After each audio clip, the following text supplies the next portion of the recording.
Hello, hello, hello, hello. Oh my gosh, my OBS is freaking out. And my camera's freaking out. Wait, what the heck? Hang on, I can fix this very quickly. Because I know what causes this now. My camera privacy settings have to be reset every single time I try to use my camera with OBS. It's really annoying. I think it gets... It doesn't like it when... It doesn't like me switching between Discord and OBS. So it gets really confused and my webcam continuously stops working. Deactivate, reactivate. Okay. Hello. Oh my gosh, you can see me. And wow, I'm like really high or low down. Okay. That's better. Hello.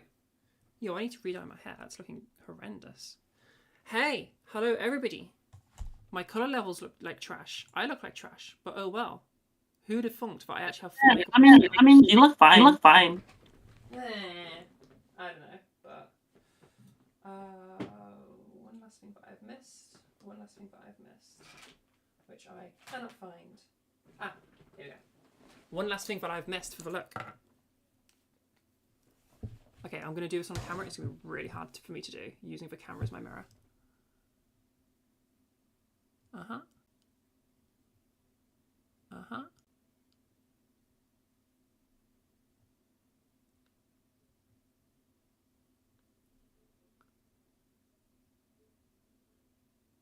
Okay, lovely. Not only is it flipped, but it's also really low quality. It's really hard for me to know if I'm doing it right. Not horrendous, a little bit shit, but you guys can't see it, so it's fine.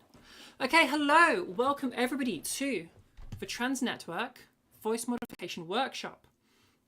I'm very, very sorry that we have started so late. This is probably the latest we've started, even though I was super prepared, but I guess not also super prepared at the same time. I had a bunch of technical issues, which I had to fix. So sorry about that. But we're here now, so welcome one and all. Cool. If you notice me talking to people that you cannot see, what's going on is I'm talking to people in other chats.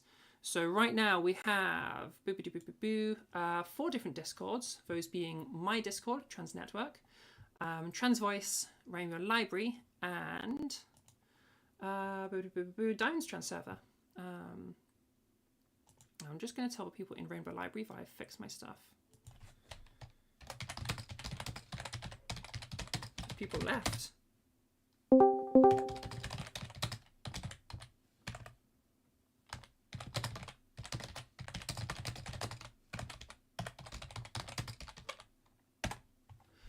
Okie dokie. Discord leave sound echoed. Ooh, okay. That's interesting. Oh, wait, yeah. Because that's just because I've not got headphones on. So you'll get some of those things happening. Okay, fab. All right, welcome everybody again to the Trans Network Voice Modification Workshop. I'm so happy to have you all here. Again, apologies for the troubles with the audio stuff, but we're away now. So, okay, this is for the people in the Discords. We're getting started finally. A few workshop rules and etiquette stuff. Nothing too crazy. It's just a matter of if we can all stay nice and respectful of our environment, that would be really good. So no like spamming stuff in the chats. If you ask a question, I will always answer your question, but don't like spam a load of stuff because then that hides other people's questions and makes the chat difficult to use. If you could all keep mics muted when basically keep mics muted unless I say otherwise. There will be plenty of opportunities for you to use your voice and for you to join in on stuff. But if we can avoid interrupting me so that everybody else gets to hear, that would be really good. I'm going to move the camera ever so slightly. Okay. Also, if we can make sure we're being nice and respectful for our fellow attendees, that would be lovely. What I mean by that is don't interrupt each other, please. Be obviously respectful of everybody's voices and where they're at in their current journey. If you are giving people feedback on their voices, like if you're saying stuff in chat to like say stuff about people's voices, make sure that is a constructive something. What that means is your instruction should tell them a thing that they need to change. So I don't even want you saying that, oh, your voice sounds feminine, or oh, your voice sounds masculine, because that's not very actionable. It doesn't actually tell a person what they need to do. If in doubt, just leave feedback things for me. That's what I'm here for. So yeah. And lastly, stay on topic. So make sure that everything that we're talking about today is voice stuff. I don't need you shouting out some random stuff about what's popping in Fortnite right now, or what's happening in Lego. I don't know. Keep things nice and on topic. Yeah. We will have a open forum section at the end, so if you are waiting to get actual feedback on your voice specifically and you want some one-on-one help, we will have that at the end, so don't worry. Also, throughout the entire workshop, I have all the different chats open, so please be active in the chats. Any questions you have, do ask them. The people who ask questions are the best people. Even if you ask like 5 questions in a row, fire off the next one. The questions, they help for workshop, so because when you ask a question, I then answer the question, which means everybody else gets to gain like the answer to that question. So really do be asking questions. It helps so much, and everybody appreciates it a massive amount. Do not ever feel like you are like wasting people's time by asking questions. Like, you're wasting people's time by not asking questions. That's, you're engaging with a workshop, and it's what we want. It helps everybody. So do ask questions. I do play favorites if people ask questions. Like, you will be my favorite. You have a question? Hells yeah, go for it. Ask your question. Yeah. Okay. While I wait for that question to be typed out. Firstly, who am I? What's this weird lady with pink hair that's telling you to do stuff? Can we get into how to retract false folds? Yeah. We'll do that over by the size section. When I talk about size, remind me, and we'll talk about that. Okay. Okay, who am I? My name is Zara. I'm the owner of and the dedicated voice coach for Trans Network. Trans Network is my server and my community, and my well, there's all the links over there somewhere. So we've got the YouTube, we've got the Discord, and we've got the Ko-fi. And we've got Blue Sky now, so that's cool. Yeah, Trans Network is me, it is what we do. It's pretty cool over there, so I recommend that place. But yeah, that's who I am. I've been teaching since about October of last year, and I first started running workshops for people around August of last year. And I do teach, so if you're looking for lessons, you can, if you join my server, you can book them. Public lessons, which are ones that are like streamed, and people get to like listen in on. They're like, it's just the two of us talking, but other people get to listen in and ask questions. Those are totally free, and the private lessons are £20 each. So yeah. Yeah, the links are a little bit hard to read. We're having the dilemma, and we've been having the dilemma since I very first started these workshops of, yes, the font below me, it's pretty hard to read, but it looks so nice. I don't know what to do about that. It looks so pretty, and I've never found one that looks as pretty. If you guys know pretty fonts that would fit in with the vibe, let me know, because I appreciate this one's a little bit hard to read. All links that you're looking for, if you click on the Discord profile of whoever's hosting this workshop for you right now, whether that's like Zara's 1.4, Zara's 1.3, whatever, all the links are in the bio for that, so easy to find.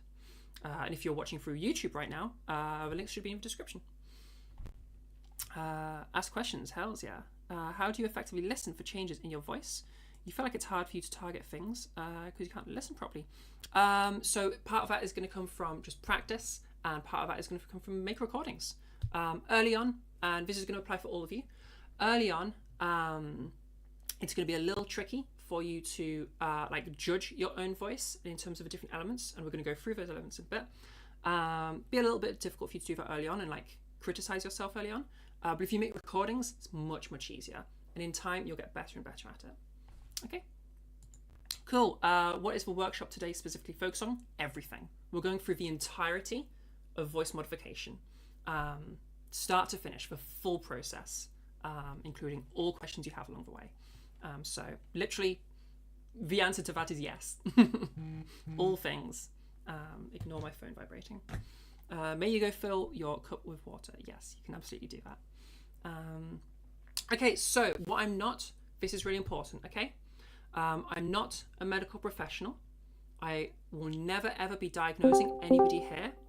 What we're working on right now is not medical stuff, okay? This is not treatment. I'm not treating you. I'm not your healthcare provider. I'm not your doctor. I'm none of these things. I'm not your SLP, okay? All I am is, think of me like a guitar teacher, okay? I'm just somebody teaching you how to do a thing, okay? The closest we will ever get to anything medical is just if I hear something in your voice that concerns me a little bit, I might recommend speaking to a doctor. But again, that doesn't mean you have whatever it is. That doesn't mean that you've been diagnosed. That doesn't mean that a professional has given you anything. It's just like, it's like if your friend says, oh, maybe you should ask the doctor about that. It's the exact same level of like qualification, okay? So that's really important, okay? This might have been answered already. Sorry, but how long is the session? We usually go for about so it depends. There is no set end time because it depends on like how many questions the audience has. And the end bit is a one-on-one section that just it only stops once we've gotten through absolutely everybody, or I fall asleep halfway through the stream. Usually they go for about 3 hours, but it varies. Longest we've ever had is 4.5. Oh, Lexi, can you not hear me? Do we have an issue in Rainbow Library? Wait. Okay, yeah, other people can hear me. Can you hear me, Lexi? In Rainbow Library. Oh, I probably can't just ask that, can I? I have to actually type it.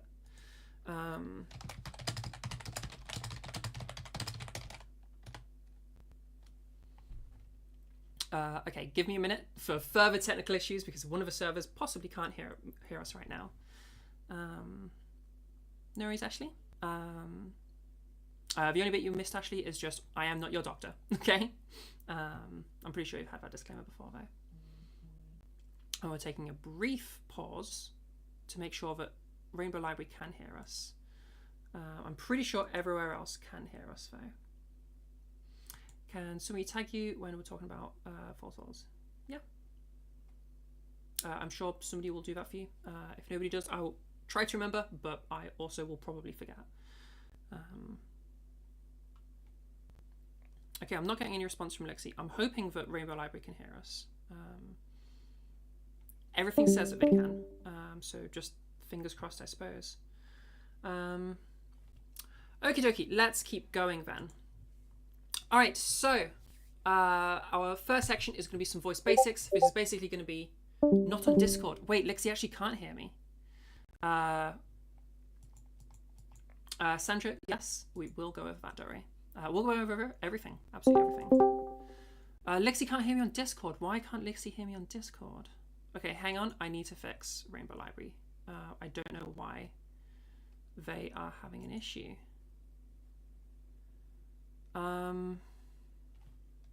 Voice out B2.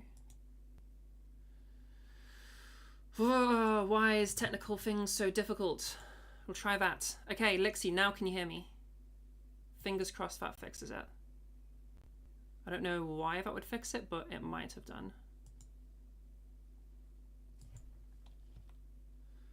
Why is technology? Yes, that's it. Okay, perfect, perfect. I don't know why your Discord specifically is different. I don't know. Because technology is a cat. Yeah. Yep. Okie dokie. So let's keep going. All right, voice basics. So, firstly, some maintaining of your vocal health. So there's a few things that you should be trying to promote in your voice and to make sure that you're doing. There's a few things you want to be avoiding. So things to make sure you're doing.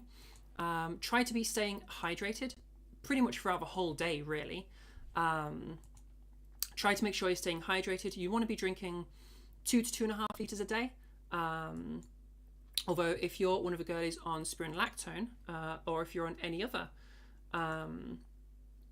any other diuretic or anything else that has you not being as well hydrated, then you might need to drink more than that. So listen to your body and pay attention to like how stuff feels, and just make sure you're properly hydrated. If in doubt, go for like, I don't know. I think you'll never go wrong with 4 liters a day. That's a bit excessive. Most people won't need that, but that's kind of my point. Like, you're going 4 liters a day is enough that nobody's going to be like dehydrated on 4 liters a day, unless you have like a lot of diuretics going on. So yeah, make sure you're staying properly hydrated. Hydration is really important with just voice stuff. It's a very delicate area, so we really want to make sure that we're looking after it. Your hydration levels help you with maintaining your mucus production and keeping your mucus levels at a proper state, which helps for protecting your vocal tract. Really, really important. You need to stay on top of that. And also staying hydrated is going to help with flexibility and malleability of your the various parts of your vocal tract. Okay, so really important. Do stay hydrated. Does biker count? I've heard of biker, and I feel like I don't know what that is. Water is the best way to hydrate yourself, unless you're on about a diuretic. In that case, I can't give you specific medical information, but look it up. If it's a diuretic, then you might need to drink a bit more. It's an anti-androgen. Look it up, or ask your doctor. Check if it's an if it's a diuretic. Diuretic is spelled diuretic. Okay. Also, try to make sure we're staying nice and relaxed when we do voice stuff. I really want like your body to feel relaxed. Doing voice work is no more difficult than if you had no modifications going on. So right now, you're about to hear me do probably at least a 3-hour workshop. And throughout that 3 hours, it will be just as taxing for me as if I was to do it in my unmodified voice, in my original voice. This is no extra effort at all.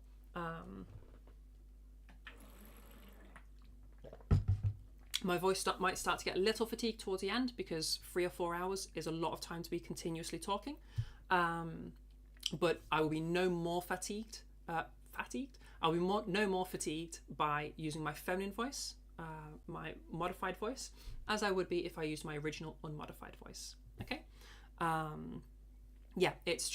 It's just different. It's not more physically intense or anything like that. Okay. So whenever you're doing any stuff, I want you to focus on making sure that it is no more effort than it would have been otherwise. All right. How long have I been voice training? When did I start? I started voice training in about October of 2023. So however long that is. Yeah. 2 years? 2 years. Yeah. Yeah? Year and a half? Something like that? I don't know. I don't do maths, I do voice. Yeah. Oh yeah, I'm kind of a baby trans. I've been on HT for like just over a year. Cool. Okay. Warm-ups. Warm-ups are really, really important. The specific warm-ups we're going to be going over are softies. They'll come later in the workshop. Softies are something that's going to help you in a lot of ways, but with regards to their warming up capacity, it's the exact same as warming up any muscle in your body. All right? You're providing extra blood flow, which is going to provide all the resources that whatever part of your, like every warm-up, what a warm-up is increasing blood flow to the muscle.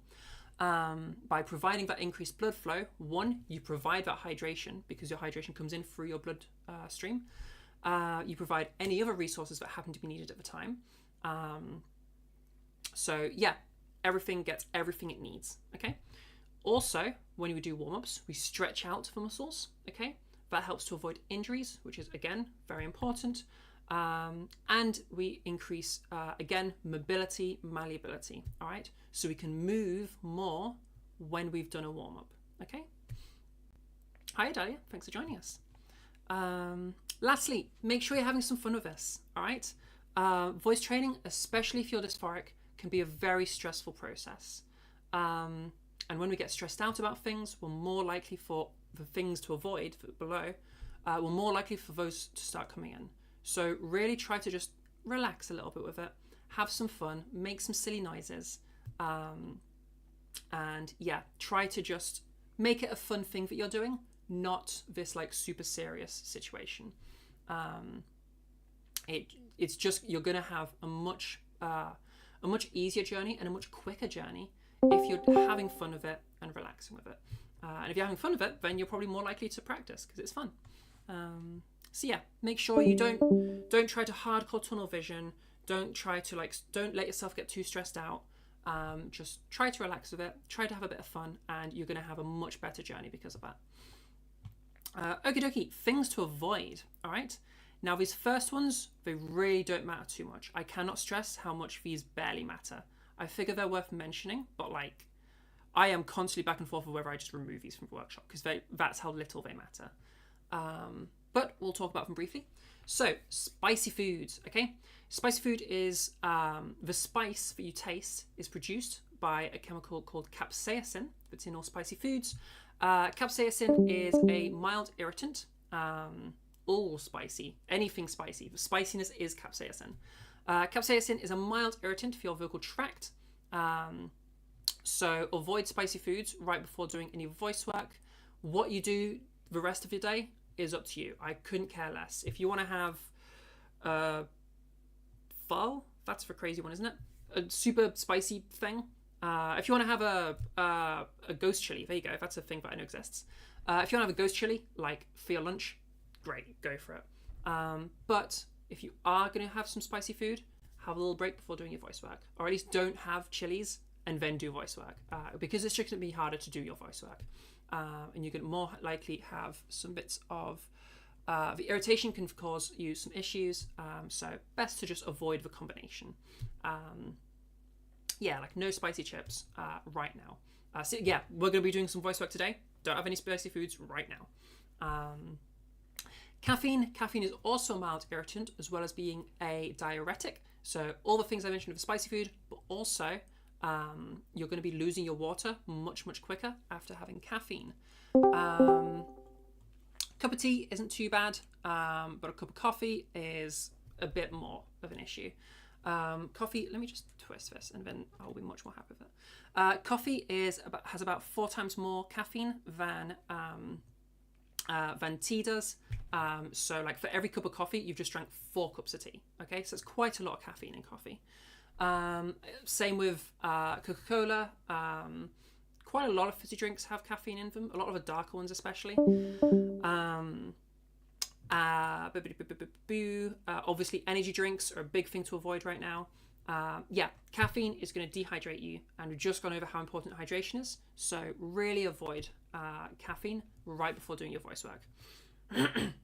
Again, if you like to wake up to a triple espresso, you do you. Just don't do it right before doing your voice work. And if you do have a lot of caffeine in your diet, consider cutting down a bit, but also drink more water because you're losing water quicker.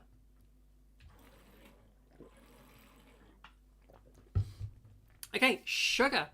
How often would you recommend training and for what duration each time? I'm going to save that question if that's okay. Remind me to do that. When we go into section 2, voice work, I'll answer that question because it'll be better there. So section 2, look out for that and I'll try to remember. No, you're fine. But I'm going to save that question because it's going to be best there. But thank you for asking it. Sugar it's not a diuretic, but it does dehydrate you. It just sucks water to it. When we talked about increasing your blood flow and that providing for hydration, like when you drink, and this is why I told you guys to drink a pint of water an hour ahead of time, okay?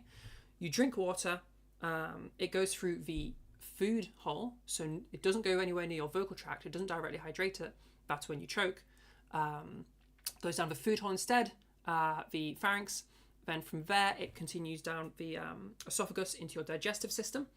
Once it's digested, it enters the bloodstream, and then from the bloodstream, eventually, finally, we get back to the vocal tract. So, finish the latte? No, do not finish the latte. Save it for tomorrow. It will help you wake up tomorrow. Yeah, so drinking water ahead of time is quite a good thing. And yeah, if you're having a lot of sugar in your diet, especially if you're having a bunch of sugar before doing your voice work, that water is going to have a harder time leaving your bloodstream because you've well, let's just say it's soaking it up. That's way oversimplified to a point of barely being correct, but it'll do. Basically, the water's going to have a harder time leaving your bloodstream. Things to do with water potential for the nerds. Cool. But dairy. Dairy's a bit of a weird one. Dairy will increase your mucus production. Now, I did earlier say that we do want proper mucus production. However, dairy will just make you excessively produce, regardless of whether you need to or not. That's going to have you clearing your throat more. You ever been ill and you're coughing a lot because of excess mucus production? Or like if you've had allergies and that's making you cough a lot? Similar situation. Obviously not to that extreme, but it can cause you some issues. So avoid a bunch of dairy right before doing voice work. Again, what you do the rest of the day is entirely up to you. And just to triply reiterate, those 4 things I've just gone over, again, it's just with relation to right before doing voice work. What you do for the rest of your day is up to you. I do not care at all. And a tiny bit of caffeine right now, probably not a big deal. Just, keep it in moderation and be sensible about it. How often do we do these workshops? Every single week at the exact same time. 7 p.m. British time, so BST right now. 7 p.m. BST, every single Saturday. And the VODs stay alive on the YouTube, so if you need to rewatch something, then by all means do that. Okay, smoking and vaping. Obviously, you all know this by now. The world knows this by now. Smoking and vaping ain't that good for you. The hot air is going to irritate your vocal tract.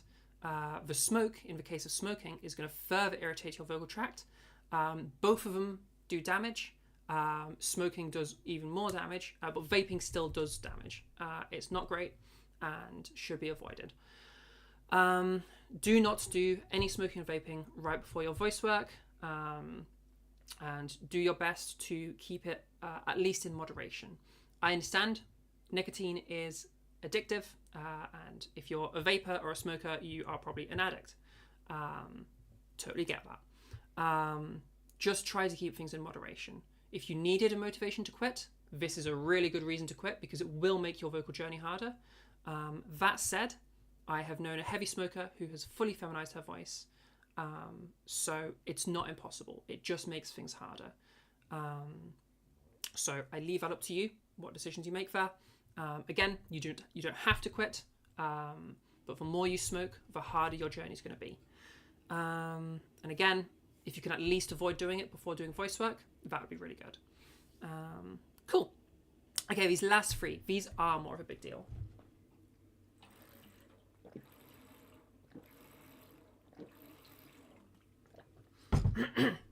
Okay, yes, these last 3, these are more of a big deal.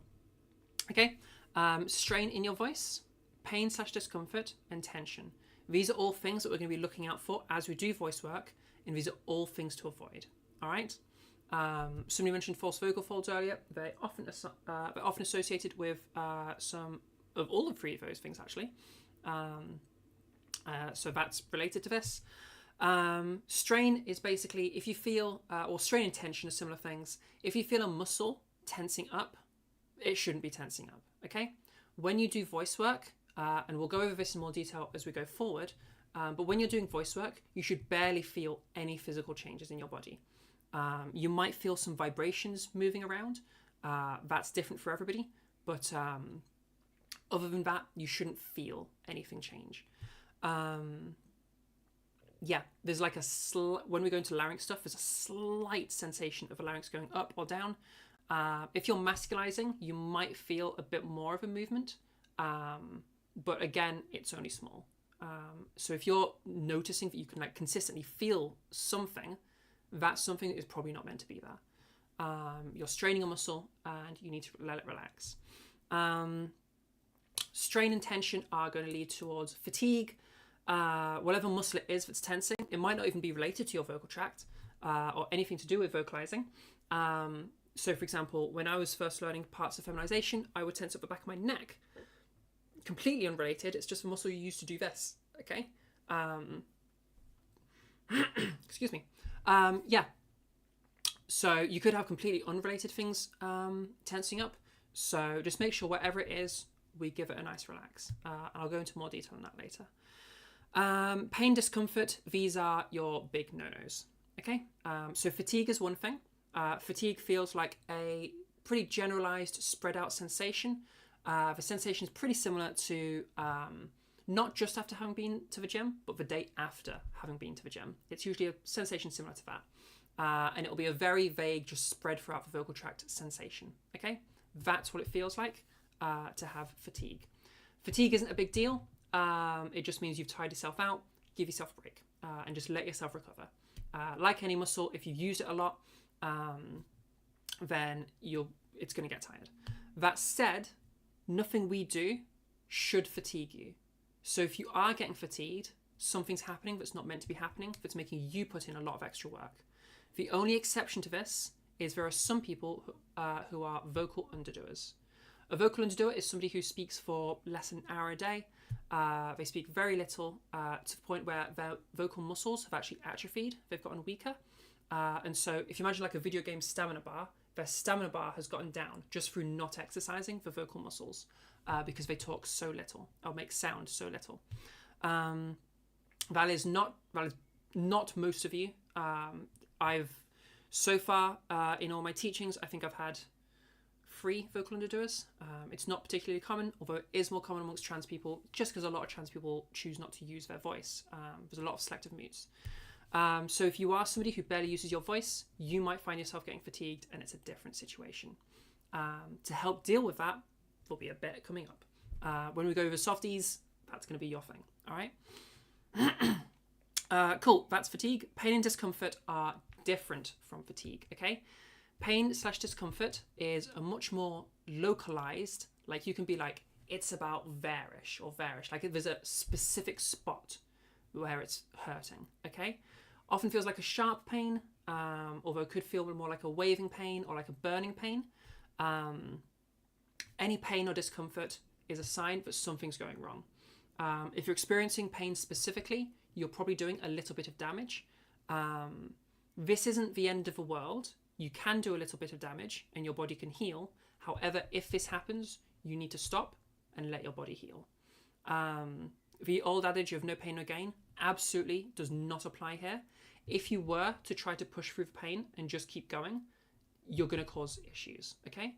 By continuously damaging and further damaging, we can have some scar tissue building. In a really bad situation, we can have some polyps and nodes forming. A polyp, if you were to form one, has to be surgically removed, okay? It's a big deal. So never try to push through the pain.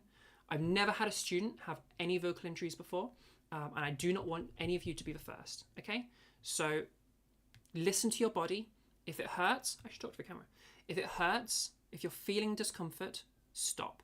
Whatever you just did was wrong. It won't lead to a sound you want because like neither men nor women nor non-binary people are in pain all the time when they speak, okay? This voice doesn't hurt me to use. So you should feel no pain at all. If you do feel pain, it's going to make the sound is going to be wrong. The sound will be affected and it will sound bad. So you don't want it on that angle. And also, it's going to slow down your vocal progress. You don't want it that angle. And if you were to push through it, you can injure yourself permanently, or at least needing surgery to fix. So like, listen to your body. Pain is bad. In all cases, there are no exceptions. Pain is something going wrong. Okay? Any questions about that from anybody? Throat feels nasty in the front rep.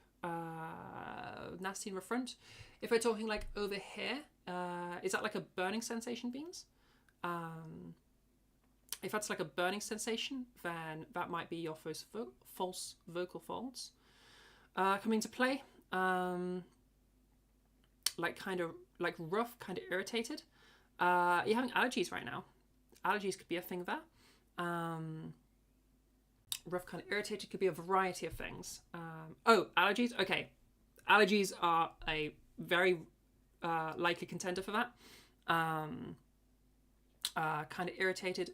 So you have something is causing irritation in your vocal tract, essentially. It could be something to do with the way you're using your voice. If you're doing a particular thing, you're probably doing it a bit wrong. And we can look at that towards the end if you want to. Or being as you're in Trans Network as our makeup person. you can send a voice clip in the clip feedback section, and I'll have a little listen to see what's going on for you. But yeah, just as an immediate guess, there's a decent chance of that's allergies. If you are having allergies and that's an issue, take a break. If you're ill, take a break. You don't want to push through any of these things. Anything where you think push through, the answer is no. Okay?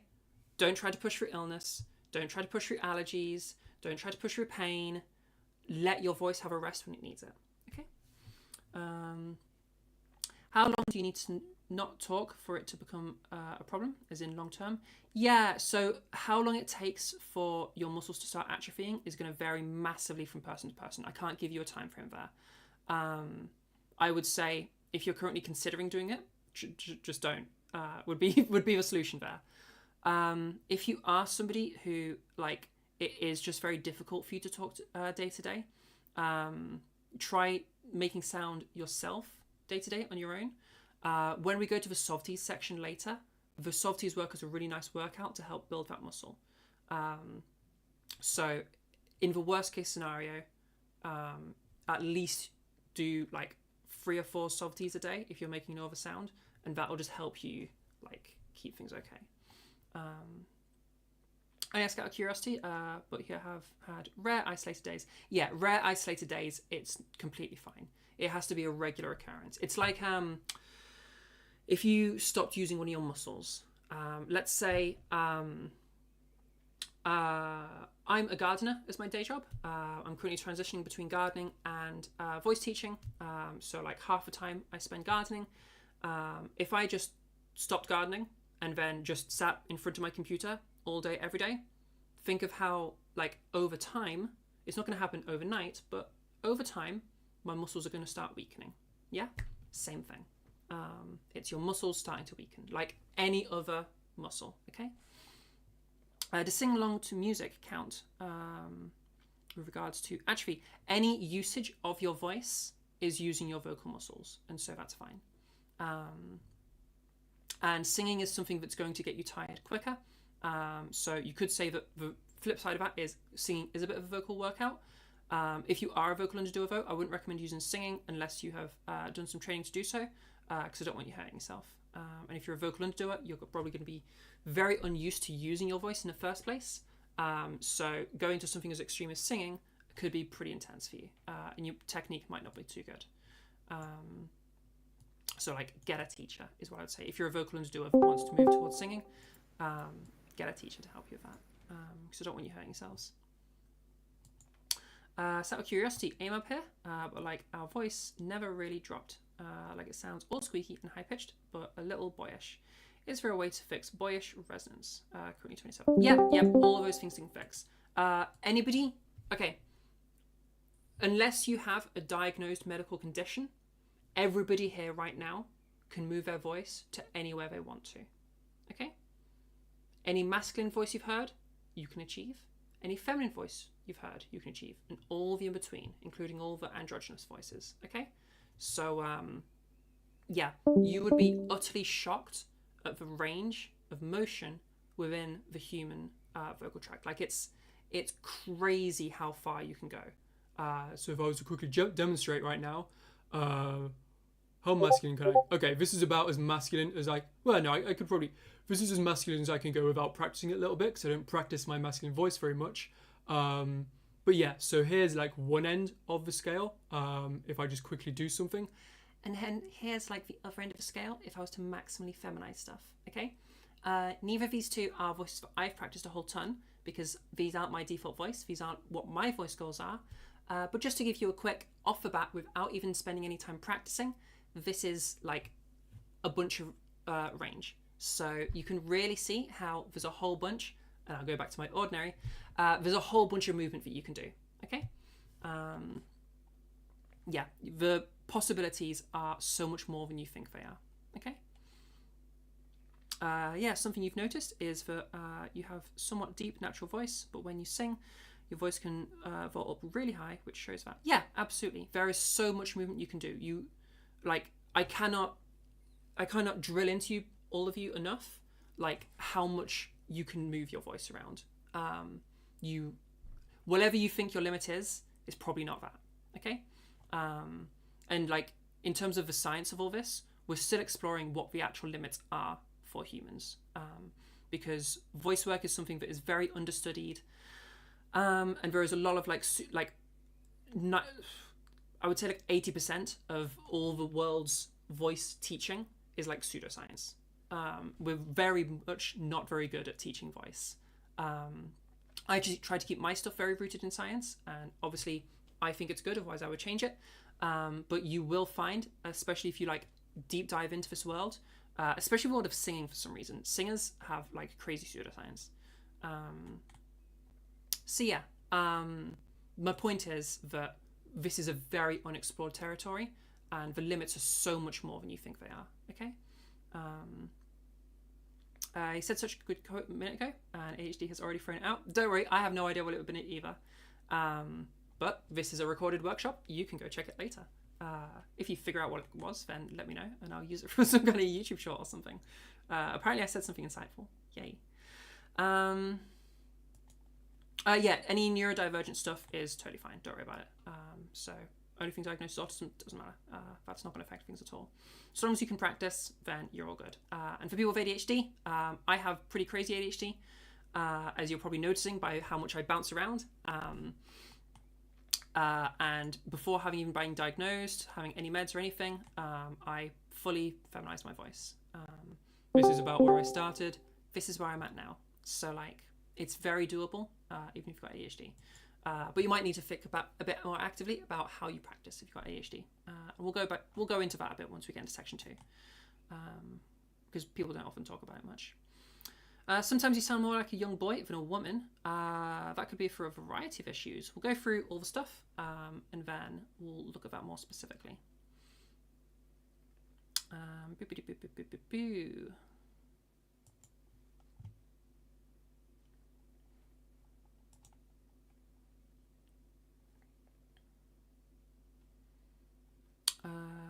Looking for the last questions. And it's not getting a lot better. What with... Wait, I've totally... Oh, yes. With regards to like how difficult voice research is, yeah, it's definitely not getting a lot better, because yeah, trans stuff is going a little bit weird, legally speaking, in a lot of countries. My country has just removed most of our rights. That's really fun. But hey. Okay, cool. Let's keep going then, and do keep asking your questions. Yeah. All right, so let's talk a little bit Let's talk a little bit about how voice actually works. You can tell my meds have worn off. So this model here is called the power source filter model. Yeah, UK over here. Power source filter model. Okay. This is something that you'll see cited in research. So if you ever see the power source filter model, or any of those 3 words being used in like actual academic papers, it's this model they're talking about. Okay. But I'm going to make it real simple for you guys. So power, you could trade this in for like fuel. I actually think fuel is a bit of a better word. Okay. The power or the fuel is going to be the air in your lungs. Okay. The air in your lungs, as you breathe out, or as you start talking, okay? So this is how you talk. As you start talking, air from your lungs starts traveling up your trachea and into your larynx, okay? The larynx is a box of cartilage. Everything that's sticking out of my throat right now, because you can really see my larynx, okay? This, people call it the voice box, all right? This larynx is a box of cartilage, all right? And inside of that box of cartilage, near to the bottomish, are your vocal folds. All right, those vocal folds are the source. Okay, so as that air comes up and intersects with those vocal folds, they're vibrating. Okay, they're like 2 flaps. Okay, and they vibrate really, really, really fast, like 200 times a second fast, or maybe like 250 times a second fast, depending on your pitch. Okay, they go really, really, really fast. All right, and as they do this, okay, they chop up the air and get it vibrating. All right. Now, vibrating air, when it hits your ears receive that vibrating air, they sense it, send that information to your brain, and you hear sound, okay? So vibrating air is sound, literally. It is what sound is, okay? Cool. So yes, vocal folds, they've started vibrating that air, so now sound is being produced. So we call this the source, because it's the source of a sound, all right? So we have the power behind the sound, the fuel, okay, coming up. We have the source turning that power or fuel into sound, all right? And then that sound bounces around and resonates through the rest of your vocal tract. So it continues up your larynx, into your pharynx, into your mouth, and out through your lips. All of that, we call this the filter, okay? Reasoning for that is as the sound bounces around the tract, it takes on the shape of the tract, okay? This is why you can make words instead of just a bunch of notes. To make different words, if you talk a little bit, you'll feel that your tongue is moving around constantly. It's doing all sorts of things. Your mouth is also opening and closing a whole bunch. Your teeth are maybe doing some stuff. All of your mouth is going kind of nuts and crazy when you're talking because it's shaping that air, okay? It's filtering the air to make those different words, all right? So as it shapes the air, that air takes up. Well, as your vocal tract shape and size changes, the air that's vibrating takes on that changed shape, which produces words, okay? And a few other things, which we'll go over in a sec. This little GIF here explains exactly everything I've just been saying. So you can see the air coming up from this person's trachea, okay? You can imagine if the lungs are a little bit lower. Air's coming up from the trachea. There's those little vocal folds opening and closing, okay? And now that air is becoming sound waves, okay? It's vibrating air. Those sound waves are bouncing around all through this person's vocal tract, taking on the shape of the vocal tract and being expelled out, all right? Don't worry if you don't understand that shape of the vocal tract bit yet. I'll demonstrate what that means in a little bit because that does some really cool stuff. Okay, now, what does testosterone do to all this? So first thing, with regards to hormones, the only hormone that affects your vocal tract at all is testosterone, okay? When AFABs go through puberty, they have a little bit of testosterone. They don't have no testosterone. There is an adult female level of testosterone that's higher than children, okay? So a little bit of testosterone exposure, and then in AMABs, you have a lot of testosterone exposure. So just everything, AFABs will have a little bit of it, and a little bit of a change is happening. AMABs will have all of the changes happening, okay? So we could think of it as a scale of like prepubescent voice, AFAB voice or fem voice, AMAB voice or mask voice, okay? Now, what are these effects, okay? First of all, we have the vocal folds thickening up, all right? As they thicken up, remember that's that source of a sound, so as they thicken up, that source changes, all right? What happens is them becoming a bit thicker means that more of them make contact and for a longer time, which adds a buzziness to the sound, okay? Because you've got more vocal fold thickness, more vocal fold contact, more vocal fold mass. These are all words meaning the same thing, but you might hear them used in different ways in different communities. Thicker vocal folds, buzzier sound, okay? To demonstrate that real quick, this is that buzzier sound if I start adding it into my voice without changing anything else, okay? So this sort of buzz that you're hearing in my voice right now, this is, we call it perceptual vocal weight. This is the effect of vocal fold thickening, okay? If I was to remove all of that thickening, okay, now my voice becomes much gentler. Now you'll notice I could remove it, okay? That's because what the vocal fold thickening does is it makes your vocal folds spend more time closed when they close, all right? So imagine they're just constantly open and closing, all right? During that, if they spent more time closed than open, you're going to have a bit more thickness, okay? A bit more buzziness. More on that in a bit, all right? Vocal fold lengthening, all right? Vocal fold lengthening is the other thing that changes for the source, all right? For those vocal folds. As they lengthen, the pitch lowers, all right? The pitch drops. Typically, it drops by about an octave. That said, for reasons we'll go over later, well, no, we can talk about it a little bit now, actually, because we'd be waiting till a lot later.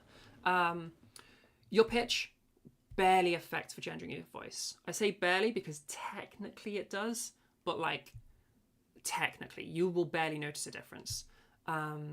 Notice my pitch right now and my pitch right now, okay?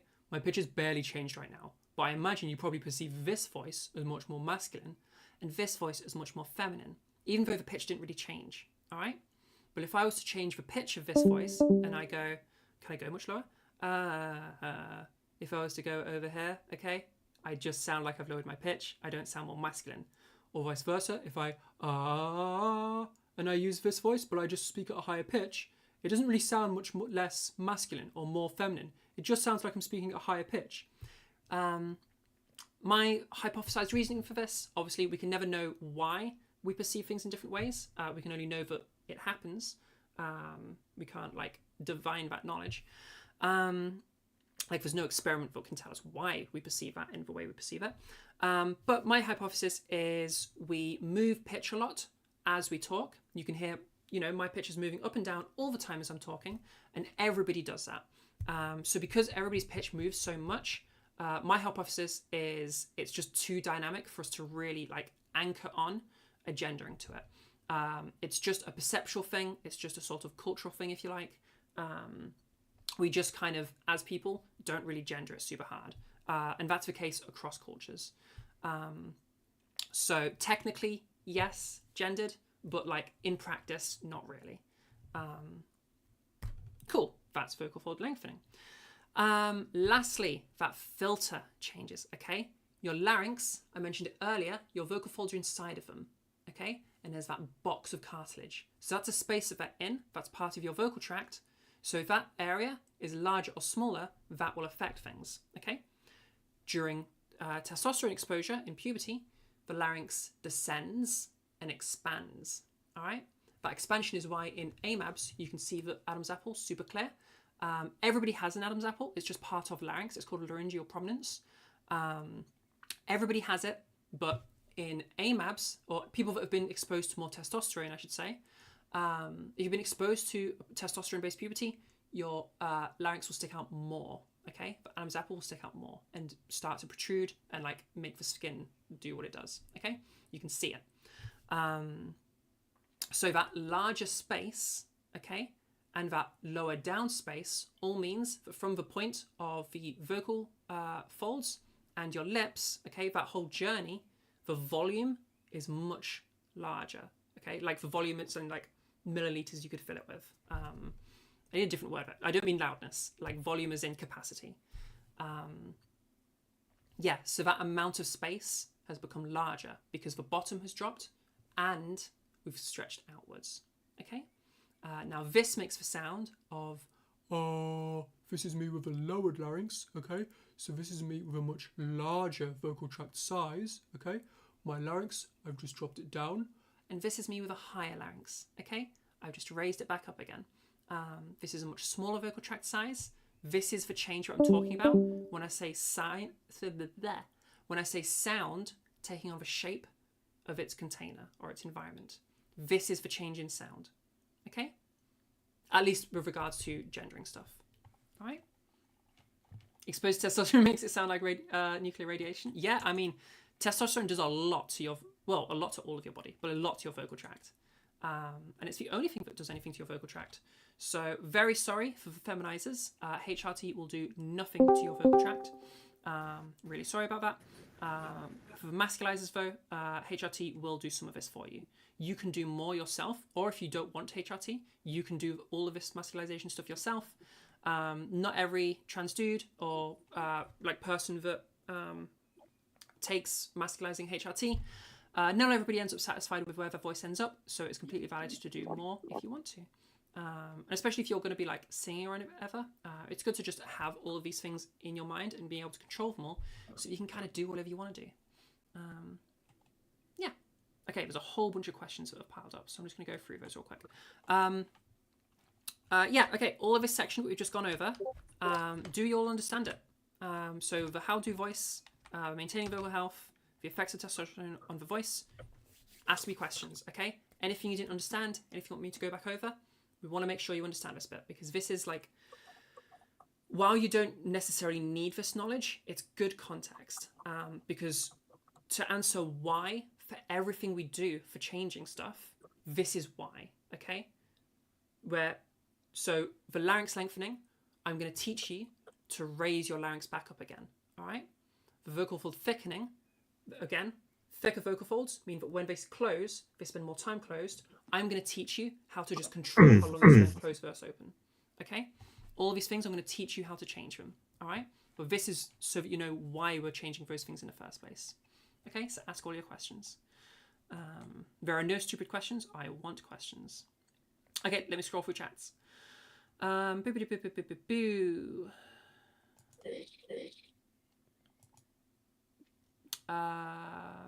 Is there a technique to hear what you actually sound like? Yeah, there's a whole bunch of things. So as Bowen said, recording your voice is a really good one. Record it and listen back over it. You can also, some microphones, like some proper computer microphones. I probably totally messed up the sound for you guys there, sorry. Some computer microphones will have not a USB port, a headphone jack, so you can plug in headphones and listen back to your voice. You can also use Audacity. I believe that has a setting to play back your voice. OBS also has a setting. I know where it is in OBS because I use OBS. In OBS, if you look in your audio mixer, there'll be a little 2 cogs thing. That's for settings. Click that, then go to audio monitoring and turn it. It will say monitor off to start with. You want to set it to monitor and output. That'll play back your voice as you hear it. And you can also add a delay to that if you would like it. But it defaults on having 0 delay. There will always be a tiny little delay as your computer sends the sound into your headphones. But it's such a small delay that I challenge anybody to even notice it. If you do notice it, you've got fucked up headphones. You need to buy new ones. What else? Recordings over apps on your phone to do the same thing that will play back your sound as it hears it. Just look up output monitoring or audio output monitoring or audio output feedback or something like that into your app store. You'll find something. I know Google Play Store has a million things. I don't know about Apple Store. Lastly, a little trick you can do. Take your ears. Okay, your ears are little satellite dishes. They just take all the sound and then redirect them inwards. Okay, so make you hear more. Your voice is coming out from the front, so tilt them. Okay, aim your satellite dishes. Just tilt them forward a bit, and now you should find that your voice is way louder, and you can hear it much more clearly. Now this does impact the timbre of your voice a little bit. If you've ever done the thing where you don't have a speaker for your phone, so you just get your phone and you stick it in a glass as you play it. Yes, it gets louder, but it also distorts just a little bit. The exact same thing is going to happen in this situation. There'll be a slight distortion to your voice, but it's still a useful technique, and I still recommend trying it. The distortion shouldn't be anything that will affect the gendering, so you should still be fine. Just know that if it happens, it's okay. Don't worry. Cool. Without tech, okay. So do the air thing. That's the only thing I can think of without any tech.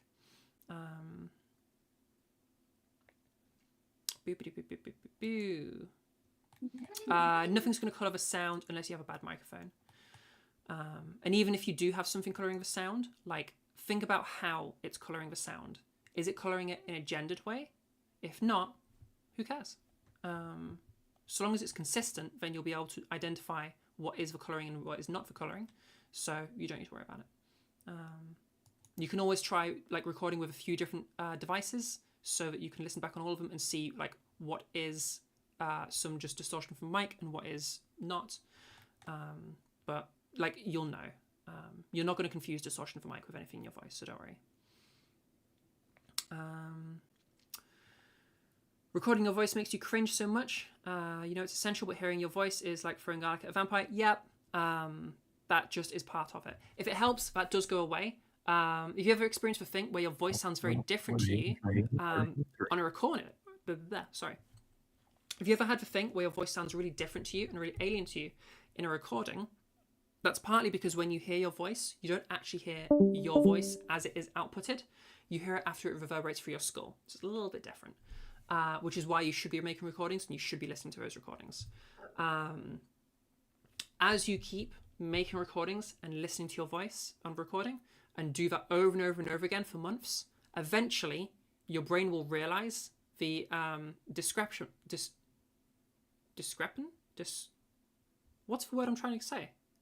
What? The two things being different.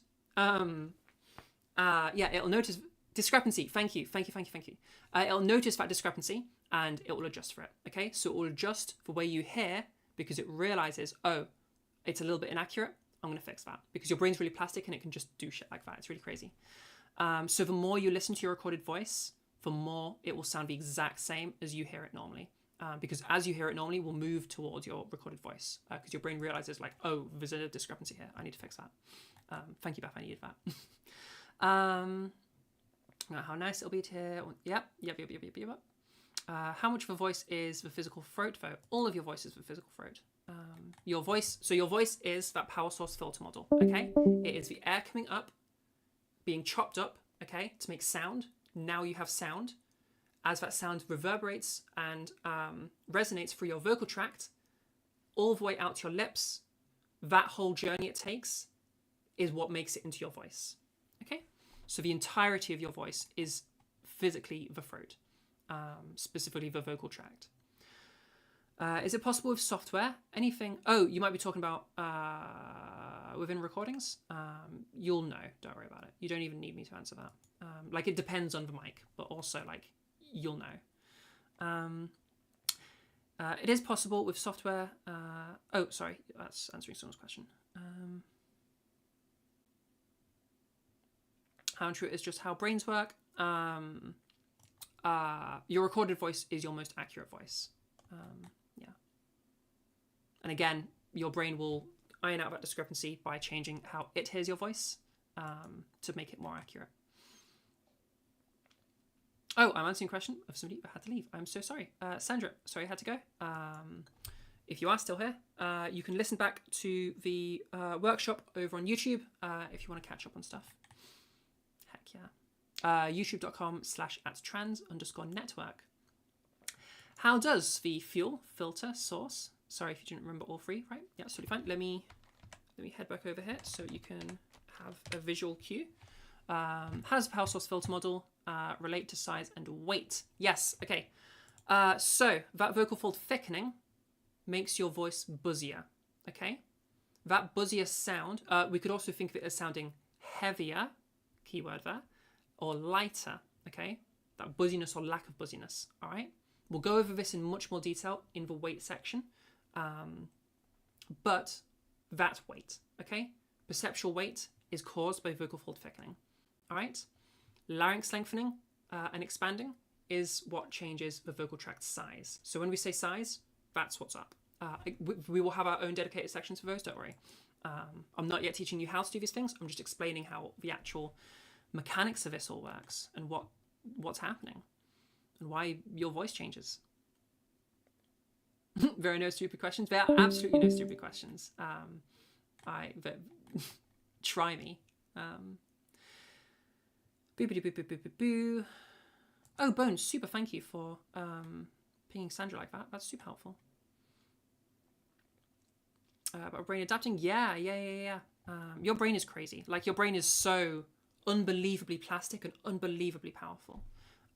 So yeah, it can do, like, it's so cool, all the stuff it can do. Yeah, so the filter bit, we'll go over this in more detail as we go, but the filter bit breaks down into... Oh, I've totally just missed a bit, sorry. I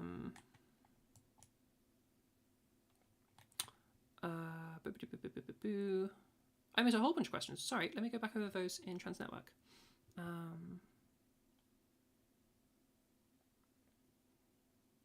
I literally just skipped over some, so I'm very sorry about that. Thanks for saying that. Lol, your voice is kind of bright, so even though it got lower with HRT, people aren't usually reading it as man. Yeah, so voice training beans will absolutely help you with that. You've had some lessons with me. The stuff we went over is what you need to be practicing. A voice with a centralized body implying features, size/weight, will tend to be read based on personality implying features like pronunciation, intonation, and so forth. Beth, not so much, especially in the UK. So, like, I know Beans is in the UK. Okay.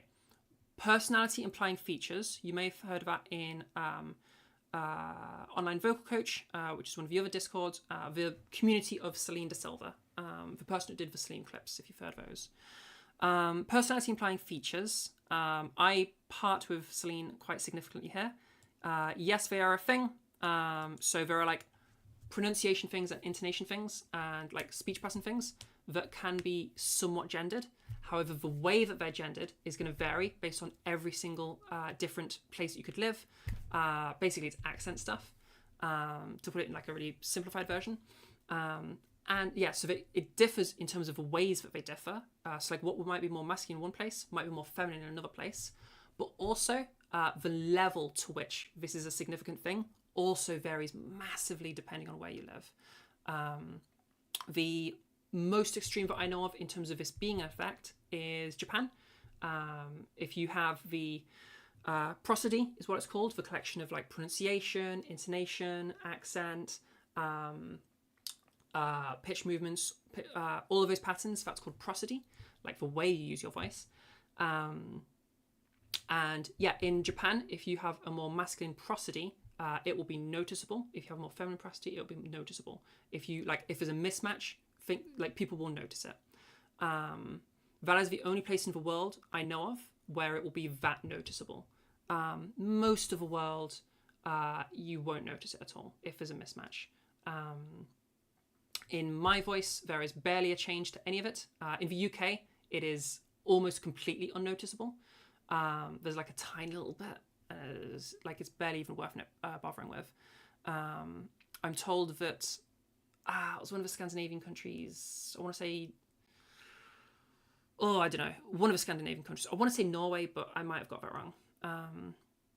I was recently being told how because their prosody is so they didn't do much. Apparently, things are pretty monotone over there, and there's just not much pitch movement at all. There's just so little going on with their prosody that there is probably just no gendering at all with prosody there, because there's just they don't move anything. Apparently, this is secondhand information though. I've never been to Norway, so yeah, just keep that in mind. Apply a little bit of pressure on your jawbone, you can move a lot of bone conduction to change. Da da da da da da da da da da da da da. You'll have to show me that, Mariana, because I have not experienced that and I don't know what you mean.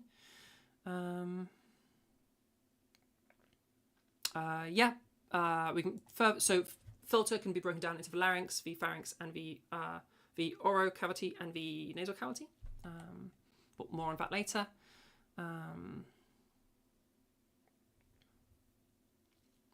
In that model, what does feminine, masculine voice get called? We're talking about best thing here, so that's okay. Okay, let's keep going. So the Cali girl accent is one where there is more personality implying features. So we call it the Cali girl accent because it's a bunch of pronunciation things that make things sound a bit more feminine. However, it's with respect to West Coast America.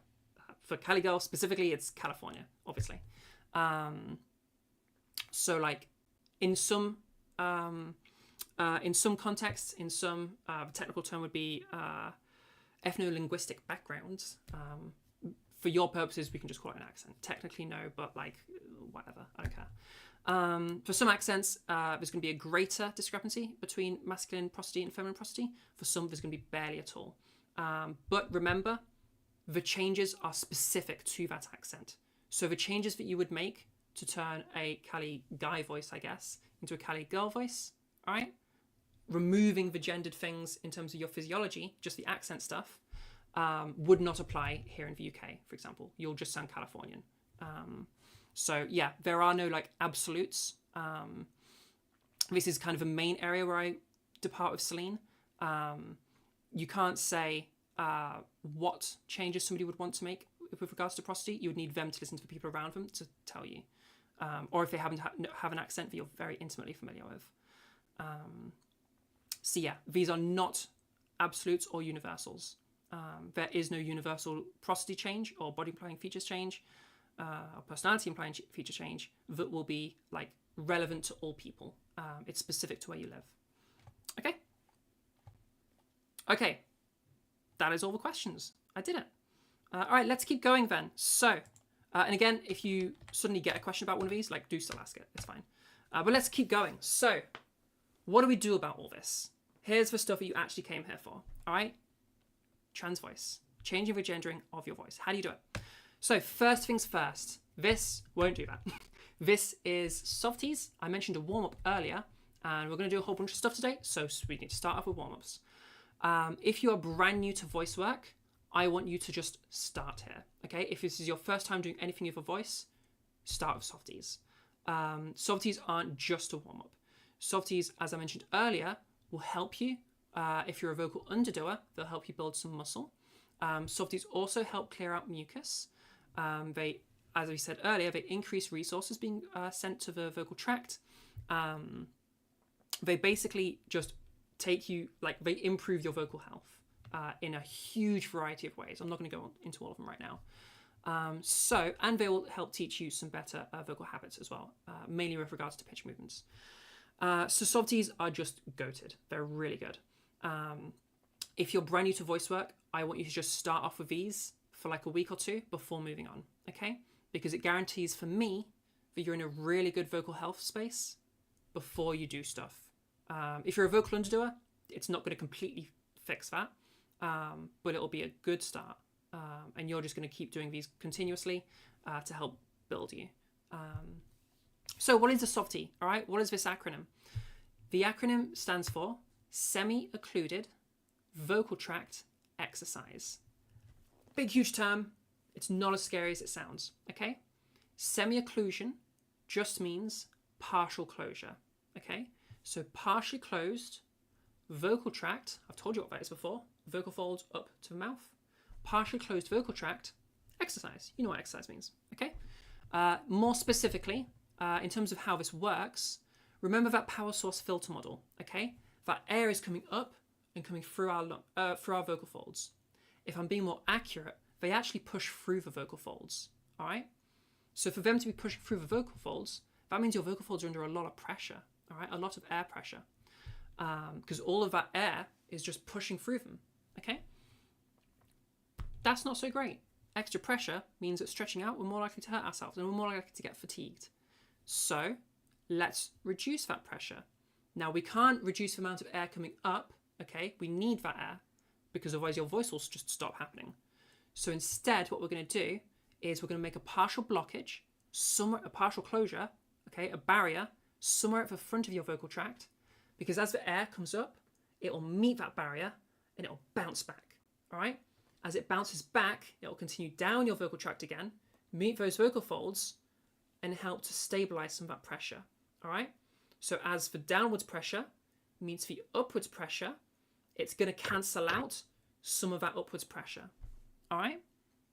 So now that we've cancelled out some of that pressure, your vocal folds are under less pressure, all right? And they're feeling a lot more loosey-goosey. So that's the idea behind softies. We're just trying to reduce that pressure, okay? And we're reducing it by having some downwards pressure to push back against, all right? That's how they work. I'll read that in a bit. Okay, so this little graph here shows you the different sounds you can make, the different phonemes you can make, or like the different ways you can do softies, okay? Basically the different barriers you can have, and how much downwards pressure, if you want a better term, supraglottal, supraglottal pressure. Supra means from below, super means from above, okay? So supraglottal pressure, as we go up this graph, we get more. So these ones at the top of the graph, they're the best ones, okay? These are the ones we want to go for. My favorite amongst this list is the lip trill, okay? Lip trill sounds like this.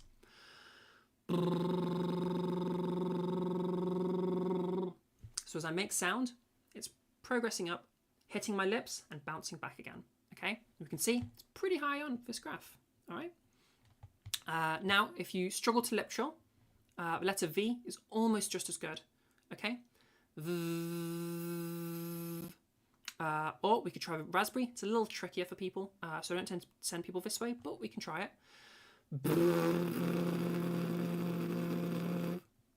Okay, and then there's also the straw in water. Small straw isn't actually that great for other reasons. Straw in water, better. And I don't think I have a straw with me. So I'm just going to talk you through this because I always forget my straw. Okay, let me wipe the lipstick off of this. So, straw in water is the exact same thing. Get yourself a vessel of water. I recommend a bottle. You could go for a glass if you want to, but you're going to splash water everywhere. Bottles, they have the curved top, so when we do what we're about to do, we make a lot less mess. Okay? So what you're going to do is you take your straw, dunk your straw in, mouth over straw, and start blowing bubbles. All right? As you blow bubbles, add sound to it. So you're basically going to go ooh, into the straw. All right? In terms of your straw depth, it's going to vary from person to person a little bit. Basically, it will vary depending on like the width of your straw a bit. You want it to be low down enough that you do feel some resistance. So it doesn't want to be so high that you don't feel any resistance. Low down that you feel some resistance, but not so low that it becomes quite difficult. Okay? The further down you put the straw, the more water pressure you're pushing against, the more difficult it is to do. Don't go super difficult with yourself. It's completely unnecessary. So deep enough that you feel resistance, not so deep that it's difficult. Okay? And then for all of these things, we're going to do the exact same pattern of motion. All right? So if I do the lip trill, and we're just going to wiggle that.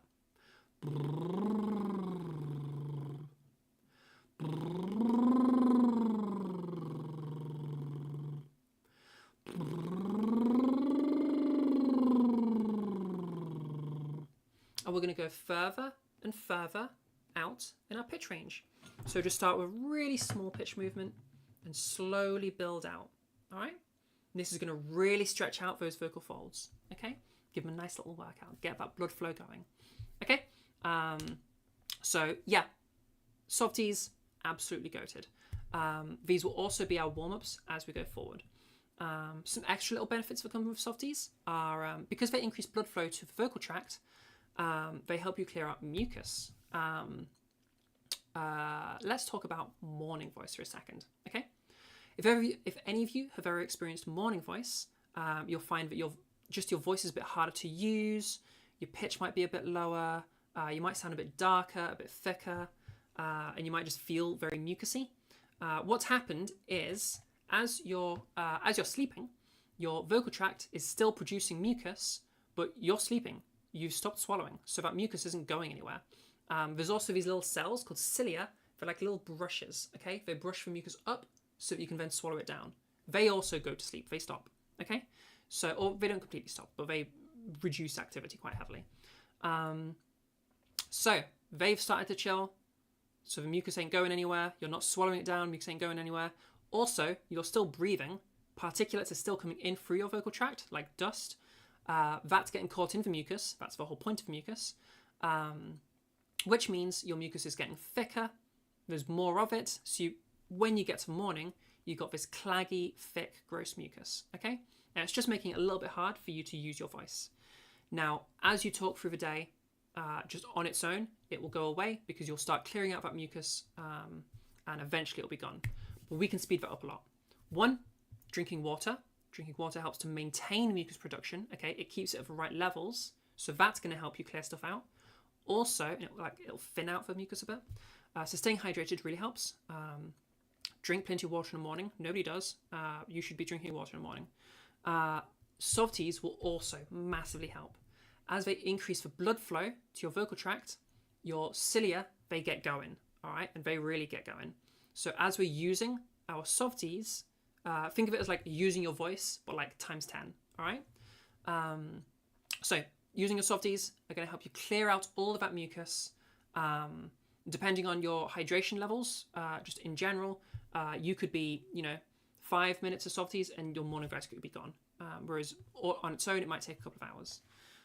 So yeah, very much if you're experiencing mucus issues, if you're experiencing morning voice, softies will help fix that. Okay. All right. Any questions before we all have a little go at it together? Okay. So to warn you, we're all about to unmute. We're all about to do some silly trills, but ask your questions first so that you have that opportunity. You can pick whatever trill you want, whether it's for lip trill, for V. If you have a straw and water with you, you can do some bubble phonations. Raspberries if you really want to do that.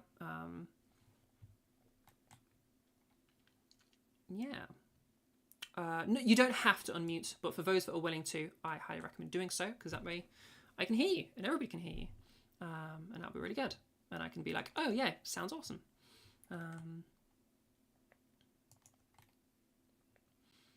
Okie dokie, you've been doing lip trills for a few days now, for like 30 seconds or so. The range of it increased and can go around pitch. Yeah, your pitch range might increase a little bit from doing lip trills as well, from doing softies, which can be useful. And that's both for high and low. You have tough luck holding a pitch between E3 to G3 range, where you like to speak, where you'd like your base speech to be. How can you approach this to be more comfortable in that range? Depends on what's happening in your lip trill. What is it that's going wrong? Is the sound cutting out? Is the trill stopping? What thing is it that's happening? I need more info. Can you confirm straw and water is hella effective? Hells yeah, it is. Lip trills keep stopping the whole trill bit mid attempt. If you're doing lip trills, try putting a little bit of pressure on your cheeks. That'll help you stabilize the air pressure in your mouth. So the trill, that bit, putting a bit of pressure on your cheeks will help to stabilize that bit and help you keep it going. If you're having issues of the sound cutting out, so like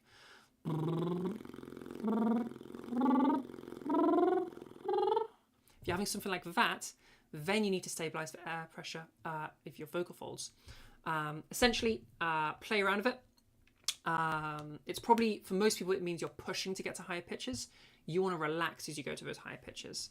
But if you're really struggling with that and you can't figure out how to make it work, try the bubble phonations, because I bet you don't do them during the bubble phonations. And you can use the bubble phonations to teach you how to do something like a lip trill that's a bit more convenient. Again, bubble phonations are the absolute goat. They are the best, but they're really fucking annoying. You have to have a straw around with you. You have to have water. You're going to make a mess. I don't care what your setup is. You will splash water, and it's going to be really annoying, which is why my preferred is lip trills. They're just more convenient for day-to-day life. If I set students the homework of doing several bubble phonations through the day, they won't do it. So lip trills is my go-to. What are my pronouns? She, her. Yeah, she, her, please.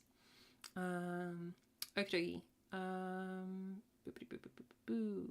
Happens to you every few of them. And you can't keep the steady flow of air out. You need to focus on keeping it constant.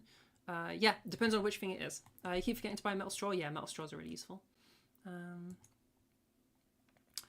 Feel like you can go through this range from lower to higher to lower, or it will just block out. I don't know. It's a good explanation for what you're experiencing. Try the bubble phonations. They'll probably help you. If it's the sound that's cutting out, try the bubble phonations and use those to teach you how to move your pitch properly. Essentially, you probably need to relax more as you're moving your pitch. You're probably pushing to get to higher pitches. You shouldn't be pushing. You should be easing off as you go to the higher pitches. Think of higher pitches as like made of glass. If you push too hard, they're going to shatter and your sound will cut out. Okay? You need to be really relaxed, relaxing more and more and more as you go to higher pitches. All right? Boo.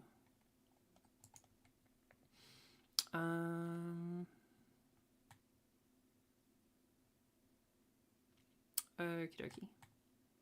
Just scrolling through stuff. You're going to have to think about that one for a while. Oh yeah, that's fine. Mike is kind of dropping the volume as you get louder with your trills. What now? Okay, tell me if I have audio issues when I do this.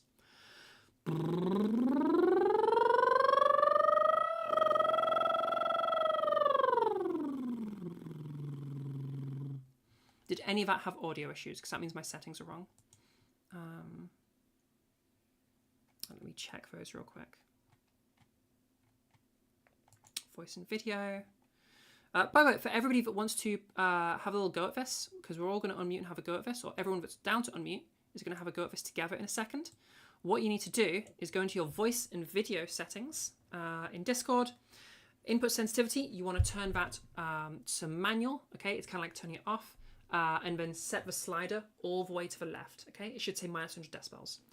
Underneath that, you want echo cancellation, turn that off, and noise suppression, set it to none, okay? All of those things, sounds fine? Good, good. Yeah, all of those settings are quite important because otherwise Discord will cut your sound out. It doesn't like trolls. Okay, I'm seeing no more questions. Let's have a go at this. So, everybody that would like to have a go at this can unmute. Even if you do stay muted, still give it a go. But everybody that's down to, if you can all unmute now, and we're all going to have a little go together, okay? It doesn't have to be a lip trill. It can be a raspberry trill. It can be a V trill. It could be bubble phonations, whatever you want. Just pick your favorite, okay? All right, we're all going to do this together, just as I did. So I'll demo it real quick, and then you guys have a go, okay?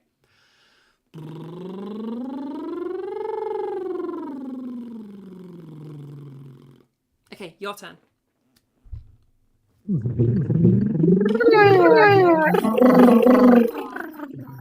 Nice, nice. Okay, brilliant. Well done, everybody. Okay, if you all want to remute again. So that, I didn't hear anybody do it wrong there. That's lip trills, bubble phonations, that's softies. Okay, good stuff, guys. So I'm now going to show you a full set of them. So you guys stay muted, but I recommend do these along with me. I'll do it and then you copy, okay? Because this is going to be a full warm-up, okay? So a full warm-up session goes like this.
Then your maximum ranges.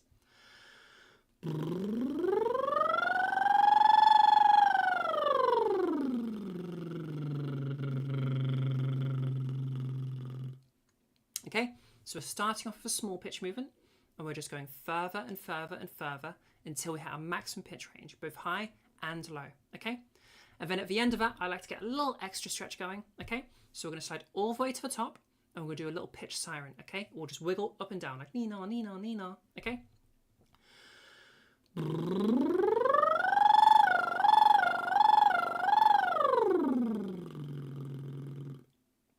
And then the same thing going down, okay?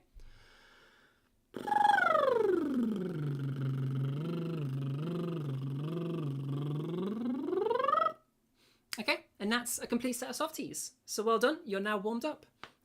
Again, if you're brand new to voice work, just do exactly what we just did there. Do that several times a day, 2, 3, 4 times a day, and just do what we did. You don't need to do like long 5 minutes or anything. You just want it to be enough to work things out and flex things a bit. Even if you just do it for 30 seconds because of time constrictions, that's still fine. If you do a full set of what we just did, that's great. But even a mini one is still a mini one.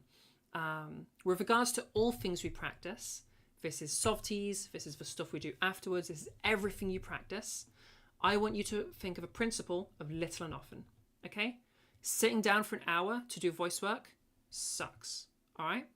But having 3 or 4 practices of like a minute or 2 each is amazing, all right? So 3 or 4 tiny little practices several times a day. 3 or 4 tiny little practices per day. Way better than one big practice a day. All right. Even if the total time would be more with a bigger practice, you're getting way less out of that than you would be if you were to just do several times a day for just a couple of minutes. Much, much easier. You should have a reminder. I've got a tip for that too.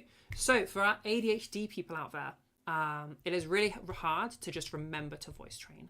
And it's really hard to build the habit of practicing. And I'm asking you to do this like 2, 3, 4 times a day. So we really need to do something about this. Instead of building a habit, building new habits, really hard, especially with ADHD, nearly impossible. Instead, just add it onto a habit you already have. Okay? What do you do a couple of times a day? Well, you brush your teeth a couple of times a day. So every time you brush your teeth, do a little bit of voice work afterwards. Okay? Just a couple of minutes.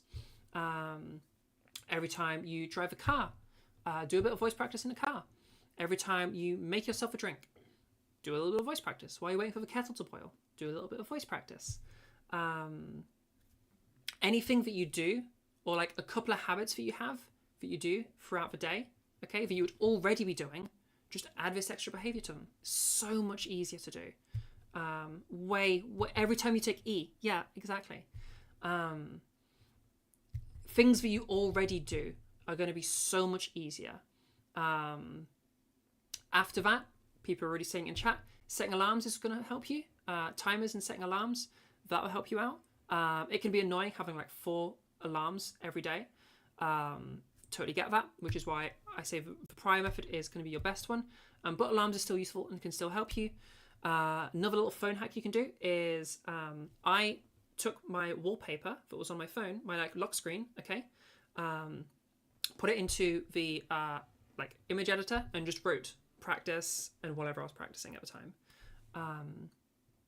To remind you, so every time you check your phone, oh, practice thing. So now you can build that habit as well, okay? Or you can just tack it onto the habit you already have of checking your phone. So every time you check your phone, do a minute or 2 of voice work. All of these little things. Don't try to build a new habit. Add it onto a habit you already have. It's so much easier. And especially if you have ADHD, you're really going to need that. For me, it was every time I walked the dog, every time I checked my phone, and whenever I was driving. That had me practicing like 4 or 5 times a day. Car is a good one. Yeah, in the car, no one can hear you. You might notice that in the car, there is a lot of sound going on. So if you're only practicing in the car, you might find yourself habitually going a bit louder. So just watch out for that. Apart from that, you're totally fine. Yeah, make sure the car isn't your only practice environment. Just because you'll find yourself getting louder. Yeah. Cool. Any other questions about softies and about practice? Oh, I should totally mention, and I completely forgot to mention. I'm so sorry. We've got a giveaway going on right now, by the way. It finishes on Wednesday. So if you are in the YouTube chat right now, youtube.com/@trans_network, just by being in chat and by being active in chat, you are passively earning a whole bunch of points. On the 28th of May, you'll be able to spend those points for the giveaway. So every 100 points equals 1 entry to the giveaway. And you're earning these points passively. And in little events I do where we do like some extra bonus points you can get. So yeah, if you're listening right now and you want some free lessons, hells yeah. The giveaway is 6 private lessons. I charge £20 a lesson, so that's £120 of free lessons. So yeah, if you want a chance of winning that, head over to the YouTube chat and start earning some points. And I may as well, being as I've mentioned it, let's do a little raffle right now. So if you're in YouTube chat right now, type !join after I've done this. After TN Chatbot does the thing, to be in a chance to win 100 tickets. 100 points. So yeah, !join for that. And that'll do itself. Cool. I think that's all of that. Every 100 points equals 1 entry. Yeah. And we're doing the giveaway on Wednesday. Okay, sick. That's the stuff to do with YouTube. I forgot to mention that. I should have mentioned that earlier. Sorry about that. So yeah, Get yourselves in the YouTube chat. You'll be earning points. Cool. Okay, let's keep going if there's no other questions. If you do get a question, by the way, like you can still ask your question, don't worry. Arctic Monkey, congratulations on winning those bonus points. Cool. All right, let's keep going. So here's our first actual voice gendered thing. Okay?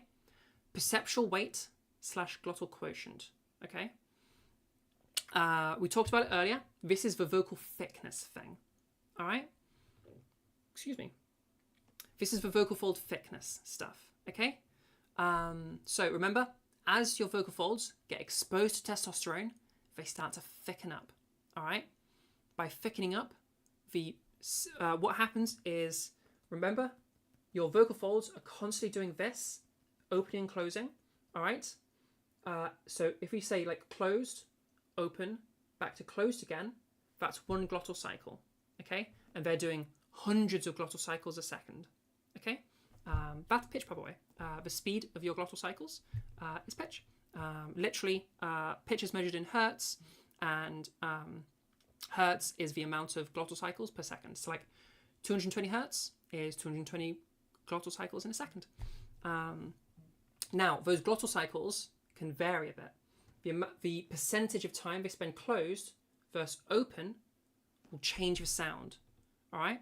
So if we start increasing the amount of time they spend closed, it's going to start sounding more and more buzzy. So we have this like buzz that's running through my voice right now. Okay? And again, if I remove that voice, if I spend less time closed, so more time open, then I start sounding more like this. And now we have this gentler, less buzzy voice. All right? So if we want to emulate testosterone exposure, we want to increase that buzziness, a more closed quotient, okay? A more closed percentage. If we want to emulate not having had testosterone exposure, then we want a more open quotient, okay? Less time closed, more time open to have that softer sound. All right? Now, how do we do this? Because you can't control directly how much time you spend closed versus open. You don't even know what your vocal folds are doing anyway. You barely feel them. There's debate over whether you literally can feel them at all. So we're going to do a little exercise called a pitch hill. Okay? This is going to be for shedding vocal weight. The pitch trough we'll do in a minute is for adding vocal weight, getting heavier. Okay? So if we want a lighter perceptual vocal weight or a more open quotient, a nice little thing that we have is quotient / weight is connected to pitch. Loosely, but it is connected. All right? In that, it's easier to go, if you think higher pitch, we're doing this faster, okay, to get to that high pitch. Think about that. If we're trying to go faster, we're going to spend less time closed, okay? We're just going to flip from closed to open, okay? So we can get through them quicker, all right?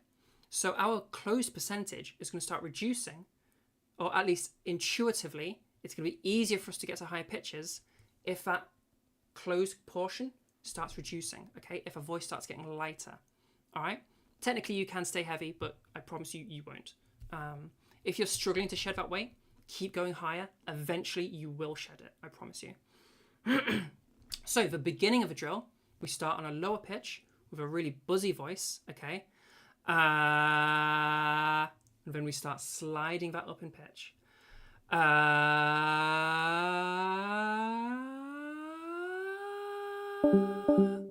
Now that I have that light sound, we're going to take that lightness and bring it back down in pitch again, all right? Back to where we were. And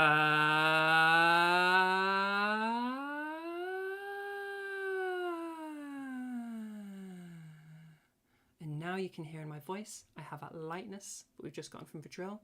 And this is the drill, okay?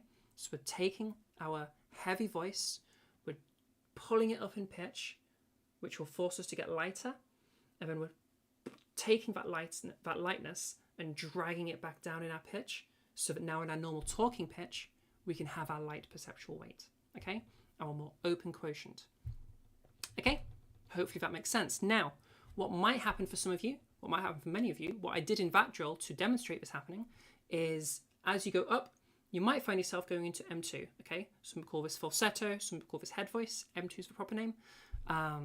That's totally fine. Just make sure you go back into normal voice, modal voice, M1 for proper word, normal talking like I'm doing right now by the end of the drill, okay? During that, dragging it back down, all right? So again, and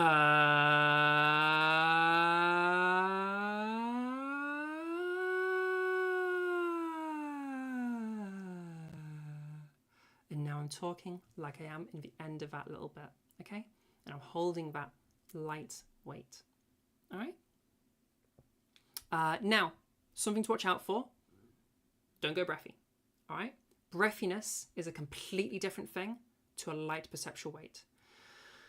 Breathiness sounds like this, where I'm exhaling a lot of air as I talk, okay? Or if I do it in a more reduced way, breathiness is this, where I'm outputting more air as I talk, okay? A light perceptual weight is this, all right? So I don't have any breathiness right now, but I do have that light perceptual weight, okay? As opposed to this, where I have that really heavy perceptual weight, okay? I have that more buzziness going on, all right? This is your light perceptual weight, instead of this being your light perceptual weight. Now, if you typically have a breathy voice, that's fine. And if your goal is to have a breathy voice, that's fine. I recommend just don't go breathy during this while you're learning perceptual weight, just so you don't get too confused. You can bring that breathiness back in later, absolutely. Just don't do it during this so that you don't get muddled up. Okay, let's read through some questions before having a go at this. Boo.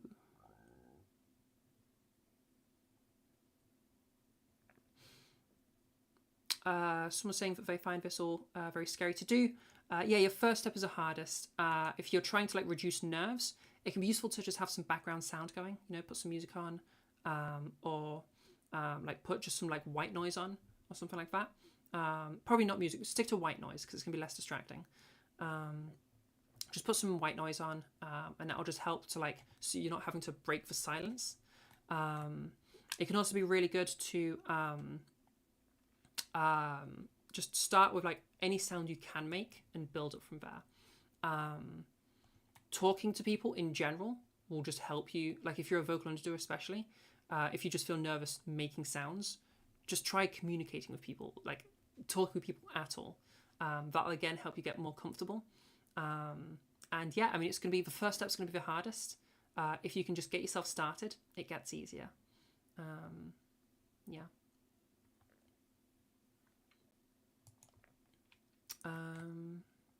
Cool. Also, starting with softies really helps you there because they're not words, they're just weird sounds, and you can just treat them as weird sounds, which should help you with like nerves and stuff. Boo. You really need to learn how to be loud. Half of these exercises you're finding, you're losing half your problems. Use half your problems if you just speak louder. Yes, so something that may be confusing here is perceptual weight / quotient has a bit of a conflation with volume, okay? It just sounds a bit quieter when you're using a lighter perceptual weight, and it sounds a bit louder when you're using a heavier perceptual weight. Also, because of some nerd stuff that we won't go into here unless you want me to, it's easier to go louder at a heavier perceptual weight. It's easier to go quieter at a lighter perceptual weight, at a more open quotient. However, you can distinguish these things. Yes, please, nerd stuff. Okay, we'll do nerd stuff. Volume, okay, like loudness is controlled. Remember that thing we were talking about with the power source filter model, okay? If we break that down a bit more, the air is coming through and meeting your vocal folds. Let's say they're closed right now, okay? As that pressure builds and builds, eventually it's going to get so much that those vocal folds have to open, okay? They're pushed open by all of that air pressure, okay? And then as that air is released, now that air pressure goes down and they close again, okay? That's the more technical version of how you do glottal cycles. That's how you actually make sound, okay? Now, if we were to hold them firmer and build up more air pressure, when we then release it, we'll have a larger air pressure release. That increased air pressure release is what volume is what loudness is, okay? So more air pressure means more loudness. Now, if we think about this with regards to what I said about quotient, you're spending more time closed than open. So if you're spending more time closed, you're going to get louder because more air pressure is building up. Okay. Your body can offset this. If you make yourself go quieter, you can go quieter because you send less air. I don't want you trying to send less air. Don't try to control it like that. With everything we do, only focus on the sound. Okay. Don't try to control your vocal folds. Don't try to control the power, like input. Don't try to control where your larynx is. I don't want you trying to control anything with your body. Just control the sound, okay? The same way you make your pitch go up, you just kind of go pitch go up, ah, okay? That's the same for everything, all right? Go louder, ah. You just control the sound. Go quieter, ah. You just control the sound, okay?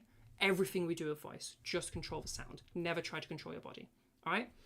Reason for this is because your brain don't work like that, okay? Think of how crazy it would be. I'm going to pick up my bottle right now. I'm going to open the cap, and I'm going to take a swig. And then I swallowed the water. Now I'm going to do it trying to control my body, okay? I got to think about this. I'm going to use my shoulder to make my hand meet my bottle. I'm going to then use my shoulder and my bicep and my tricep, I think, to lift the bottle. I'm then going to use the same with the other side and the wrist muscles the wrist muscles are gripping. Wrist muscles are also going to flick the cap, and then they're going to like flex the fingers to. You see how crazy this is, okay? That's not how you control your body. You don't think about the muscles you're using. All you do is say hand, pick up, bottle. That's it. That's all you do. Or in fact, you don't even do it. You just say pick up, bottle, okay? So that's the level of like control I want you to use with your voice. Change the sound, don't change your body. Okay? Your body will figure out the rest on its own. It's a different part of your brain that does that. It does it subconsciously. Cool. Yeah, so if you're having loudness issues, it's because of that I've just gone over. Literally, just, that's okay, do the drill, and then as a part 2 to the drill, bring your volume back up, okay? In time, this will become a better habit for you, all right? You're going back to scratchy on the down pitch. Scratchy is something else happening. Scratchy could be a variety of things happening. What does that feel like? The only time I want you doing anything with your body is just to listen to feel for things going wrong.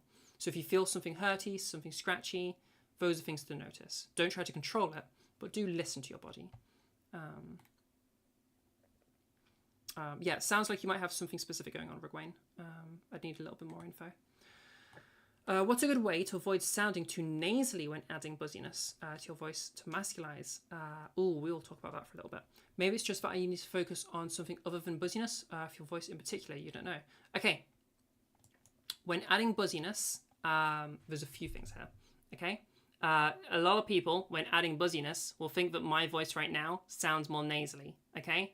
My voice right now does not sound more nasally. This isn't what nasality is. We have a little bit of a conflation between, this kind of sounds similar to something called twang. Twang kind of sounds like this, okay? This is a whole bunch of twang. And it sounds a little bit similar to me doing this. Obviously, they're quite different when I do them in their extremes to show you. But to the untrained ear, they can sound quite different to quite similar to one another. And a lot of people call twang nasality. I don't know why. It has nothing to do with the nasal tract. It's nothing to do with nasality. It's not nasality. But I'm going back to this voice now. So that was for heavy. This is for light. A lot of people call it nasality. And so a lot of people think it's something to do with nasality. It just isn't, though. It's one of those pseudoscience things. If you're only adding buzziness to your voice for masculizing and you haven't done anything else yet, that thing that you're hearing as buzziness is normal. And don't even worry about it. That's just because you've only done one part of masculizing and you need to do the other part. Okay? So that probably means you're doing it right. Yeah. If it was to sound nasal, if it was to sound nasal, by the way, that makes a kind of like the villager sound.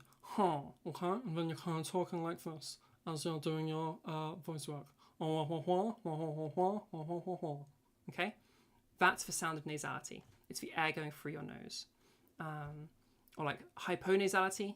So if we cut off air to the nose, there's a lack of nasality. That sounds like a bunged up nose. In the extreme, it just sounds like this, okay? It kind of sounds like this when my nasal tract is like totally blocked off and kind of sounds like I'm a bit ill, a little bit bunged up. Okay, that's the two ends of nasality. The lack of nasality or the presence of nasality. Cool. You think it's a fear of being heard? Yeah, if you're, okay, to that level of extreme, like if you're having big anxiety issues and it's messing you up here, like there's nothing wrong speaking to a therapist to help you as well. You know, that's what they're there for. And like, I have a therapist. I saw him this week and I'll see him in a couple of weeks. Yeah, therapy's good. Get therapy. If you're having anxiety to the point where it's stopping you doing stuff in life, like voice training, then that's a good reason to get therapy. And then, yeah, use things to like help it become less anxiety provoking for you. Some background sound can help. White noise specifically is the best way to do that. And just taking little steps. That's a problem you're having. Where you start out quiet, but also live with people, so it's a natural danger. If you need to be quiet, but also you need to be like not quiet, I can use a blanket. Use a blanket or a pillow and just talk into it. I was being very, very loud there, but I bet it didn't sound that loud to you. I just screamed into that pillow, okay? Into that blanket, sorry. Mute your voice with a blanket or a pillow or something. Not ideal, because it's going to change some of the sounds that you make, but better than nothing. I'd rather you be doing that than just not practicing.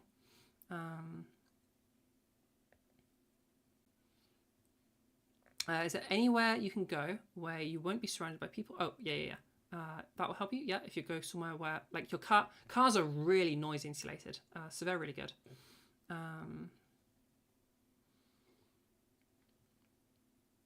Yeah, try just doing it into a pillow. That'll help you out.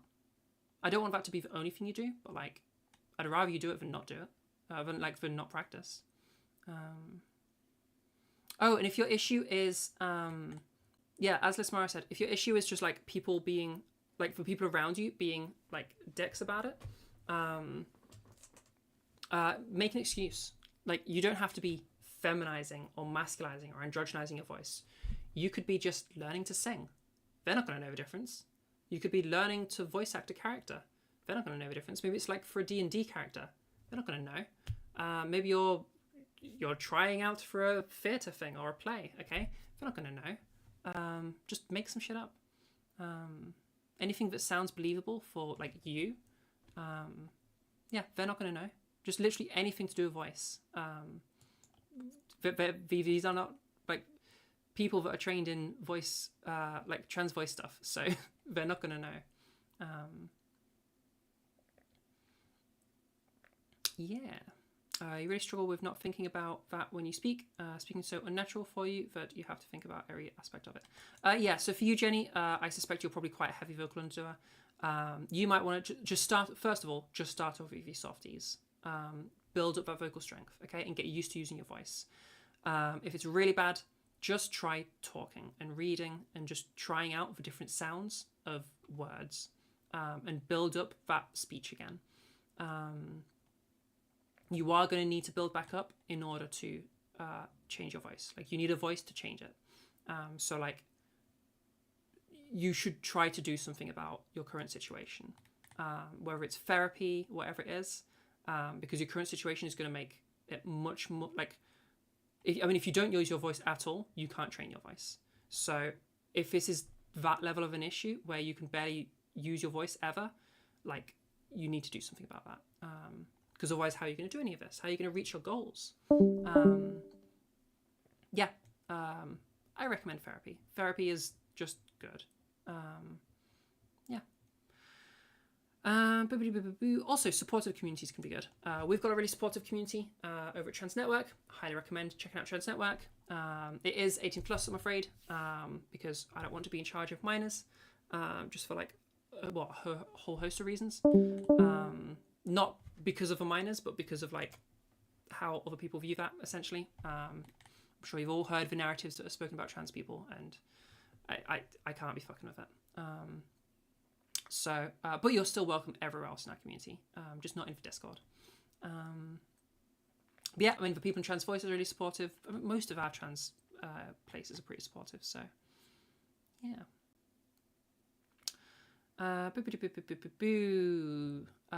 You meant scratchy audio-wise. Rumbly deep fried. Do you mean some kind of sound like this? So this sound right now is perceptual vocal fry. The perceptual, it's just vocal fry. Fry Creek specifically. That's not something to worry about, don't worry. Okay, catching up on chats.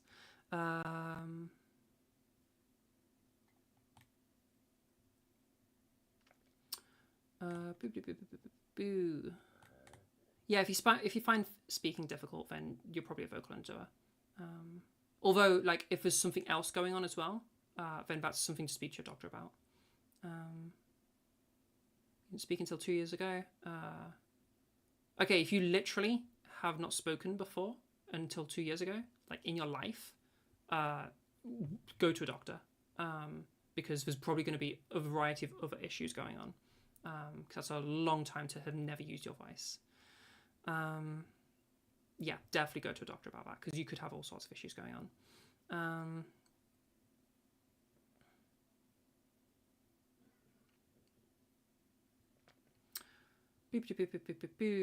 yeah, if you can get yourself doing some softies, that's going to help you a lot. Okay, sick. All right, catching up on trans network stuff now.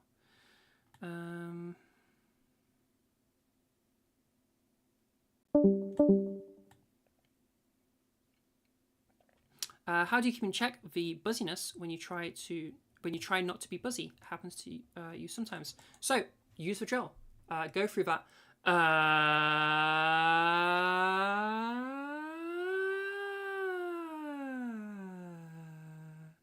And then go into some talking, and then let's say that it starts getting buzzy again. Oh no, it started getting buzzy again. Let's start again.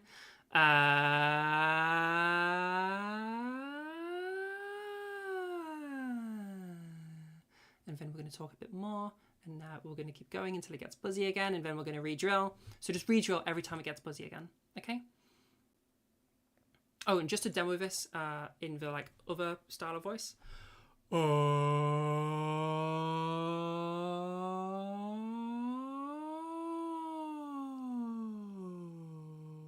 And then you'll be talking something like this. This is the sound you'll be getting, okay?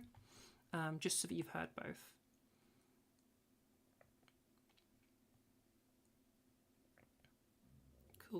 Cool. Super interesting and makes perfect sense. Good. Super glad.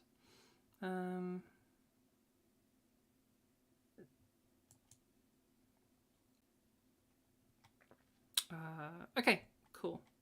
Excellent. Adelia, thank you for coming. Can you enable... Oh, that's other stuff. Okay, all right. Let's... okay, all right. That's been a whole bunch of information. Okay, so again, pitch hills. And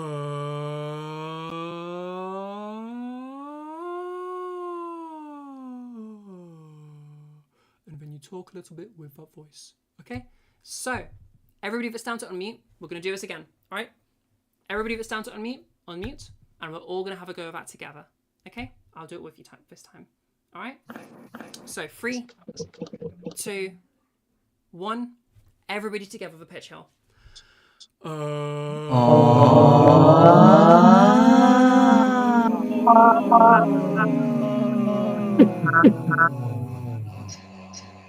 Nice. Okay, good.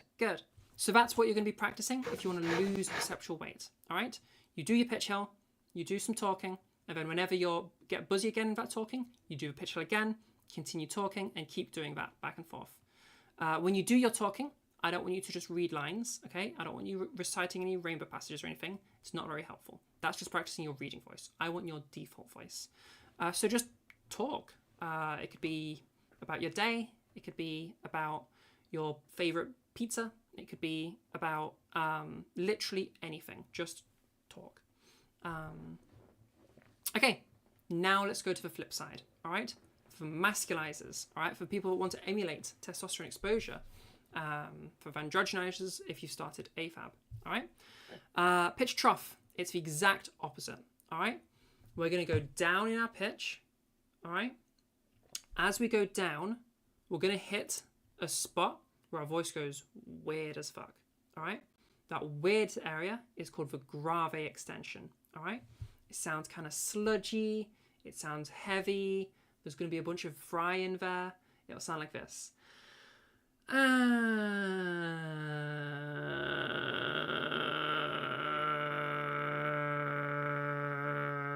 So that area where my voice went freaking weird, that's the grave extension, okay? So with that grave extension, it comes with a bunch of heavy perceptual weight, a bunch of closed quotient. So we take that heaviness and we drag it back up to our speaking pitch, okay? Now the vocal fry might come with it. If it does, that's fine. You can get rid of it later if you want to. Right now, you just want to make sure you're getting that closed quotient, that heavy perceptual weight. So the full drill is...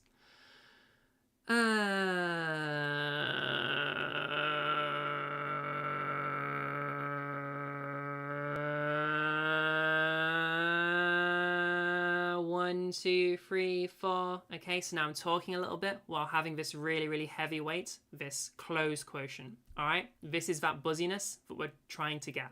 Okay, again, if it sounds more like this, and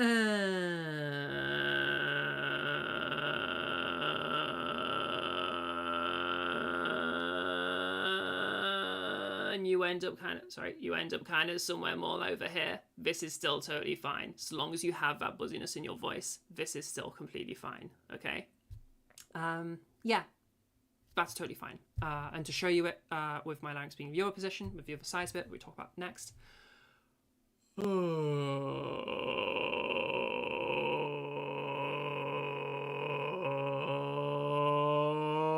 1, 2, 3, and now I have my buzzy voice back. Okay, now we have all of that buzziness coming in. All right.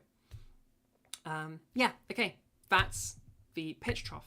All right. So it's basically the same thing. We just go down, enter that grave extension, and drag the buzziness back up. All right. Any questions on that before we all have a little go at it? Any questions at all? I see typing. I will wait for the typing.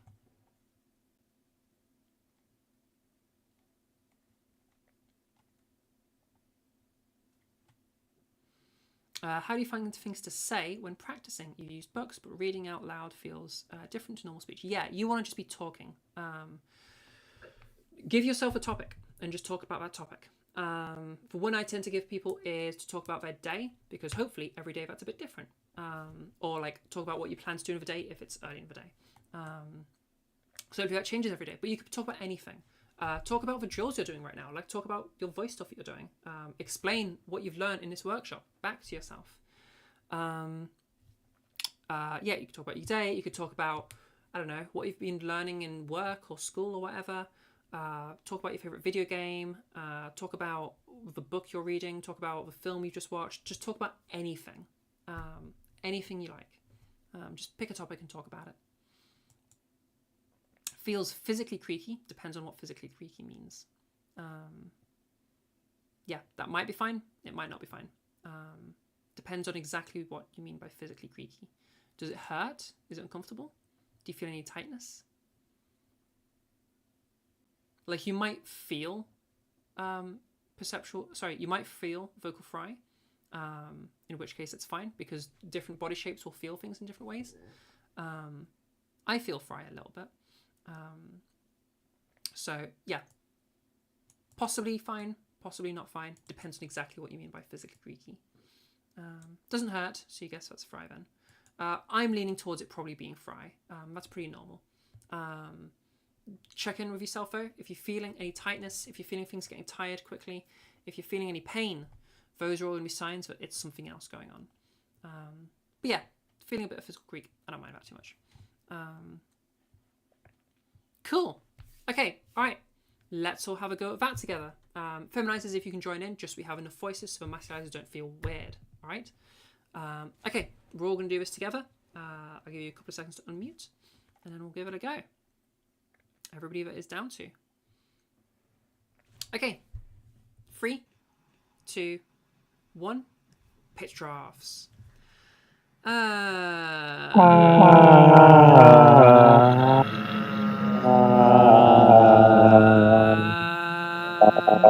not my voice. Nice.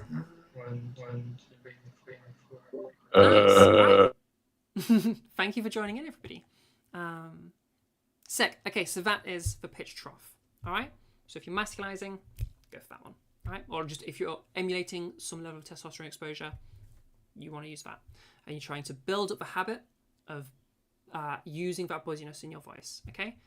Reverse for the people that are wanting to emulate not having as much testosterone exposure. You're wanting to build in your voice not having that buzziness. And it's just a matter of practice. Do the drill. Okay. Every practice should be you start off with a drill. Okay. And then as you do the drill, do the drill. At the end of the drill, you'll be left with the target sound. Take that target sound into your talking. Okay. It can help to start on the same note when you go for that word. As you then go into your talking, if you notice yourself start to slip and it starts to go back to the default, re-drill. Okay. Every time it starts to slip, re-drill. And in time, you're going to get better and better at it, and it's going to get more and more consistent. All right? Just keep re-drilling.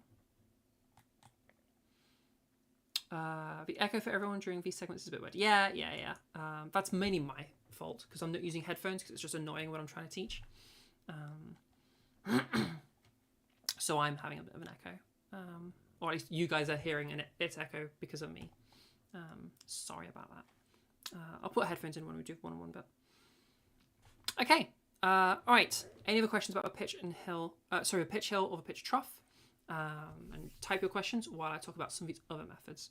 So the pitch hill / the pitch trough, in my opinion, these are the best methods. However, they are not the only methods, the only exercises you can use. Pitch hill and pitch trough are really, really good because they work for everybody. Okay, if you go high enough in your pitch hill, you will get to a light perceptual weight. If you go low enough in your pitch trough, you will get to the gravity extension and a heavy perceptual weight. Okay, and then it's just a matter of dragging those back to where you want to be. They will work for every single person, but there are other things. They don't work for everybody, but for the people they do work for, they can just be a bit more intuitive. Okay, so something we can try. If you're familiar with ASMR, specifically softly spoken ASMR. Softly spoken ASMR sounds kind of like this. They turn the volume down a little bit. They talk a bit quieter. Okay, and they also talk with really light perceptual vocal weight. Okay, so they'll be kind of talking like this with a really, really light perceptual vocal weight, or they'll be talking like this with a really, really light perceptual vocal weight. Okay, now you want to do that and just go a bit louder. Okay, still have that gentleness, but bring it to a normal conversational volume. Okay, still have that gentleness, but take it to a normal conversational volume. All right, and that's going to be your light perceptual weight. So mimic that ASMR voice. All right. On the other side, if you're trying to go heavier, we can think of like a sports announcer, like the Wii Sports voice. Okay, strike, batter out. I haven't played Wii Sports in ages. Nice shot. Okay, all of those things. Think sports announcer. Think big. Think energetic. These are going to be heavy sounds. All right, so try to emulate a bit of that. Okay. If you listen to a lot of ASMR, then that's going to be really intuitive to you. If you watch a lot of sports, that's going to be really intuitive to you. If you've played a lot of Wii Sports, that'll be really intuitive to you. If you haven't, it might not be so intuitive. So another one you can try. All right. Imagine you're holding a little kitten or a little baby, or let's do this so you can see what I'm doing. I mean, the action doesn't matter. It's just to symbolize what's going on. Little baby or like a little puppy or a little kitten, something that's cute to you. Okay, little snake if that's what you're into. All right, and you're just gonna rock this little baby and you're gonna coo at it. Okay, cute baby, Okay, that is gonna be really nice and gentle, light perceptual vocal weight. Okay? Most people's baby voice, when they go ah to a baby, is a really light perceptual weight. Okay? Again, you might find yourself being a bit quieter here, so up that volume a bit. Ah, ah, cute baby. Ah, okay? And that's going to bring you your light perceptual weight. Pretend there's a little baby or a little puppy or whatever it is. And that's going to be, your lightness. And then we're going to counterpose that with the opposite, all right? That baby that you've just been holding, all right? It's just been sick on you. Ah, gross, baby. Ah, okay? Or the puppy just bit you. Puppy, ow, ow. Or the kitten scratched you. Ow, ow. Okay, or the snack bit you, I guess. So we have those two sounds. Ah.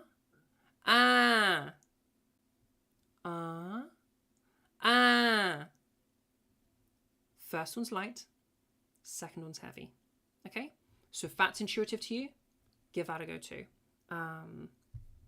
Again, and there's a million different scenarios we could role play. These are just little things that they rely on some mimicry, and they rely on it being intuitive for you. If it's not intuitive to you, don't force it. The pitch hill / pitch trough don't need any intuition. Okay, so they're much more universal. I prefer them. They're what I use in lessons. Okay, but the other two are there as an option if you like them. Lastly, if you just can't make this work, okay, this only works, I'm afraid, for feminizers, for people going for a lighter perceptual vocal weight. Specifically, if you want a light perceptual weight, give a little, give a big yawn, okay, and then try to talk with that yawny voice. Now you'll notice my yawny voice is a very specific voice, okay. It's back into that more masculine area, but it has that lighter perceptual weight. I can't really change it because it's a yawn voice, it's a single thing. And I cannot do it without yawning more. But this yawn voice is a light perceptual weight. Now, because it's so static and because you can't move it at all, I don't like this drill. However, I don't mind you using it to introduce yourself to what a light perceptual weight should sound like. Okay? So by all means use it as a little introduction and then take that into one of the other drills. Okay? For other drills, even the intuitive ones are better than the yawn voice. Okay? Really, just use the universal ones. Use a pitch hill, use a pitch trough. Works for everybody. It's good. It's what I use for teaching students. I use it for a reason. It's just a much more reliable drill.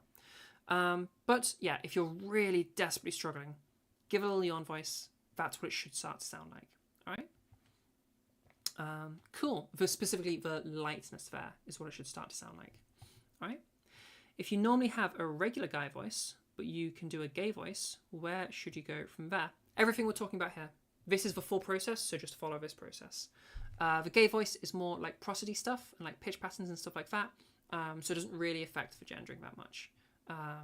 Typical gay voice is going to be using the speech patterns, the feminine speech patterns, specifically from like West Coast America. That typically is what, like basically the Cali girl accent, but in a masculine voice, is what is typically thought of as the gay voice, or the camp voice.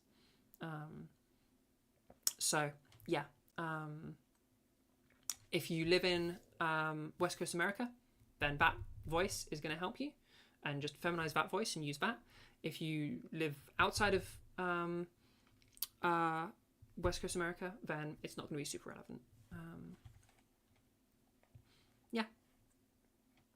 Either way though, like your main focus should be the stuff that we've covered so far, as well as the next portion. Okay, if you have any more weight questions, do ask them, but I'm going to start moving on and then we can come back to it if you have more questions. So here's our second thing. All right, so far if we've started with a unmodified testosterone exposed voice, okay, we're somewhere over here, and we've reduced that vocal weight, so now we're somewhere over here. Okay, now I'm going to teach you to bring this all the way over here. Okay, this is going to be your other modification. Okay, or vice versa. If you're starting over here and you're trying to move the other way, okay, then we've just done some stuff. So now you've added a bit of a little bit of perceptual weight. Okay, you've gone from more closed quotient, and now we're going to bring things over here to have that last change happening. Okay. All right. Size. This has a lot of names. Okay, depending on where you go. You'll have perceptual size. That's going to be more common with people like Trans Voice Lessons, Yana, as well as Selena Silva from Oversea. You'll have vocal tract size. That's a term I like to use. You'll have resonance. That's quite common in places like Trans Academy and some other spaces. I think Seattle Voice Lab also use it. Or larynx height. I also quite like that one. This is what linguistics mainly uses. These all mean the same thing.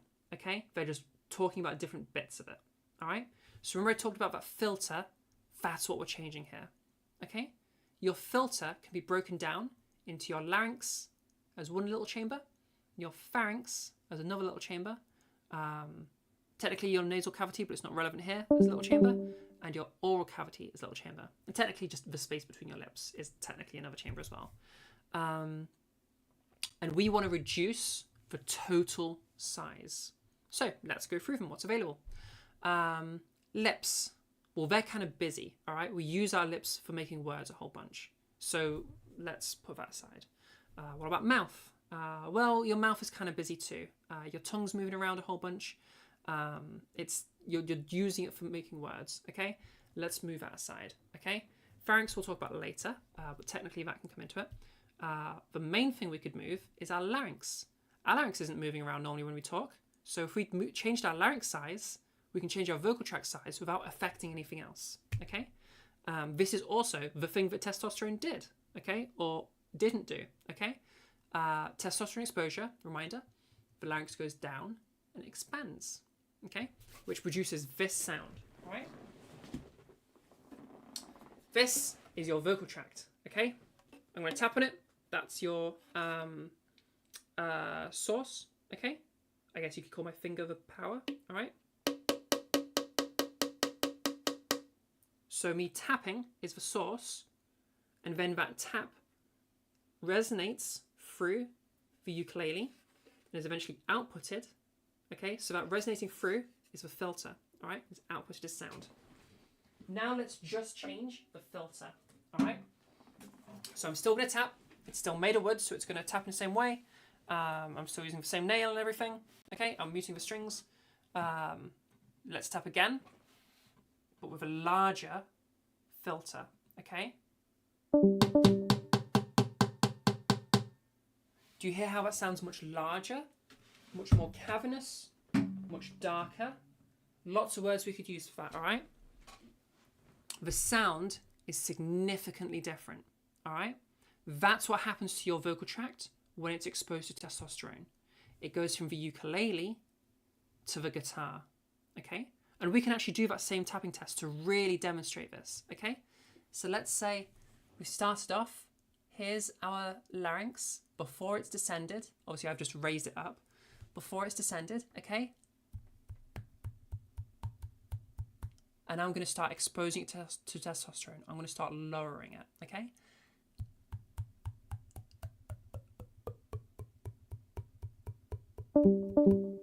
Okay?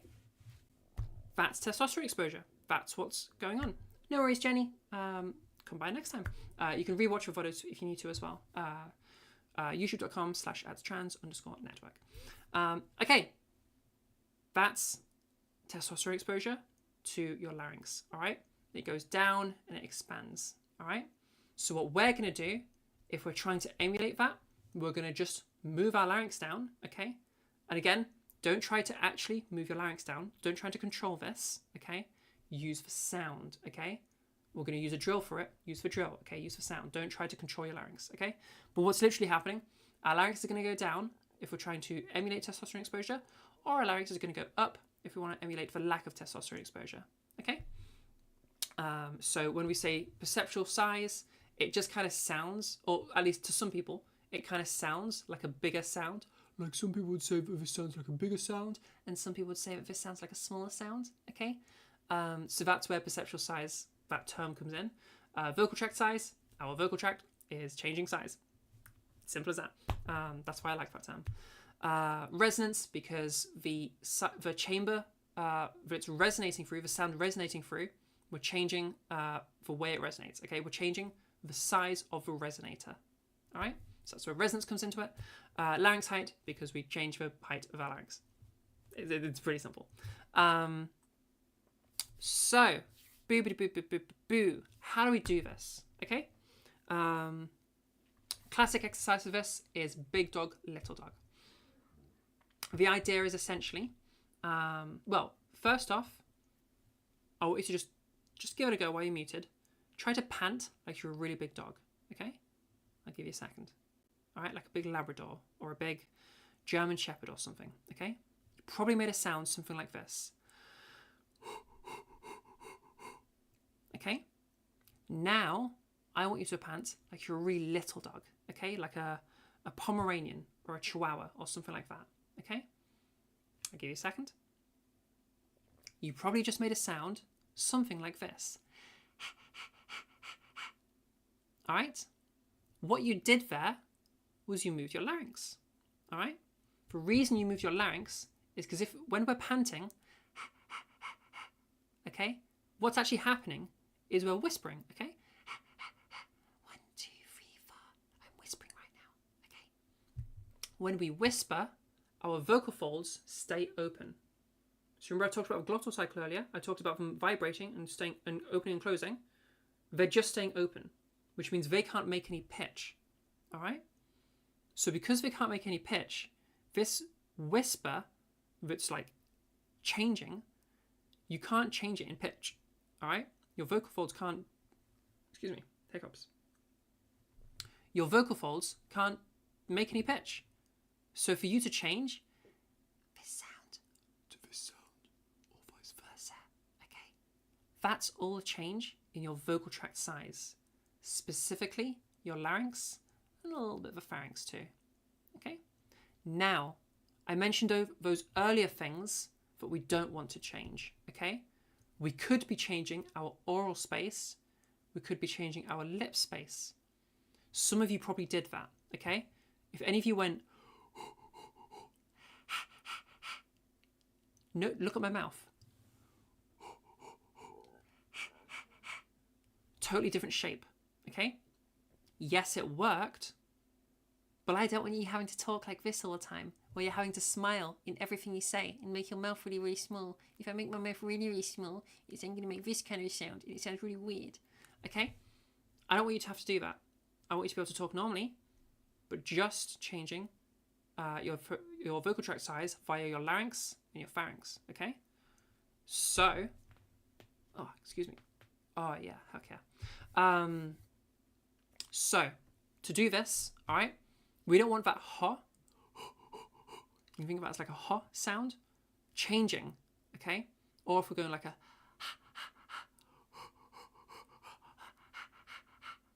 that ha, okay, we don't want it changing, all right? We don't want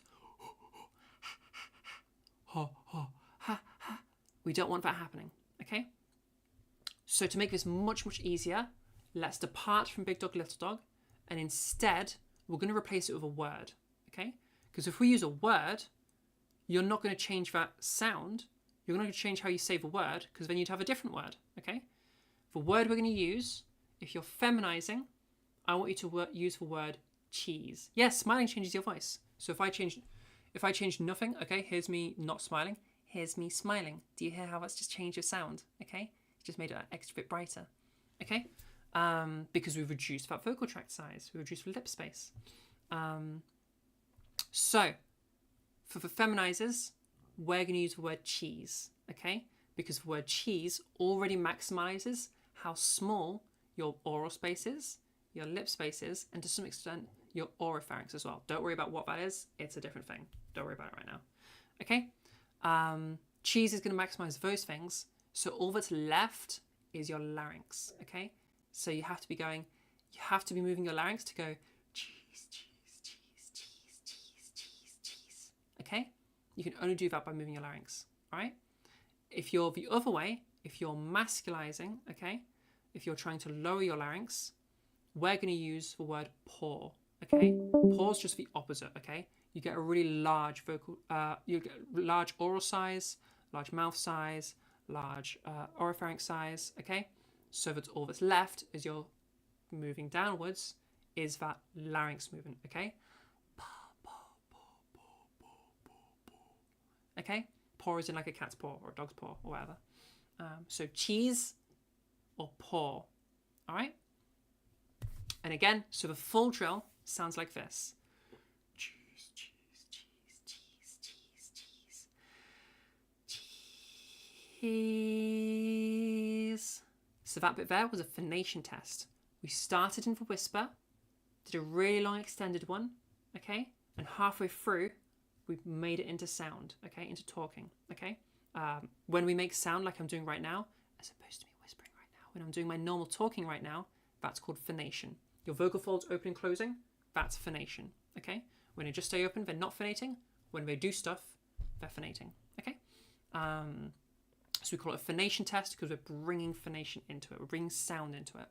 So again, full drill.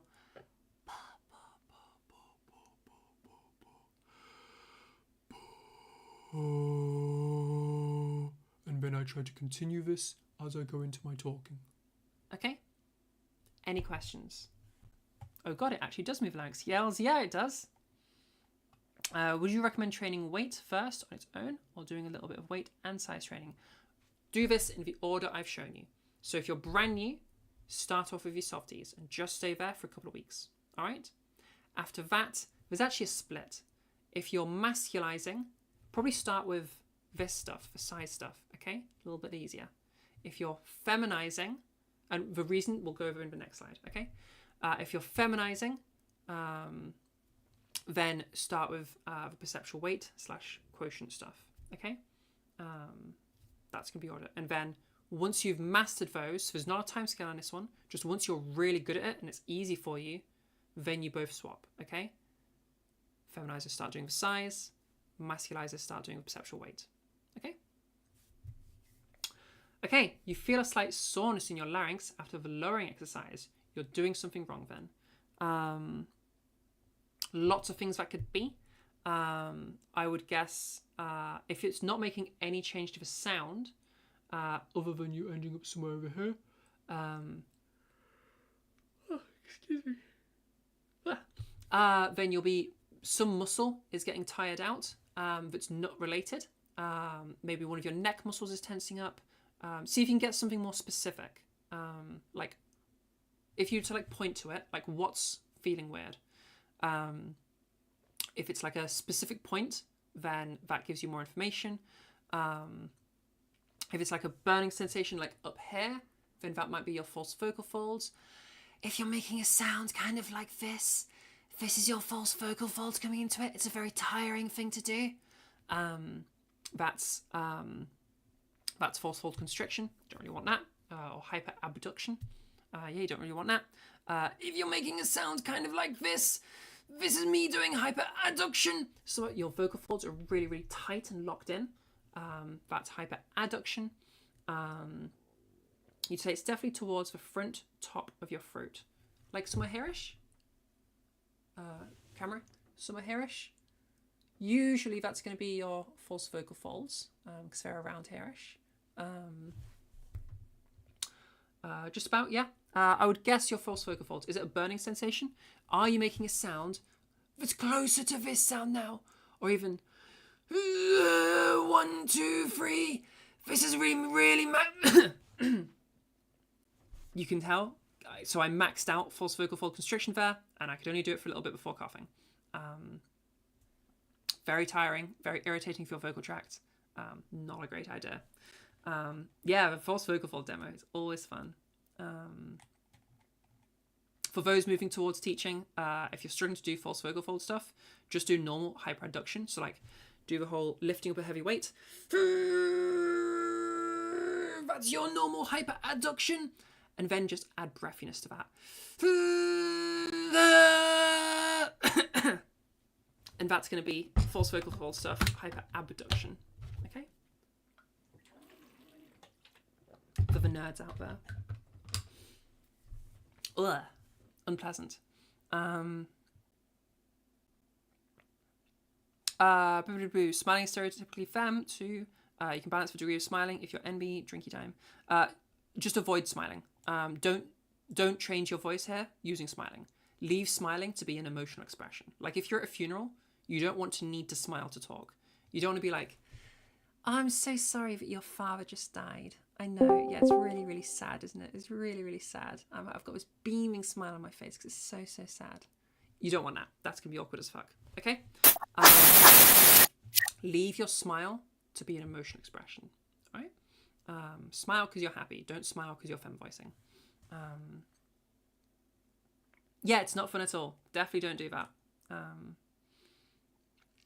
Just sounds like what you would expect from velouring and doesn't burn. It's just oddly sore. Yeah, I'd probably need to hear your voice to know exactly what's happening. We'd need to work together a little bit. If you stick around to the end, I will happily give you some one-on-one and we can go over that.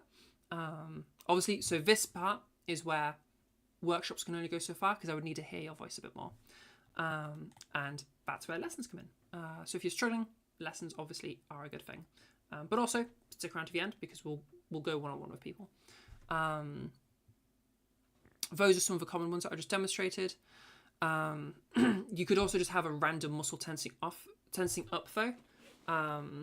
And if a random muscle is tensing up, then you want to try to occupy that muscle with something else. So let's say, we'll go back to what I did. So when I was first learning to raise my larynx, I would tense up the back of my neck. Not even related to voice, and so it didn't change the sound, but I could feel it tensing up, okay? It would tire me out. Because I was like locked up like this. So let's say it's the back of your neck tensing up. Do the drill. But as you do the drill, try to move the back of your neck, okay? The muscle that's tensing, try to occupy it with a different task. Because if you're gently rolling your neck can't tense up. Because otherwise it wouldn't be able to roll. It has to relax. So,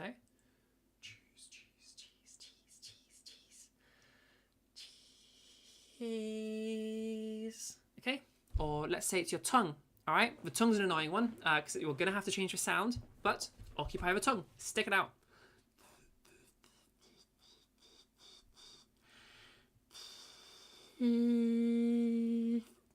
Okay? It's going to be annoying because you're going to have your tongue stuck out, but your tongue can't tense up. It can't get involved because it's stuck out. Let's see if it's your jaw.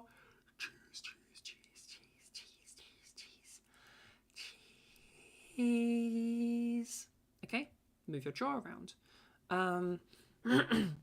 If it's something where you can't figure out how to move it, maybe it's something in your throat, you can't really move it easily, gently massage it. So for whatever it is that, who was it again? Calabash. Whatever it is that's tensing up for you, try just massaging it a little bit. Be gentle, okay? Because especially around your throat, all right? That's delicate. So just very light pressure, a nice relaxing massage. I'm specifically saying a nice relaxing massage because massaging a muscle helps to relax it, all right? So you can use just a little massage that will help you draw conscious attention to the thing, okay? Which will help you consciously relax it. And it will also just relax it, okay? So then,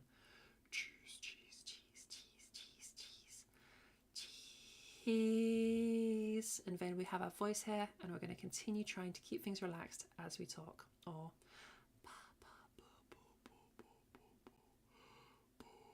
and we're going to try and keep things nice and relaxed as we then go into some talking, okay? And there's going to be how you do this. Now, if you are experiencing tension issues, okay, very common, almost everybody does. I did, most people I know did, most of my students do at some point. Very, very normal, okay? Because this is a weird thing that we don't do much. By the way, if you're in doubt, you can do this. You know you can do a light perceptual weight because you do it every time you yawn. If you've ever done that in your life, then you have partially feminized your voice before. You've already done it before. You already know how to do it. Or if you've ever, probably when you've shouted, you've probably also had a pretty heavy perceptual weight. So you probably masculized your voice before with regards to weight stuff.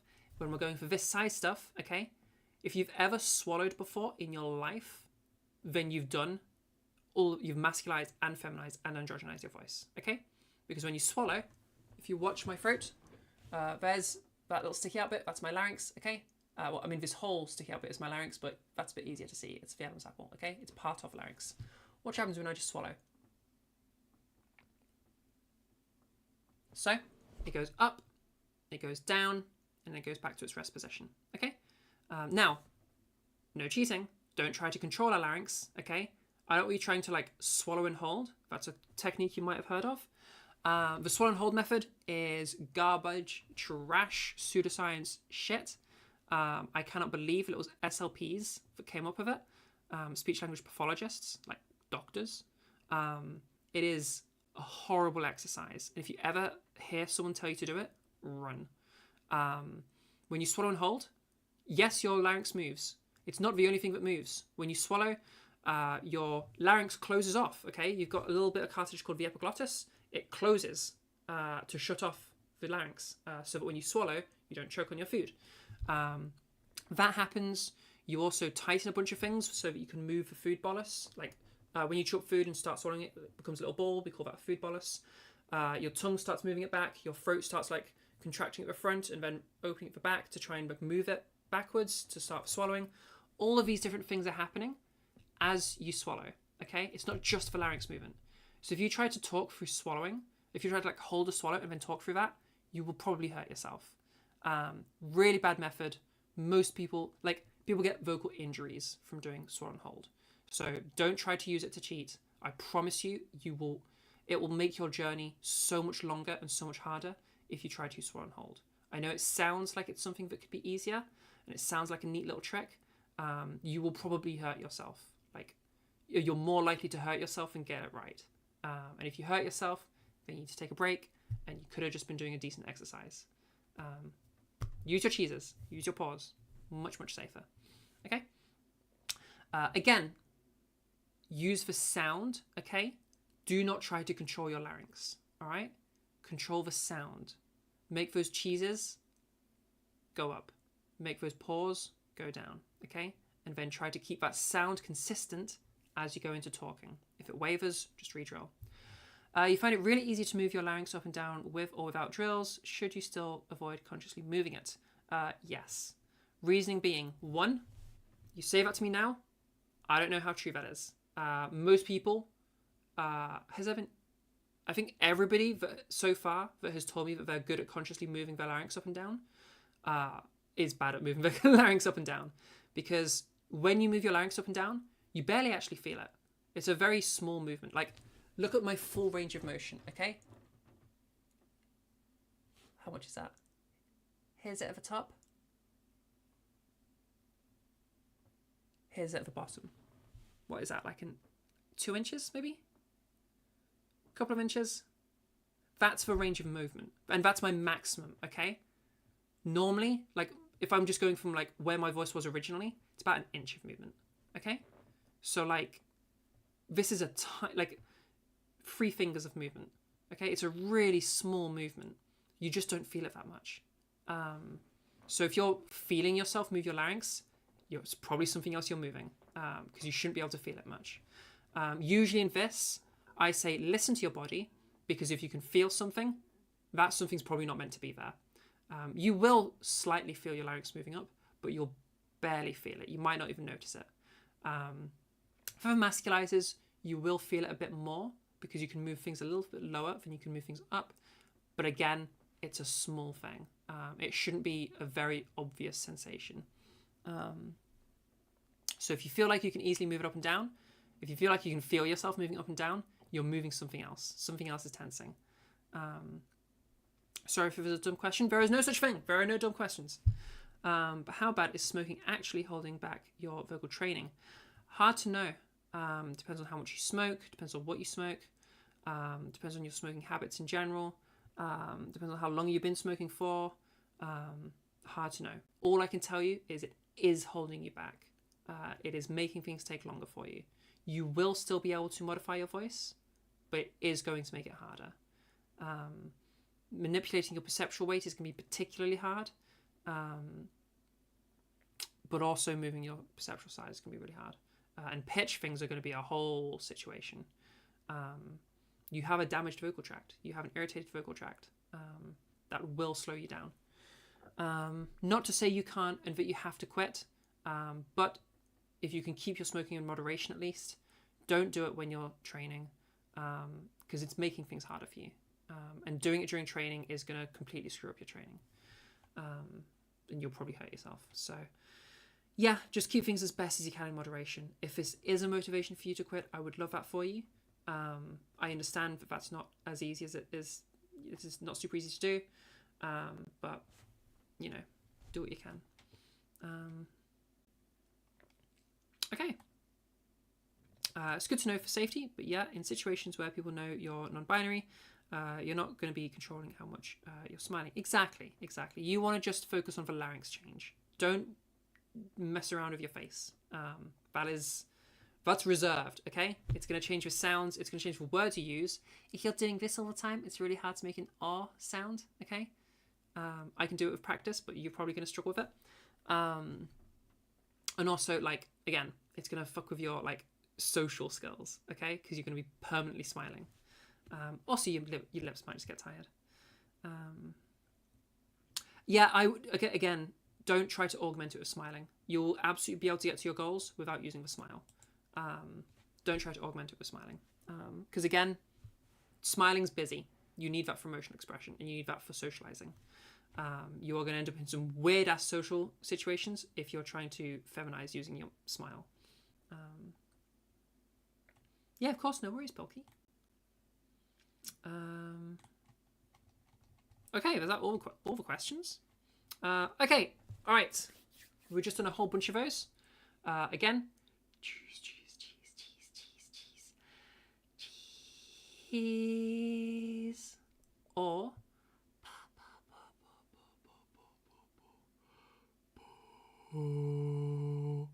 now, what I don't want, okay, is this. Cheese.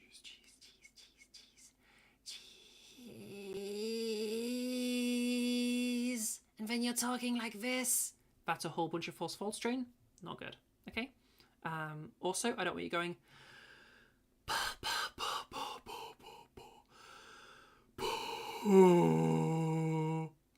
Again, that's a lot of pressure on your vocal folds. Don't be going super loud in your whispers, okay? Keep it like a library volume, like you're whispering to your friend in the library. Just nice and quiet like this, okay? Cheese. Okay? Keep the whispering nice and quiet. Not for words, but for whispering, nice and quiet. So that it's nice and gentle, okay? And then as you move that gentleness into your talking, okay, don't bring in a bunch of strain, okay? I don't want cheese. I want cheese. All right? Another thing people often do is conflations with pitch, okay? When I go, cheese, cheese, cheese, cheese, cheese, remember my pitch hasn't changed, okay? Cheese. All right? I can change a pitch without changing my larynx height. Cheese, cheese, cheese, cheese, cheese, cheese, cheese, cheese, cheese, cheese, cheese. That's all the same larynx height. Okay?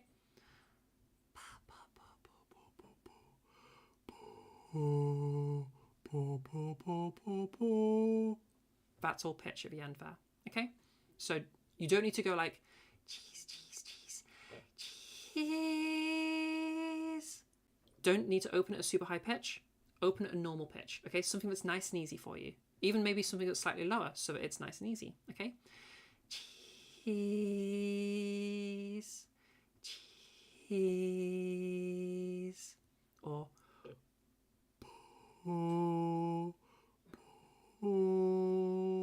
just go for an easy pitch, okay? We're not changing pitch here, we're changing larynx height. So just your pitch, keep it consistent, keep it to whatever's easy, all right? You can choose the pitch here, it's irrelevant, okay? All right. Okay, any last questions about that before we go into all of us doing it together, okay? So type your questions now while I give you some lesson instructions. When you unmute, you're going to be, this one. Sorry, I missed your question. I am so very sorry. If I ever do miss your question, please do ping me. Will doing the small dog, big dog frequently ease up the tension long term? No. You need to consciously work on that tension. Figure out what it is that's tensing and remove the tension. Otherwise, you're just keeping that habit there. Okay? So find the tension and remove it. Okay?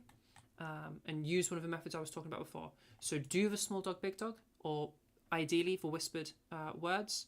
That should be words instead of vowels, sorry. Use the cheese or use the paw, okay? And then do something to relax the specific muscle while you're doing it, okay? Practice and implement removing the tension as part of that practice, okay? So like step 1, start relaxing the muscle or occupying the muscle. Step 2, drill while keeping that muscle either occupied or being relaxed. Step 3, start talking, okay, while trying to maintain the same sound and trying to keep things relaxed, all right?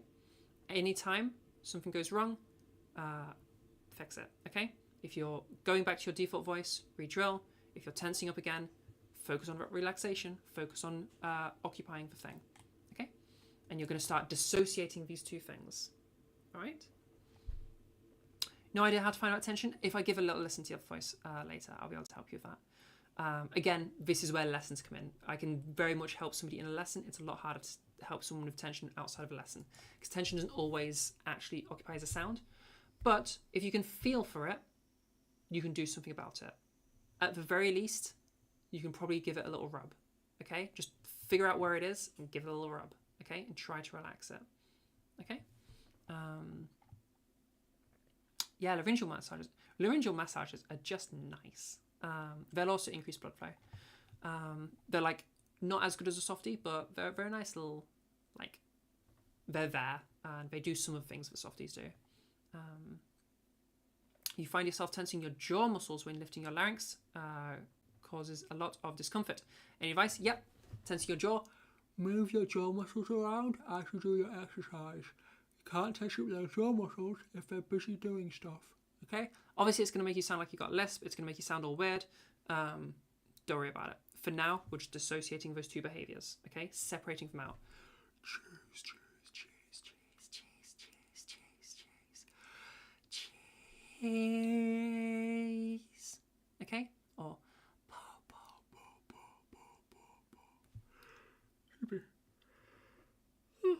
sorry.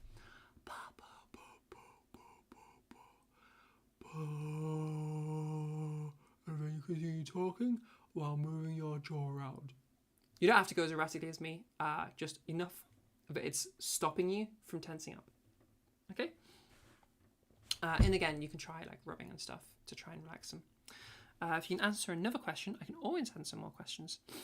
You've had an endo check your thyroid unrelatedly. So you know it's not anything weird, but it's like there's 2 spots on your throat that have grown Adam's apples wise since HRT. I don't know what the terminology is to describe better. You're assuming higher things is the Adam's apple. Okay, Adam's apple is this thing, okay? Should be roughly central. It should be hard, okay? Don't like push it, but it should be hard, okay? It's cartilage, it's hard cartilage, all right?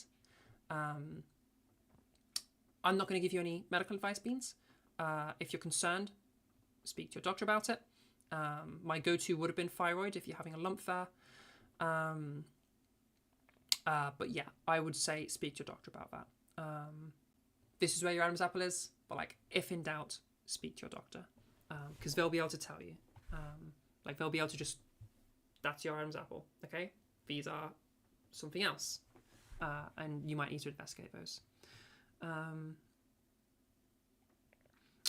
Oh wow, that was helpful. You're super welcome. We'll definitely be adding that into your exercise. Thank you. Yeah, you're super welcome, Pilky. I'm glad it helped you. Yeah, occupying the muscle will help you dissociate the behaviors. Okay, you think it might be around the larynx, so you look into what laryngeal massages are. Yeah, you can just look up on YouTube. Oh, there's a little write-up there. YouTube has some great little demos on laryngeal massages. But just to make sure you're getting the spelling right, so that I imagine spell check will be fine for it, but just in case it causes issues when you're Googling it, or YouTubing it, that's how you spell laryngeal. And larynx is spelled larynx. And I may as well just copy and paste those for the other Discords in case those people have need of them. That is how you spell laryngeal. Boop. That is how you spell larynx. Boop. That is how you spell massage. If Mike can... Hello, Discord? There we go. My Discords are struggling right now. My PC is not happy. Okay, sec. I didn't mean to click on that. Okay. In a second language, don't worry at all. Don't worry at all. I'm just giving it so, like, if you're looking up and spell checker doesn't help you, like, that's the spelling. Just in case you get, like, spell checker not helping you and you can't find anything. Okay, brilliant. Wait, you can't hear me. Wait, what? Lost audio. I clicked on mute. Sorry, I clicked mute. Sorry. I clicked the mute button accidentally. Whoopsie, misclick. So it's only your Discord, sorry. What was I saying? You said sorry, ESL? Yeah, don't worry about it. I'm just letting you know so that, like, if you're like looking up and nothing's showing up, this is the proper spelling. Okay, sec. Sorry. Oh yes, false vocal fold stuff. Okay, if you're having issues with false vocal folds, okay, best way to fix it is by learning to control them. Learning to control them kind of sucks, but here we go. We talked about it just a little bit earlier. Basically, you're going to learn to engage your false vocal folds, because if you can control them like that, you can learn to not do them. Like with anything, this is another thing with your tension stuff, by the way. If you can do more of it, you can do less of it. So there's another method as well. So, like, if you feel something tensing up, see if you can tense it up more, okay? Because that's you gaining control. And then try to relax it, and then see if you can remove it completely, all right? Same thing with false vocal fold stuff. Okay, so there's a few different methods of entry here. Firstly, try mimicking an old man yelling at the kids to get off his lawn, okay? This old man, he hates kids, he's grumpy, he's the worst, he's that guy, all right? Get off my lawn, kids! Get off my lawn! What are you doing? Get off my lawn! Okay? I don't know what accent I do there, but I do an accent there. That's false vocal fold constriction, all right? We could also do this in another way. This one kind of sucks because it's a lot of false vocal fold constriction. Be careful with yourself when you're doing it, okay? First of all, start off, imagine you're at the gym, lifting a really heavy weight. It's a weight that's too heavy for you, okay? Okay, proper cartoon stuff, all right? That's not false vocal fold, that's your true vocal folds constricting, okay? Now, we open up those vocal folds, all right? So you start going breathy through that.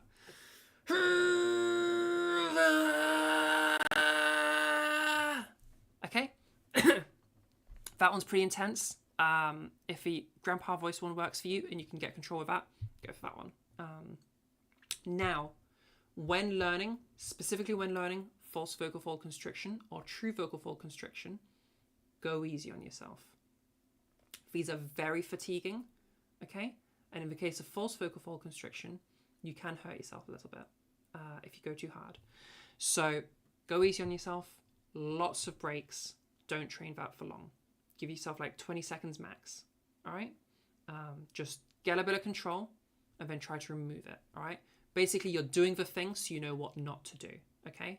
So you do it, you'd be like, okay, this is what I'd like to do it, okay?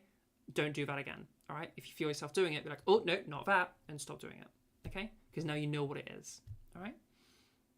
If you can do something, then you can not do the thing, is the idea, because you have control of it. And again, just keep it chill when you're doing those exercises and practicing constriction stuff, because they're very, very fatiguing and potentially a little bit damaging. So just like be chill, all right? You're only doing it to the extent where you're learning to remove it. Once it's gone, it's gone. You can leave it. Yeah. I heard of a voice actor buggering their voice because they did something like that for a sustained amount of time and presumably in more than one take. Yeah, voice actors have to be very, very careful with that sort of stuff. If you've ever seen some interviews with Andy Serkis, the voice actor for Gollum, he was proper putting his voice through a bunch of work through that. A lot of people say that Gollum's voice is just OPC. Smeagol's voice is OPC. Gollum's voice has more than just OPC. He uses some true vocal fold constrictions sometimes, uses some false vocal fold constrictions sometimes, uses some knurdle sometimes. There's a whole bunch of stuff that goes into the Gollum voice, okay? He famously was drinking Gollum juice, which was a mix of like tea, lemon juice, some honey, and a bunch of other stuff. And if you look at the total ingredient list, it's fucking gross. I think some Gatorade was in there. It was horrendous, but apparently Gollum juice kept him going. I think some vinegar was in there. I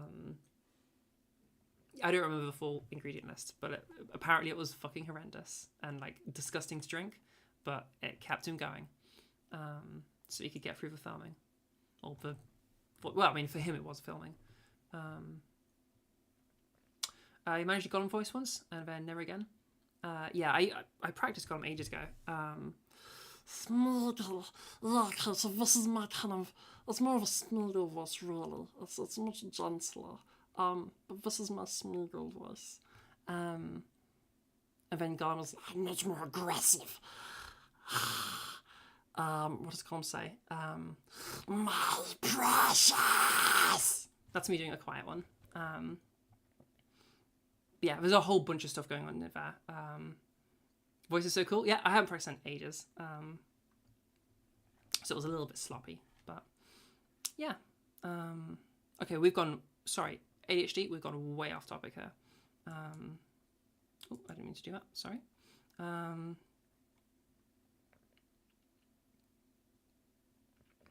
Cool. Yeah, the voice is cool. You can do a lot of stuff with it. I used to do it for fun when you were younger, which is probably why you have control over that stuff now. Yeah, cool. Gollum voice can be done. Like, Smeagol voice is pretty chill. Like, if you're just doing this is pretty chill.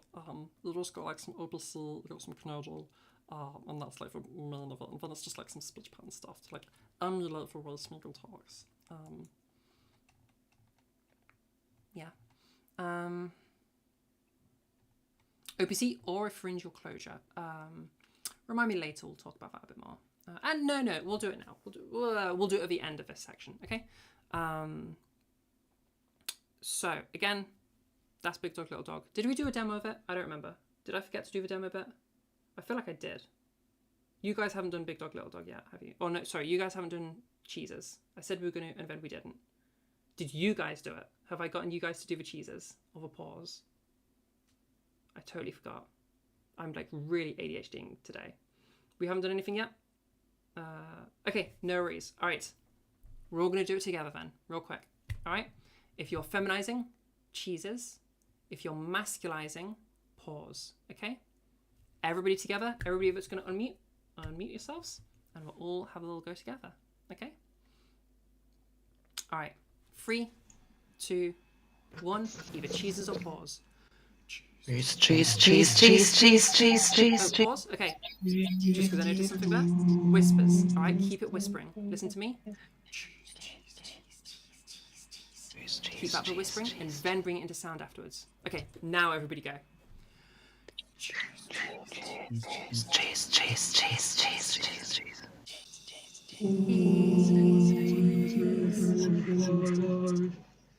Nice. Okay. Well done, everybody. So, choir of cheese or choir of pause.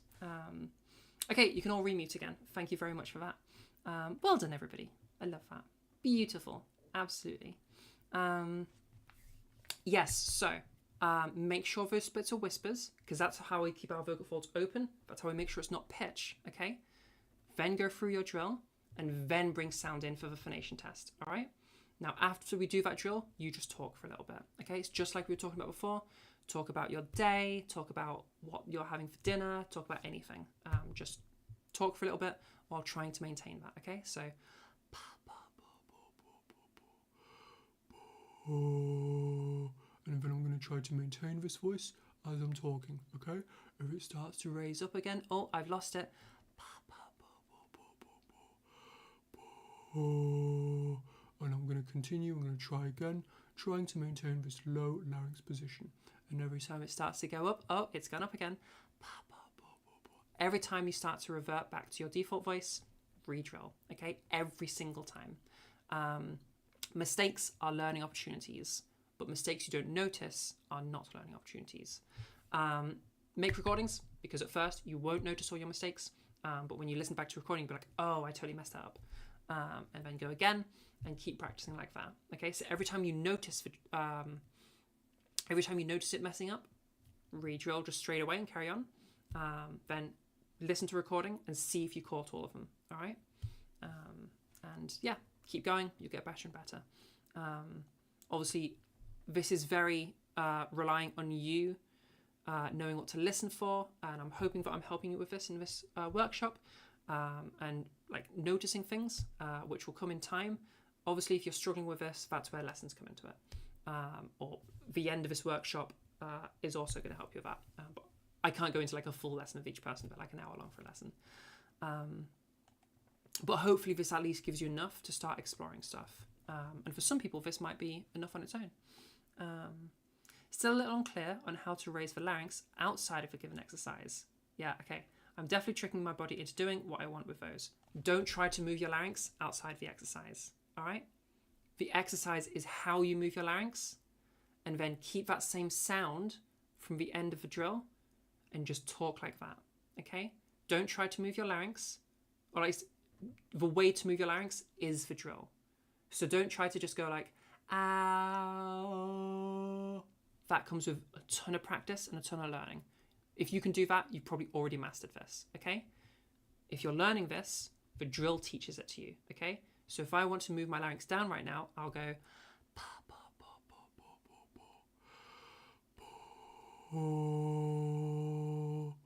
and then I'll just try to maintain that sound in my voice as I'm talking, okay?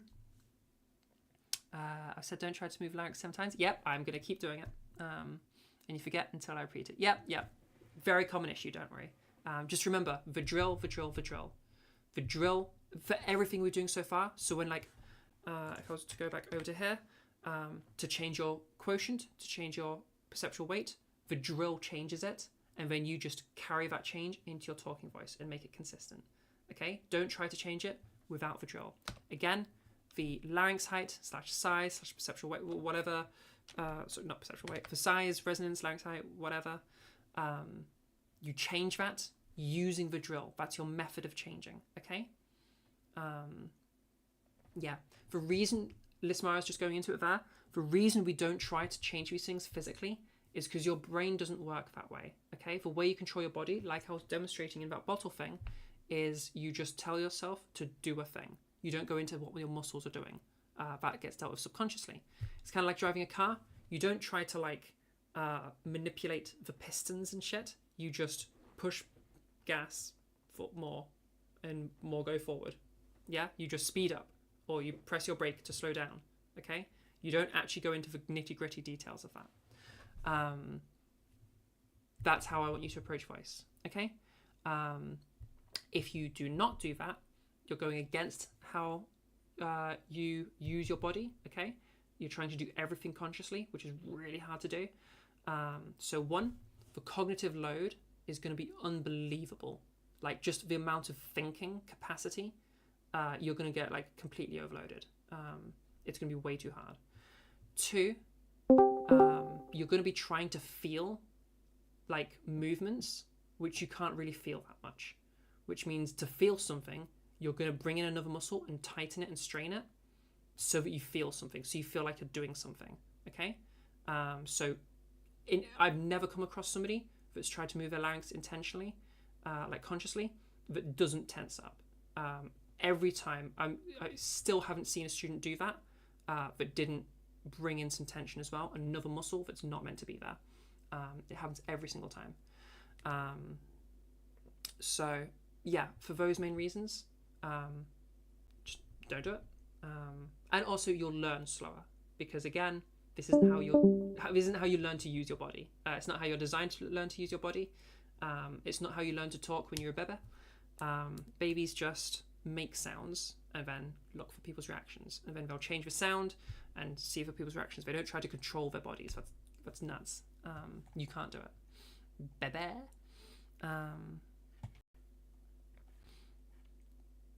Yeah. Okay. Any other questions? We're getting a lot of questions today. I love it. You guys are really good. One of my best workshops so far. We've got some favorites today.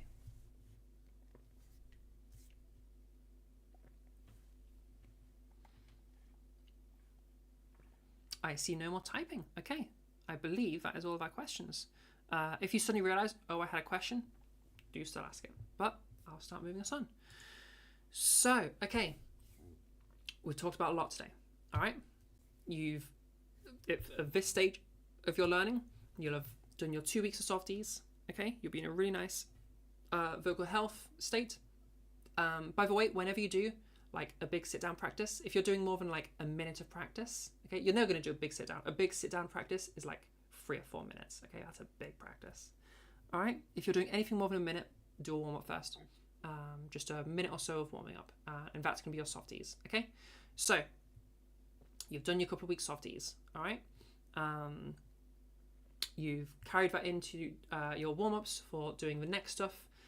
If you were masculizing, then you started off with your larynx height / vocal tract size / perceptual size / resonance, whatever term you want to use, I don't care, as long as you're on about the right thing. You've mastered that. You've absolutely aced it. Okay. Or if you're feminizing, okay, you've mastered perceptual weight / quotient. Again, I don't care which term you use. You're the freaking like best ever person. Okay. You then moved on and you've done whichever was the opposite of you started with. Okay, if you were masculizing, you're now doing some perceptual weight stuff, quotient stuff. If you were feminizing, okay, you're now doing the size, blah blah blah blah blah stuff. Okay, mastered all of those. All right, nailing it. Now we're going to talk about bringing those things into balance. Now this is more diagnosing things being wrong. If nothing sounds wrong about your voice, you can basically skip this step. Okay. Right, this is the concept of fullness. This is your first time joining a session. You have a vague idea of softies from Trans Voice Lessons. Could you please get caught up briefly on what the 2 weeks of softies is? Just do softies 3 or 4 times a day for a couple of weeks. That's your 2 weeks of softies. So if you're brand new, start there. The purpose is to it'll teach you some good vocal habits, mainly in relation to pitch. And it will teach you some really good vocal habits. It'll also bring in some really good vocal health and vocal hygiene. What softies are, you probably want to watch that section because it's quite a bit to explain. Semi-occluded vocal tract exercises. Basically, your lip trills, your bubble phonations, those things. Going out and out and out in pitch, that's your softies. Yes, you've done all of that stuff. Thank you, Lismara. Yes, so fullness, all right? Fullness is the idea that your voice is going to sound more quote-unquote normal when your perceptual weight / quotient and your size / all the other terms for it are roughly in balance with one another, okay? So a light perceptual weight, a small vocal tract size, that's going to sound kind of normal. But a heavy perceptual weight with a small vocal tract size is going to start sounding a bit more cartoonish, all right? Same vice versa. So think of this graph. I think you guys can see my mouse now. I didn't change a setting, but it looks like you can see my mouse. Hells yeah, that's awesome. Okay, I can guide things. Imagine a little imaginary line between this fem full and mask full. Okay, that little diagonal line. That, think of as your fullness line. That's when your size and your weight are perfectly in balance. All right. further you move away from that and eventually cross over the line, the more your voice will start sounding cartoonish. Now, I don't want you aiming for a full voice necessarily. I want you aiming for a less cartoonish voice. I.e., if your voice sounds cartoonish, this is how you fix it. If it sounds cartoonish, if it sounds wrong in some way, you've probably got a mismatch between your size and your perceptual weight. One of those needs to change. Okay? They need to be brought closer together. All right? So if you're kind of sounding a little bit like this, all right? This is me with a really, really hollow voice. I have a very large vocal tract size, okay? I don't know my pause. Oh, excuse me. I literally can't do hollow voices without yawning. If you have this kind of voice, we can call this hollow because it kind of sounds hollow, or underfull, okay? It's lacking fullness. And this is caused by a large vocal tract size while having a light perceptual vocal weight. It just kind of sounds cartoonish. We can even think of some cartoon characters, okay? Like, I'm smarter than the average bear. That's Yogi Bear. Hi, this is Patrick, okay? Patrick Star. If I had a very British accent and a little bit of breathiness. Oh, I do love honey, Christopher Robin. This is kind of what Pooh Bear sounds like. But without his pitch pattern, because it's been ages since I've watched Winnie the Pooh. So that hollow sound is by that big mismatch. So if you sound hollow, either you need to raise your larynx higher, okay? You need a brighter resonance, a smaller vocal tract size, whatever word we're using, or you need to add some more perceptual weight to it, all right? So play around with those, okay? If you're sounding at all like this, then you probably need to change one of those factors. Oh, goodness. I should also drink some water. Thank you for that reminder.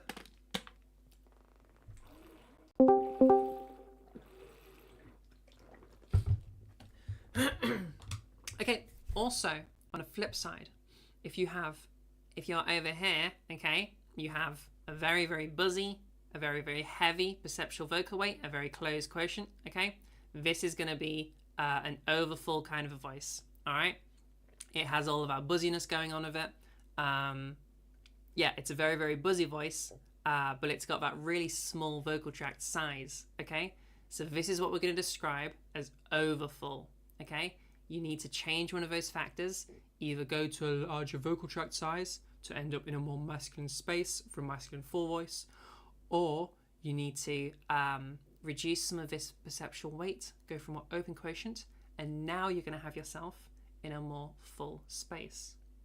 Again, don't worry about trying to be full, just worry about not being cartoonish.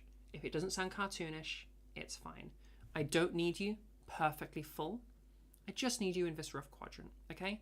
So long as you're not kind of sounding like this, okay, or some variant of that. And so long as you're not kind of sounding like this or some variant of that, you'll be all right, okay? You can definitely be on the more hollow side of femme voices. That's totally fine. Be on the more overfull side, vice versa. You can be on the more overfull side of masc voices, more hollow side of masc voices. So long as you are within that quadrant, you'll be fine. If you listen to, again, Celine De Silva from OVC, very, very popular vocal coach. She's been teaching for like 14 years. She's like, yeah. Her voice, a little bit hollow, a little bit underfull. And she chose to do that. So long as you're in within this quadrant, you do not need to be perfectly full. So don't worry about it at all. What techniques can you use to go lighter from an overfull voice? Have a little think. What have we done that will help you go a little bit lighter? Drills. Drills, drills, drills, baby. Oh, are we at the right place? My screen is freaking out. Where are you guys at? You guys are on a fullness section. Okay. I have just realised that this whole time I've been totally messed up on damage transfer, but also nobody turned up today, so it's totally fine. It doesn't matter. Yeah. Okay. Any questions? You have a lot of wiggle room here. All right. Don't worry about this. This is just to fix like this is to help you realize what's wrong if something's wrong. If you're not having an issue, don't worry about this, okay? It's only like if it is a problem, this might be it, okay? And there's a decent chance at this stage in your vocal journey that you might have an issue here, okay? So like if you're sounding over full, if you're sounding hollow, do something about it. If you're not, you're fine. Yeah, again, approach this in a, I have a problem and I don't know what it is. Oh, it's this fullness thing. Don't do like a, okay, I've done my thing, now to make it full. Like, if it already is full, then it's already full. Don't worry about it. It's just a matter of bringing, you're combining your size adjustment with your perceptual weight adjustment. Okay? And we're trying to roughly bring them to the same amount of modification. Okay? Roughly. Doesn't need to be exact. If you're trying to combine them, you can do both drills, one after the other as well. Yeah, you can totally do that. Yeah, you could go like, and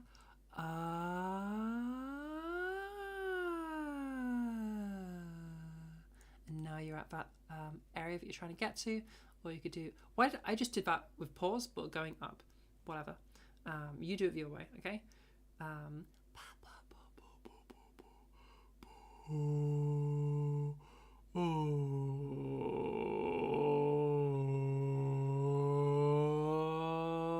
Okay, and now I have my own modified voice.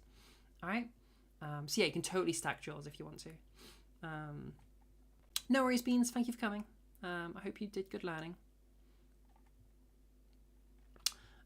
You can reach for light and small quadrant, but you're struggling to find what's changing from an overfull voice to a lighter FM voice. Yeah, I should have told you more about the overfull voice and some of the characters you might sound like. If you have this kind of a voice, you might sound a little bit nerdy. You might sound a little bit like a cartoon gnome kind of sounds like this, or like a cartoon elf often kind of sounds a bit like this. There's just like a couple of cartoon characters that this can sometimes sound like, just to give you like a vibe. Yeah, you're struggling to reach for light and small quadrant. Struggling to find what's changing from an overfull voice to a lighter fem voice. Yeah, so if you're in this overfull quadrant and you're trying to move to fem full, what does the graph say? It says, okay, overfull to fem full, so smallness is staying the same. The x-axis is changing, so we're going from heavy to light. So what do we do for heavy to light? We did, why am I not moving? There. We did this, yeah? So your pitch hill moves you from heavy to light. And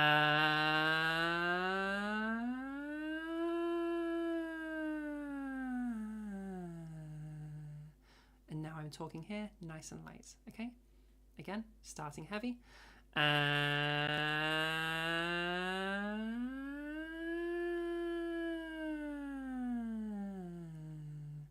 ending nice and light, yeah? So use the drills we've taught you so far to maneuver around this graph. All right. And to be fair, if you don't know how to do these things yet, you're not at this stage. Okay. You're not getting here until you're already like the absolute boss of perceptual weight / glottal quotient, until you're the absolute champion of size, resonance, low height. Okay. Sorry, spoilers.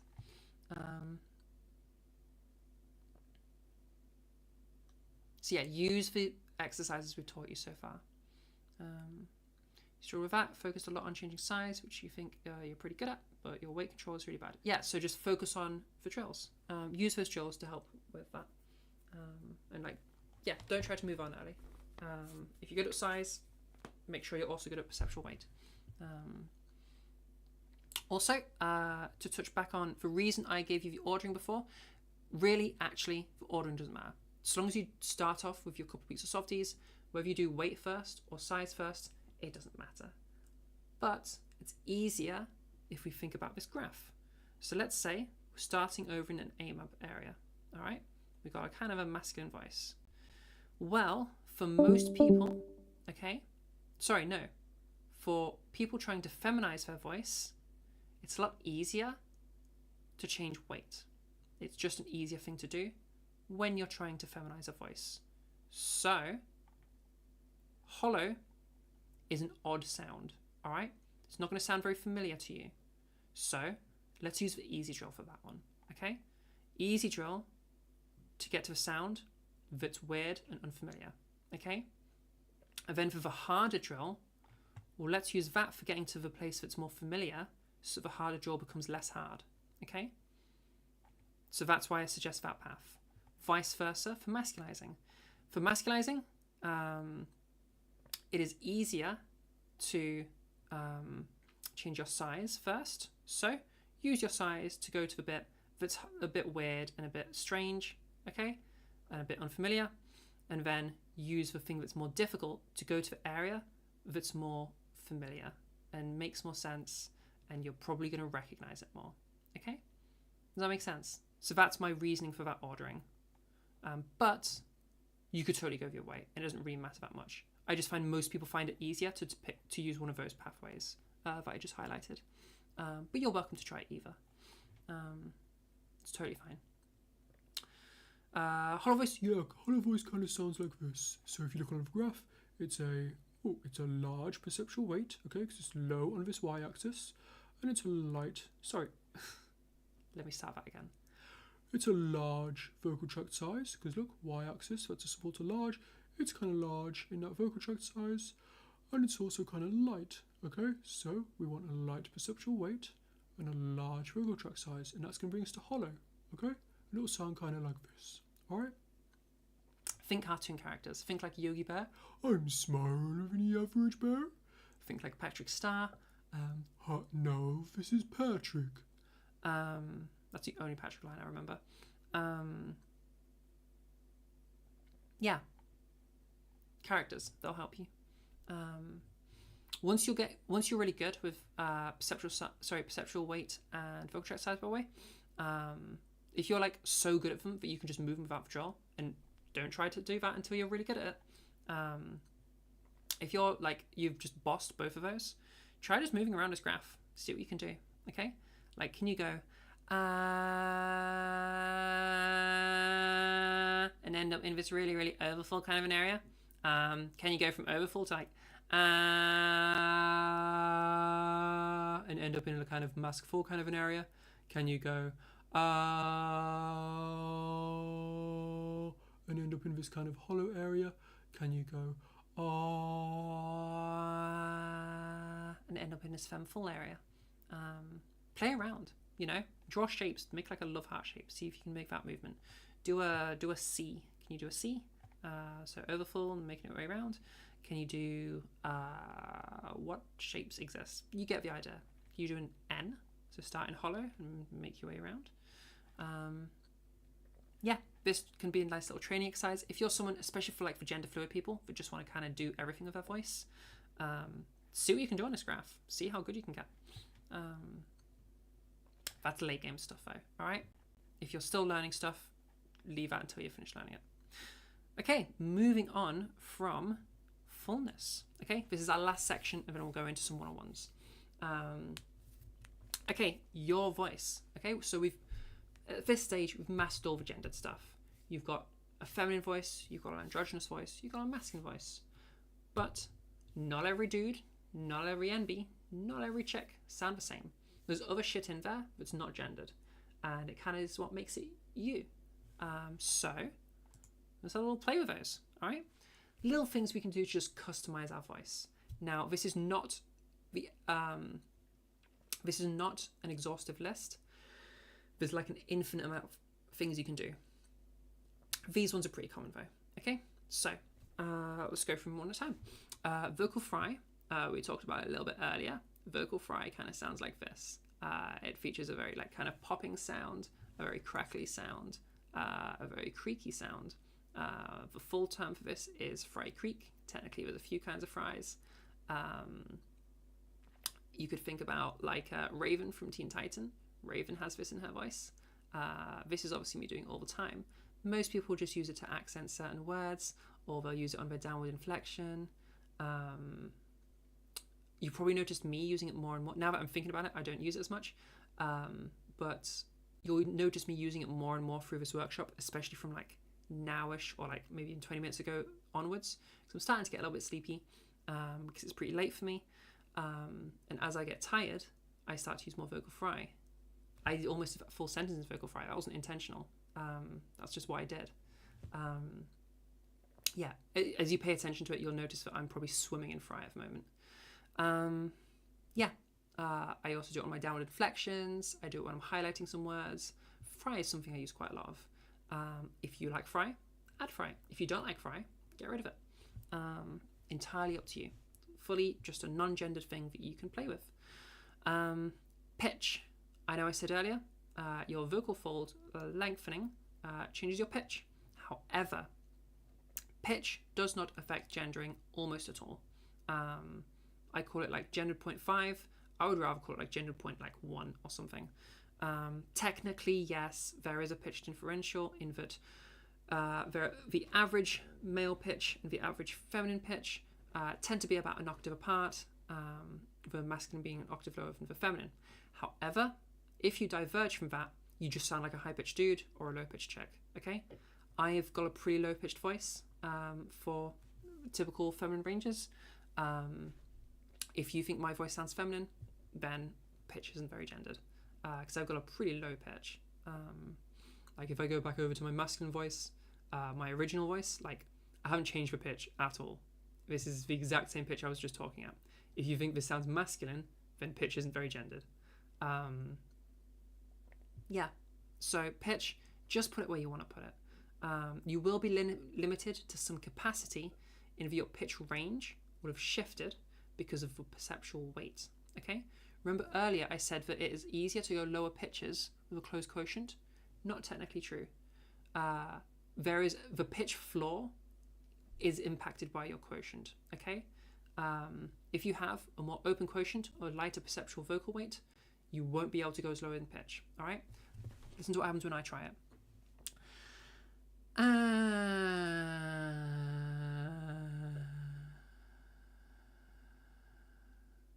So if I go down, but I don't let it get heavier, I don't go into that grave zone, eventually my voice just stops. It just cuts out and becomes a whisper. Or like just becomes me breathing out, basically.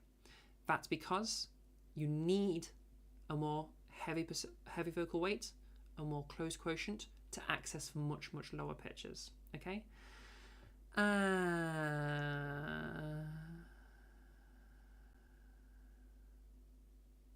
That's what happens, okay? So that's as low as my pitch can go because of my weight, okay? So to some extent, your pitch range is decided for you by your weight, but within that range, that's still a big range, like, okay, this is about as low as I can go, okay, I can kind of get it over here, but it's getting a bit weird now, so this is,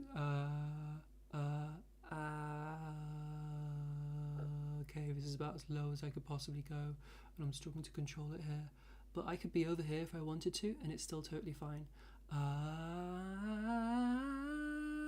That's a pretty large range that you've got. Go wherever you want in it, quite frankly. Your pitch, you choose. Not going to affect the gendering. Nobody's going to misgender you because of pitch. They just won't. It's not how it works. Because, again, you barely gender pitch. Pitch, in my theory, as I said earlier, is that because pitch moves around so much, it's a very dynamic thing. It's not like the larynx height stuff. Every time you hear me talking, my larynx height does not move at all. It's perfectly static.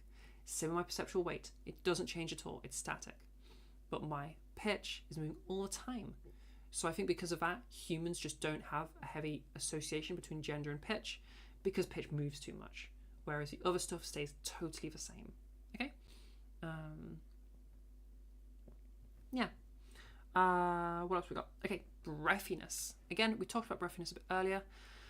Breathiness is just where I add a little bit of breath into my voice. So I'm literally just breathing out as I'm talking, okay? That's breathiness. Now, if you increase your breathiness, you will run out of air quicker because you're using more, because you're just expelling some air as you talk. But if you like the sound of it, a lot of people like, especially feminizers, like a little bit of breathiness. If you enjoy it, add it. That's totally up to you. Or if you don't like it, get rid of it. That's also totally up to you. Yeah, breathing is a pretty simple one. It's just breathe out more, breathe out less. Excuse me. Okay, twang. Okay, twang's a bit of a weird one. Twang kind of sounds like this. Okay, this is me using a whole bunch of twang right now.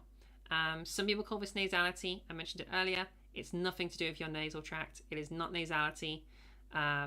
People call it, like, I've even heard people say twang nasal, or like twang is a type of nasality. It has nothing to do with nasality. There's just nothing to do with nasality whatsoever. I'll stay in it. Twang makes your voice ever so slightly brighter, slightly smaller vocal tract size, ever so slightly, but it's more some oral stuff and tongue stuff. It also it's mainly controlled by your epiglottic folds, making things a bit smaller. Yeah, it features this the twang is like an onomatopoeia. It has a twangy kind of a sound to it. If you think of like a cartoon baby crying, like really like wailing, like wee, wee. This is me adding a whole bunch of twang. Wee. I'm twang right now. Or we can think of like a witch cackle, like this is all twang. Okay. So if you want, you can add a bit of twang. If you don't like the twang, get rid of it. For some like, there are voices. I know it sounds weird, but there are voices that use it. I do not remember her name. The voice actress that acts or voices Mabel in Gravity Falls, she's got a little bit of twang going on. Like in her normal voice when she's not voice acting, and I think in Mabel as well. It's been a little while though. And there's a British comedian who is either called Kirsten Stewart or Kristen Stewart. I always forget. And she also uses a little bit of vocal twang. Kirsten Shaw. Wait, they're both Kirstens. That's crazy. Or Kristen. Hang on, let me also check Kristen Stewart, because if they're both Kristens, that's mad. Let me do a little doobie-da. Little doobie-da. We'll do it over there.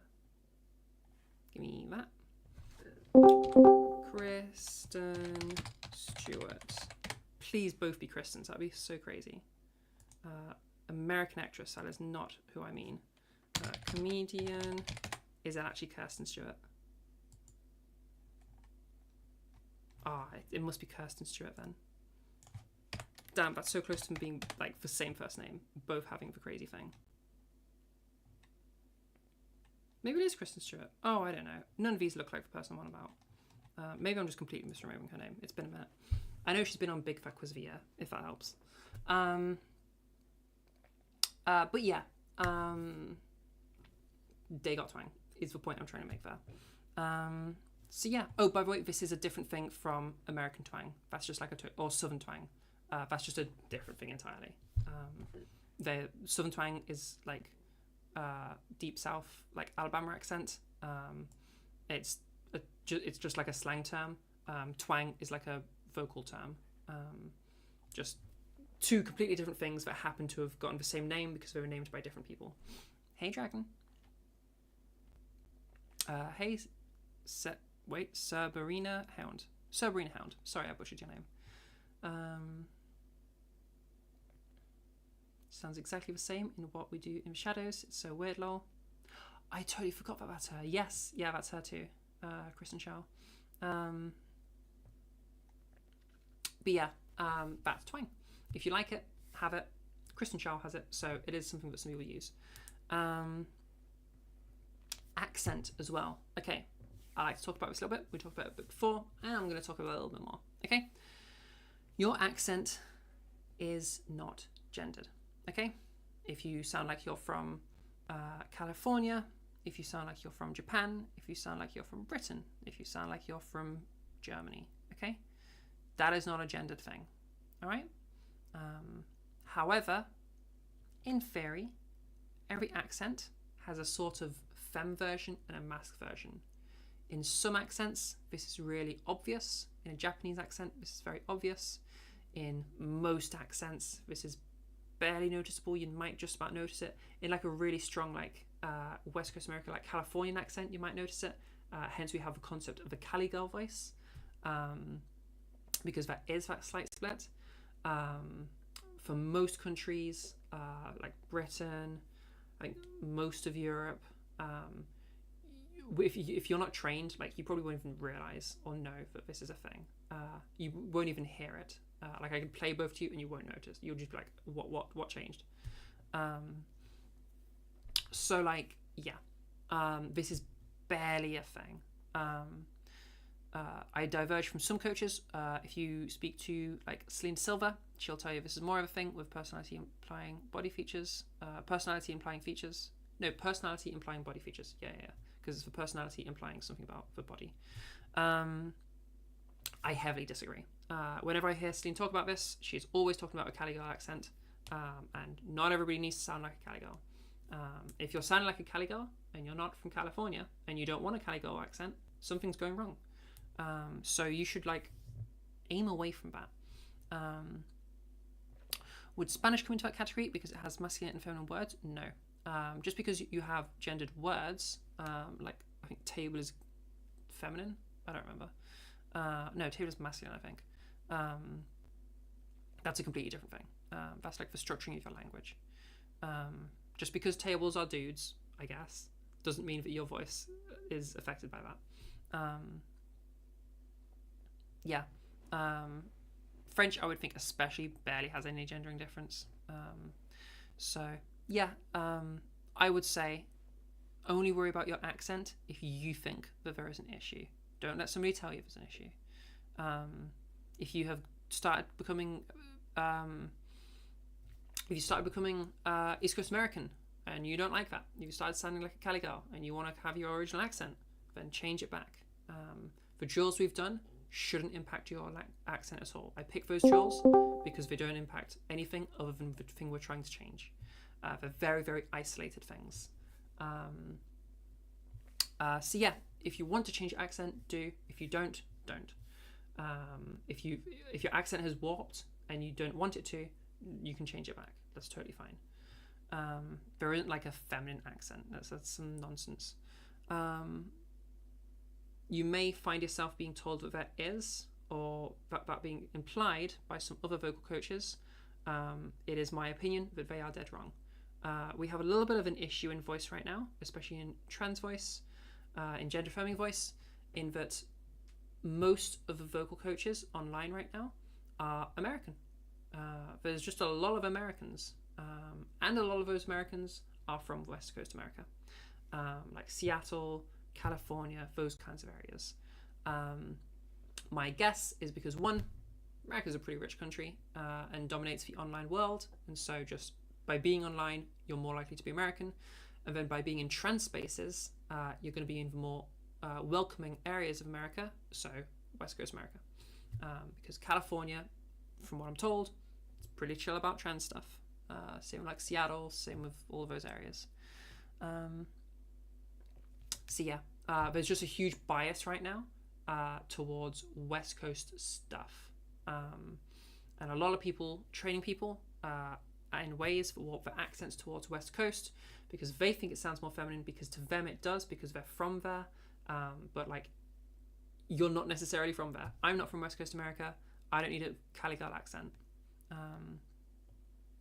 Yeah, rant over. You actually want to ask, what would someone who is voice training do if they have a lisp? How would they be able to affect voice train? So, okay, I can't give you medical advice there. That I would categorize in medical advice. It's a little too far into there for me to give you good advice. What I can tell you is look at the drills. Do the drills get impacted by the lisp? If so, how? I would say if you have an SLP that helps you with your lisp, then ask them about it. Now, SLPs kind of suck with trans voice stuff, like a lot. So if you also have a trans voice teacher, see if the two will work together. I know in myself, and when I teach, if a student was like, hey, would you mind having a meeting with my speech language pathologist? Because I have this particular issue that's been diagnosed and I need to do something about it.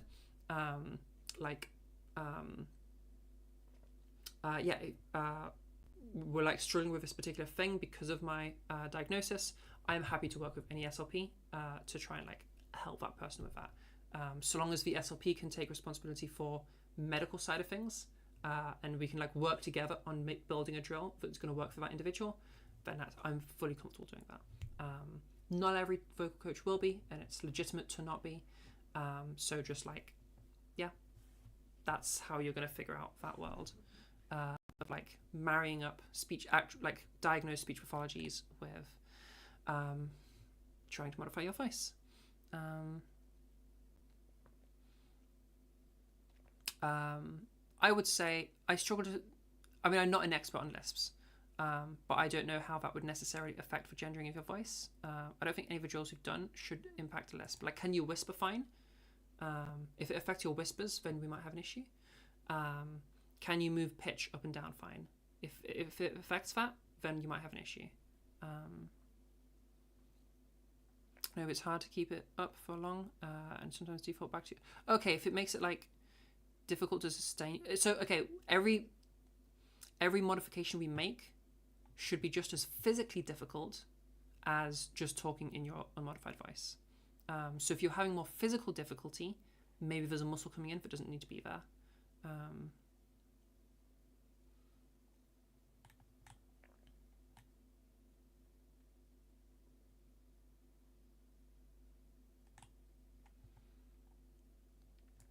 Just in case a little bit of bickering is about to pop up, Dragon, lay off a little bit.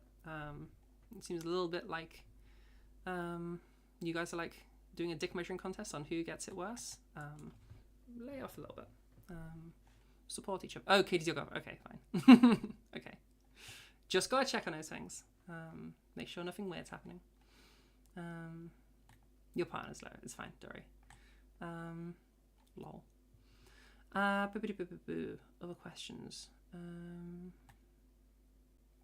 Or you putting the accent and extras you want when you start sounds like getting ahead of oneself. No, it's totally fine actually. If you actually, let's talk about that for a little bit. Let's talk about goals.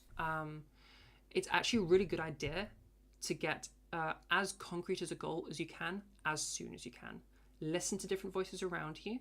Listen to different voices that have different vocal qualities. Start building up what you want in your voice. What is specifically a bad goal is I want my voice to sound femme, or I want my voice to sound masc.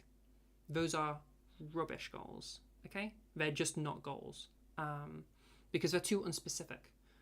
Sounding masc, I promise you, or sounding femme is a shifting goalpost, because the problem is you don't have that fixed spot to anchor with. You're probably going to be comparing it to where you are now. So as you start to get better and as you start to feminize, you'll find that goal moving, all right, along. And eventually you'll be a little bit fucked because you'll have maxed out feminization. You'll be really good at it, but your goal will be like way out here in fucking Never Never Land. So get yourself a concrete goal. It's going to make your journey so much easier and so much less stressful. The more concrete your goal is, the more you're going to be able to avoid the shifting goalpost issue. No worries, Lismara. Thank you for coming. Oh, and Nana, thank you for coming. Yeah, you're super welcome.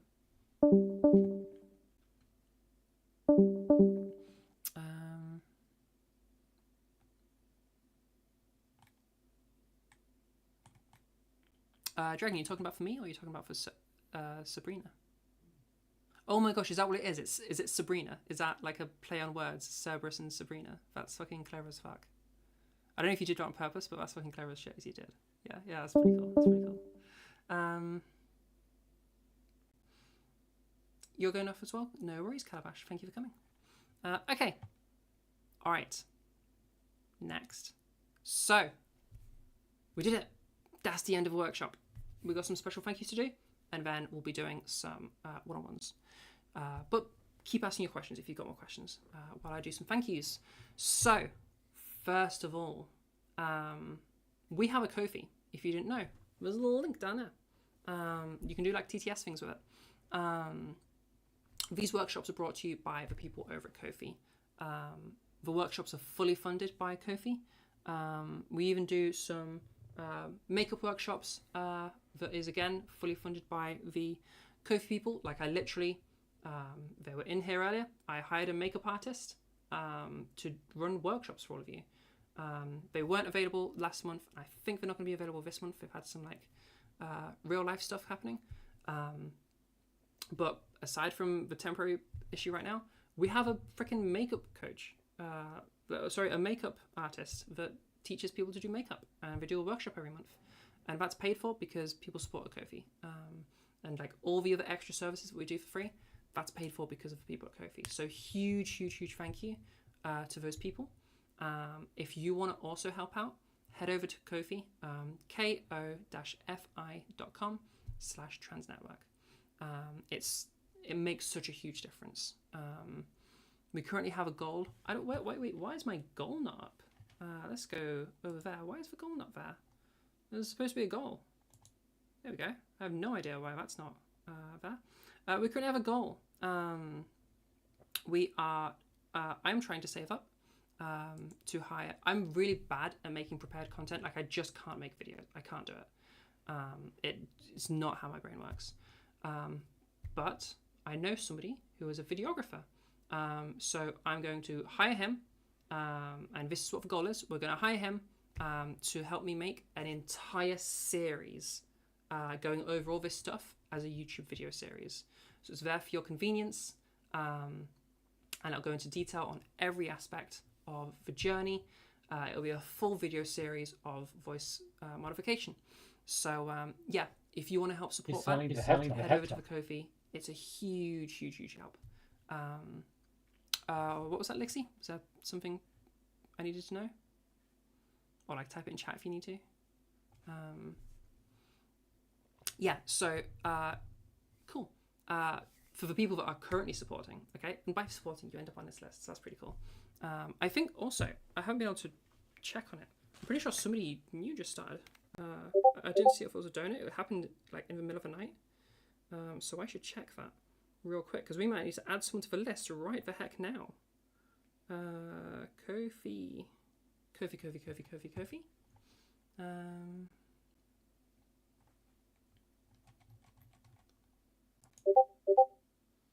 I am receiving a DM. Let me check on it real quick. Oh, I can deal with it later. It's fine. Ko-fi.com. Log in. Let's check on that, because I might be a new person to add to this list.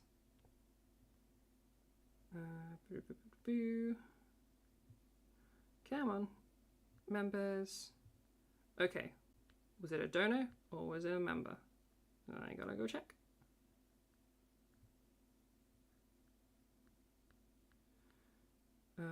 Okay, I believe it was a donor then, so that's fine.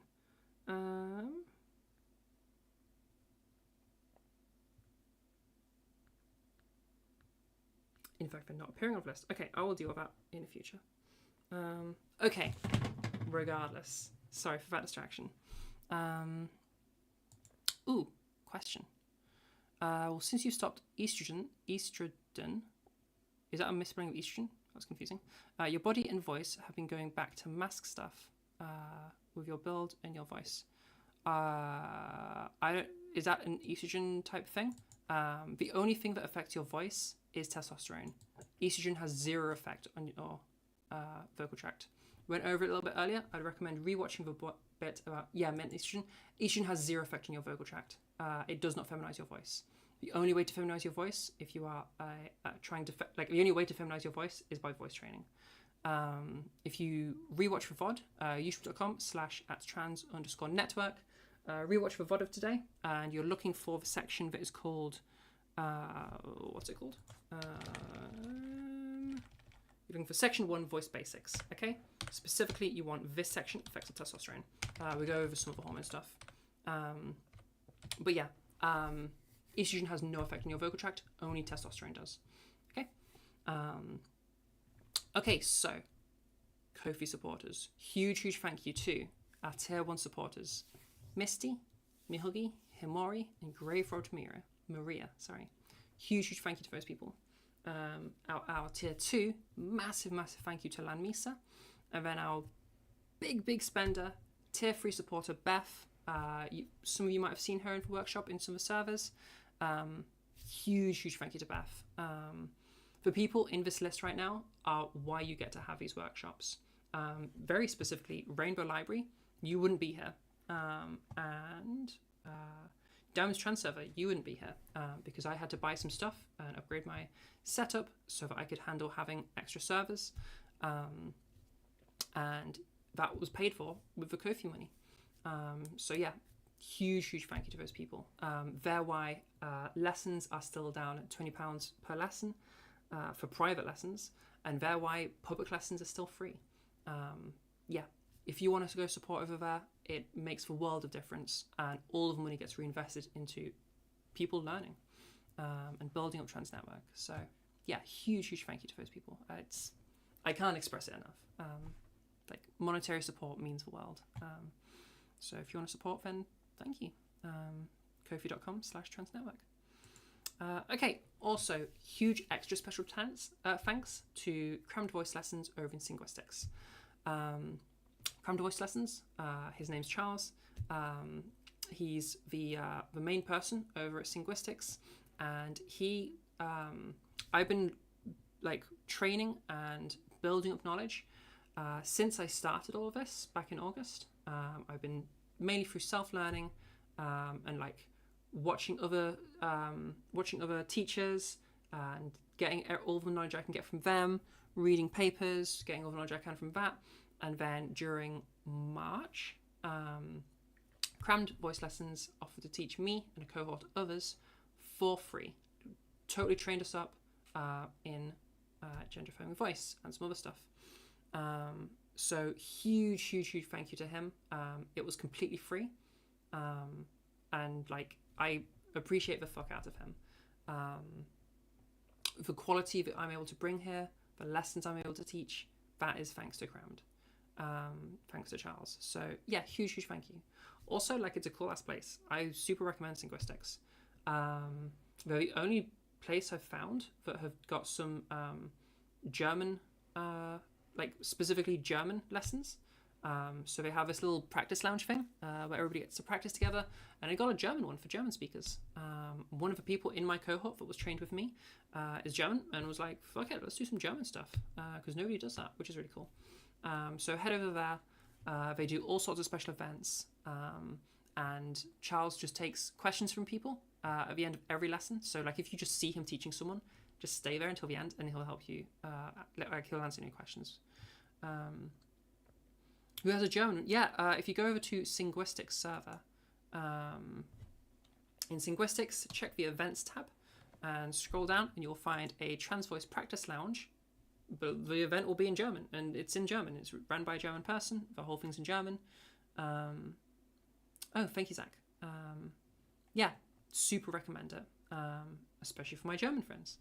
Yeah, head over there, go to the German event. And there's lots of other events over there. Super recommend it. Yeah, let's have a look. Look, see, we'll do a little plug of what their next big thing is. They're doing ear training workshops right now. So tomorrow, 5 o'clock BST, ear training workshop. That's going to be really good for the beginners here, okay? Really recommend for that. The Trans Voice lecture series is pretty good. They use some slightly different terms that I do, but I've used all of their terms in the workshops. So they're going to be using quotient instead of weight. They're going to be using larynx height instead of size. That's why I've made sure to include those terms so that you'll recognize them. Yeah, there's the German Trans Voice Lounge. That will be next on Friday. Next Friday.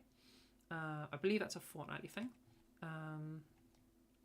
Whole bunch of stuff that you can check out over there.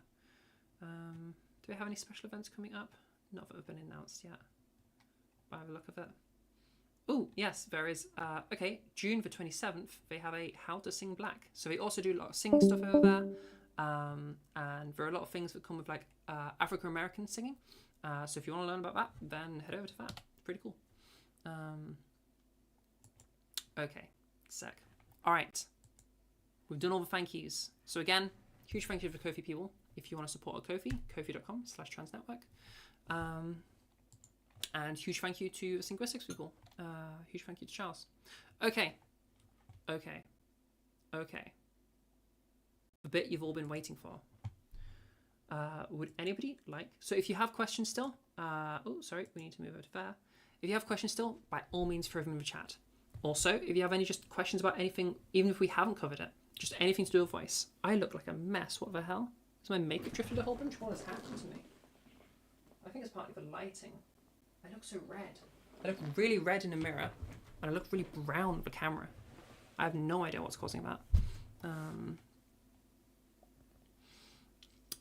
Crazy. Don't like that. Whatever. Let's just get my face off my screen, and I just look at you, beautiful people. Questions. Okay, if you have any questions at all about anything we've covered today, or just anything voice at all, fill the chat with those questions. Any and all questions, okay? So long as it's on the topic of voice. Not a question, but you're really pretty. I fully disagree, but I appreciate the attempt. Hells yeah. Also, while people are putting your questions in, if anybody would like some feedback on their voice, reminder that we are live right now. The YouTube chat is right there. But if you would like to get some feedback on your voice, whoever unmutes and starts speaking next gets to go next. That's the rule for this. Speak next to go next, and we'll just go for everybody. Anybody wants some help on their voice? Of course, no pressure. I don't want you to feel like you have to. But if you would like it, the option is there. You call not going first. That's totally fine. Hi. Oh, hello. I can hear myself echo back. Oh, yes. Let me fix that really quick.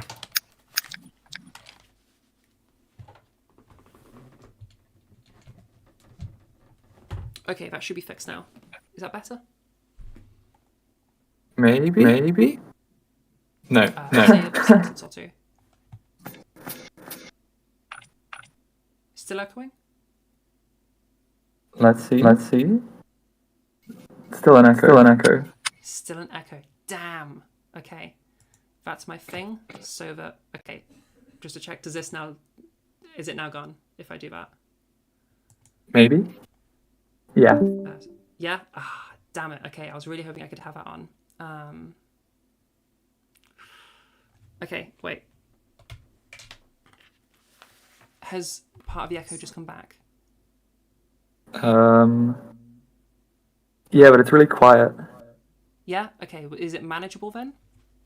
If I maybe do a bit... Yeah, I think so. Okay. We'll do that then.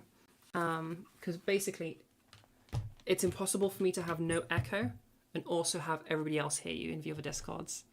So this is the compromise, I guess, because the sound has to get to them somehow. I'm still working on a solution so that you don't hear yourself, but everybody else does. But anyway, how can I help you? I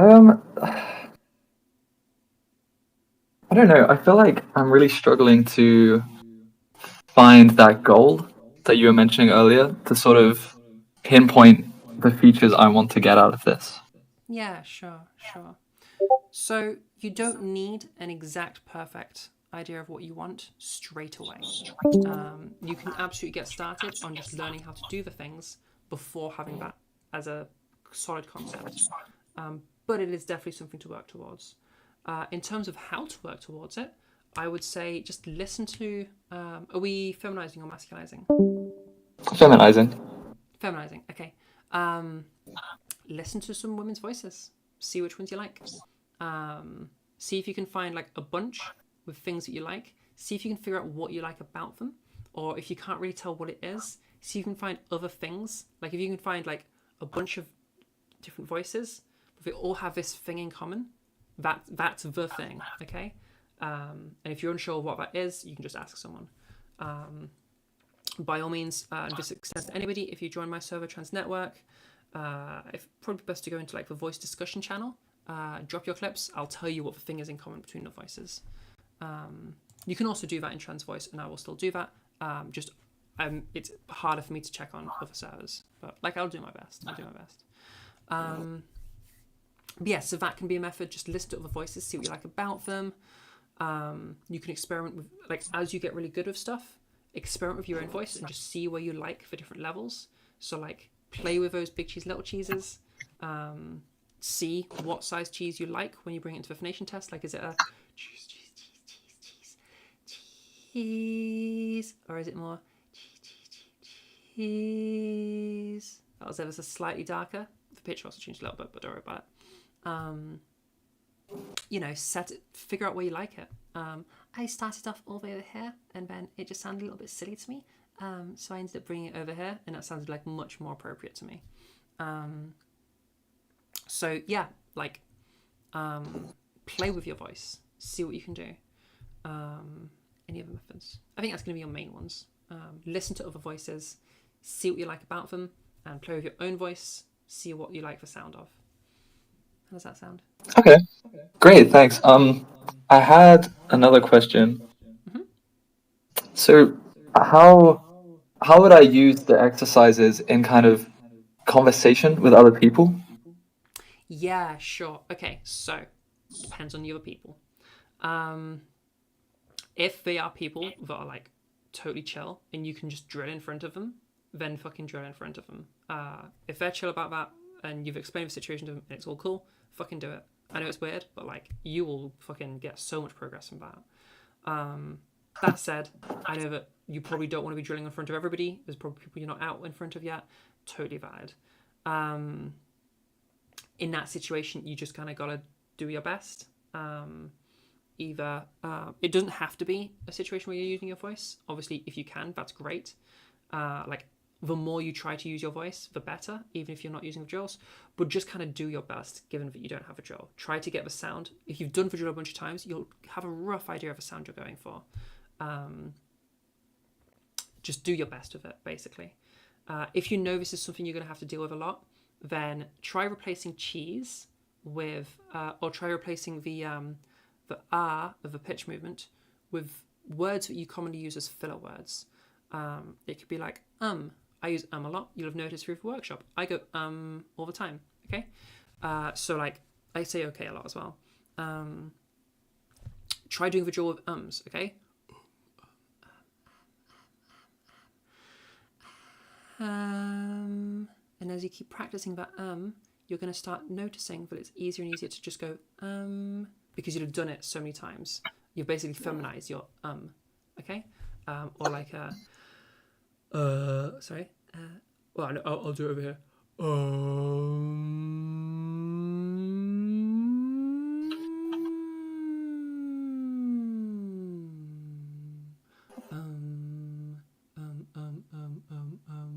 So now you have that lighter perceptual vocal weight and using those ums to try and learn it. Okay? So like, learn through a filler word. Because that will help you to feminize that filler word so that it's something that is like, we call these anchor words, okay? And basically pick words that you can just throw in the middle of any sentence. So whenever you're like, oh, I'm just kind of struggling and I can't really re-drill, you can use that filler word or that anchor word to just bring you back. Does that make sense? Yeah, it does. Thanks. That's really helpful. Yeah? Okay, cool. I thought I'd explained that badly, so I'm glad you understood. No, it was great. Thanks. Yeah, good. Fab. All right, happy customer. Okay, I'm going to do a quick read through and then I will have the next person.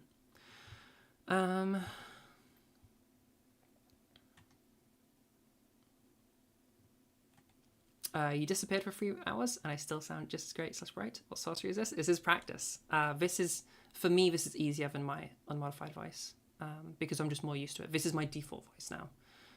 Like, I think in this voice, I dream in this voice. Because I've just used it as my full-time voice for a long time. Well, no, not even for a long time. I only switched this to being my full-time voice in like January of this year, just because I had to like delay it a whole bunch. You wish you could do this, but your housemates are asleep. That's valid. Again, you can practice into a pillow. Yeah, I don't even know if you heard that because it was so quiet. Practice into just something soft, and that's going to reduce your volume. It'll just muffle the sound. What's the order of progress we're looking at here? Not saying that you stop doing the previous stage, but when doing the next, just in general. So yeah, start with your softies. Then your size and weight, depending on which way around you're going. Then the other one, don't move on. So, okay, the period of softies is more of a time set, like a week or two, okay? All the others are until you're good at it, like really good at it, okay? So once you're really good at weight, move on to size, or vice versa, depending on if you're masculizing or feminizing. And then make sure they're roughly in balance, or at least sound normal, okay? Like you just sound like you've got a femme voice or a masculine voice or an androgynous voice. Then make any extras you want to do. Yeah, you basically laid out pretty correct there. Questions, but thanks for the workshop. You're super welcome. You're super welcome. All right, Seabone. Still haven't got rid of the tension from the small dog, big dog section. This is going to be a problem, isn't it? If you're down to have a go, then I'll let Missy have a go, being as they said that they didn't want to go first. So I assume that means they want to go second. And then, yeah, we'll give you Regwain a go.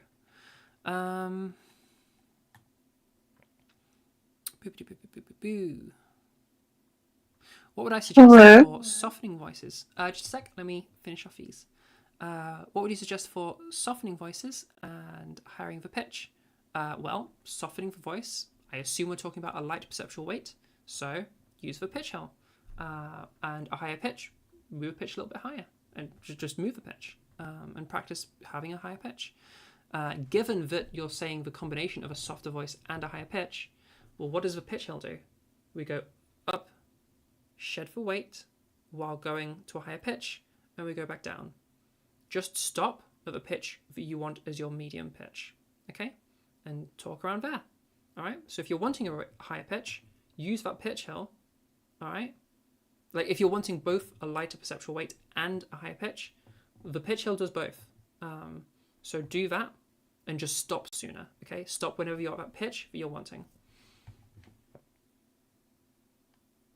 Anything other than first, you can go. Is that, Misty, is that what you want someone else to go, or is that you want to go? Took a sip of your drink and forgot how warm it felt going down. Hells yeah. Switch made you giggle. If you can suggest her, that's to somebody else. No, I'm going to read this actually. If you can suggest speaking from your mouth, which sounds weird, but instead of feeling the vocal vibration in your throat, try to make them happen in the back of your mouth. Okay, moving vibrations. This is something that is advice that is given, and in my opinion, is bad advice. The issue with trying to move vibrations is people vibrate in different ways. So for example, I don't vibrate. Like just nothing I do makes vibrations. There's a little bit of like, I can feel the vocal fry, and that's it. My body just doesn't vibrate. I don't know if it's because I'm like particularly slim or what. I just don't vibrate. So there is no moving vibrations around because I don't have those. Also, some people have the opposite vibrations. So some people will get vibrations in a more closed quotient, a heavier vocal weight. Some people get it in a more open quotient, light perceptual weight. Like people say they've got vibrations in the same place, and they'll have completely different voices in every given metric, because people's bodies are different shapes and just vibrate in different ways. So like in theory, it could be something that works, but you don't know that the vibration is actually meaning the right thing, and so it ends up not working because everybody vibrates differently. I would say stick to the drills I showed you. Use those pitch hills. They'll help you.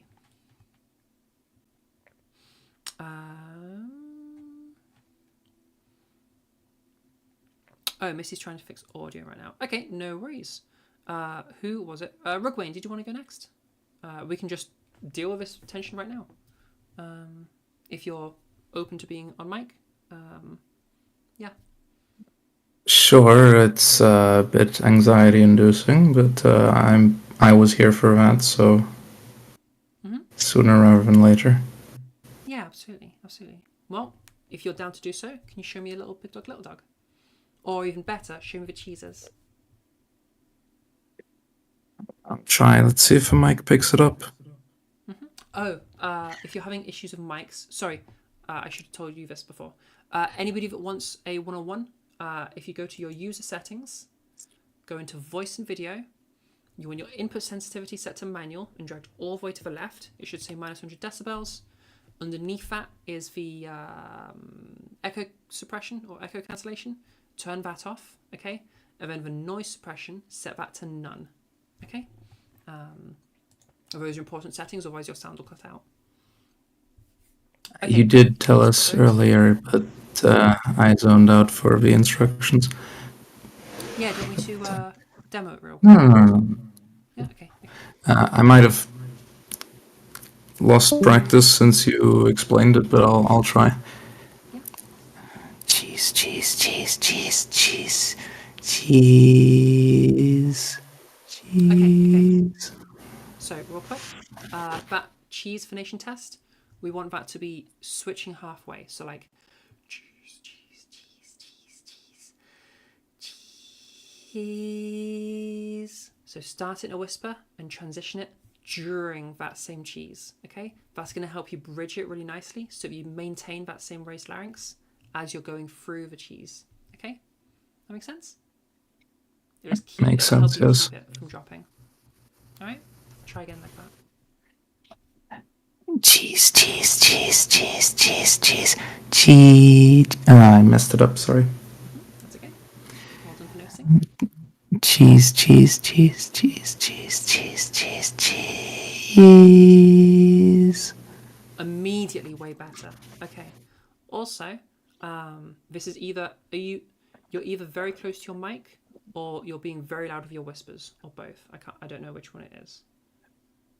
I am being very close to my mic because I was still anxious that I wouldn't pick it up. Yeah, that's fine. That's fine. Are your whispers really quiet though?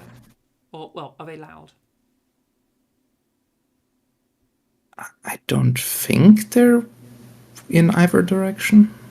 Okay, that's fine. That's fine. Maybe go a little bit quieter with them, like a kind of try whispering like this, where it's really, really quiet. See if that changes anything.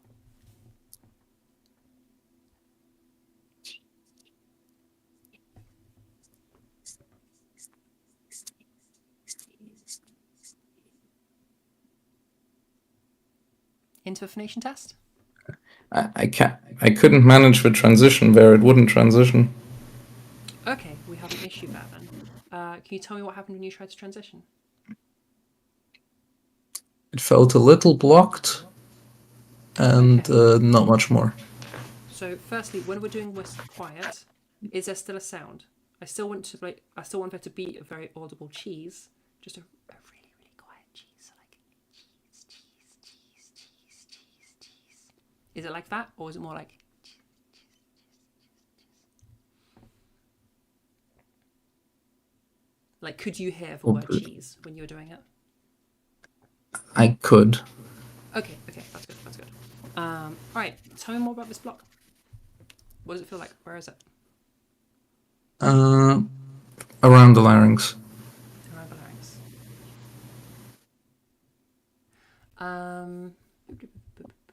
Lots of potential things that are happening there. Okay.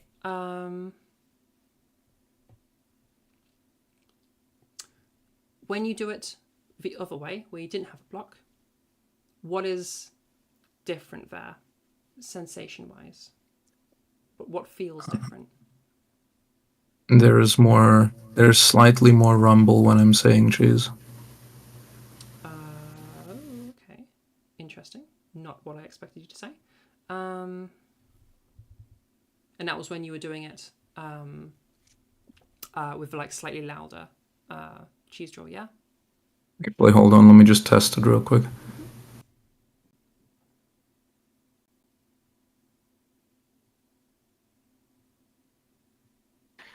I'm actually going to correct myself. It's more that the like upper back of the mouth is more tense than the non-blocking version. Right, okay. Upper mouth is more tense. Oh, okay. Interesting. That's probably your oropharynx. Your cheeses are about brightest.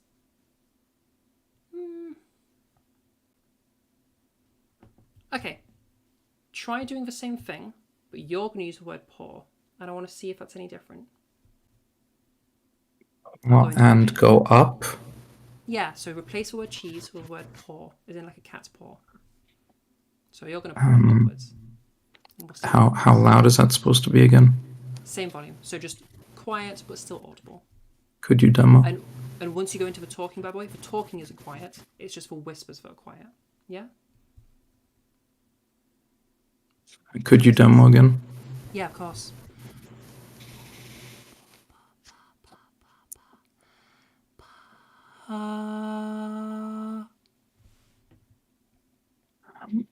Paw, paw, paw, paw, paw, paw, paw, paw, paw. Ah, fuck. Okay. That cracked. Sounded like you're going loud with your whispers. They sounded like quite forceful whispers. I started loud, then went quiet. Okay, interesting. So what I heard is they started not as whispers. They could just kind of started paw, paw, paw. Yeah, I corrected myself. That's effectively what happened. So make sure they stay as whispers. The whispers sounded very like, okay, I'm gonna make 2 whispers.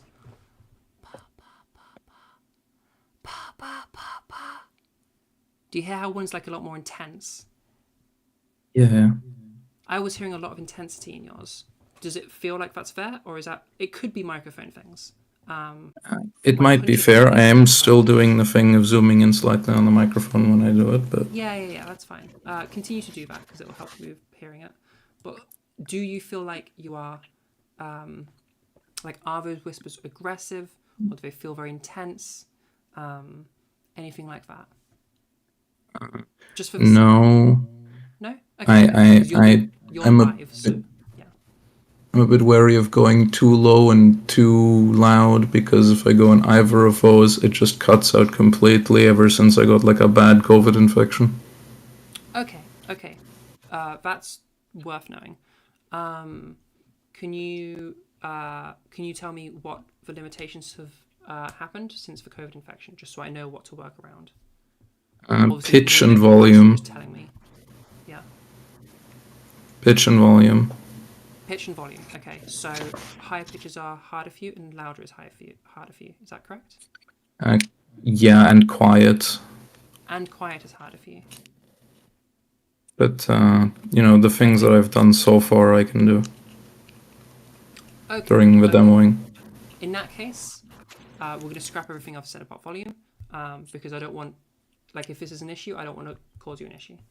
It's fine. I don't think it's going to damage it more. Okay. This is obviously very much medical stuff, so I'm just going to... You're the one that's in charge, okay? With regards to that stuff. Okie dokie. So,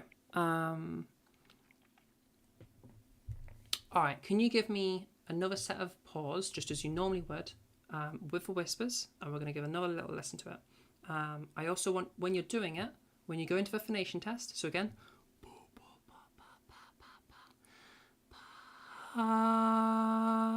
as you bring that sound back in, is that tightness still there?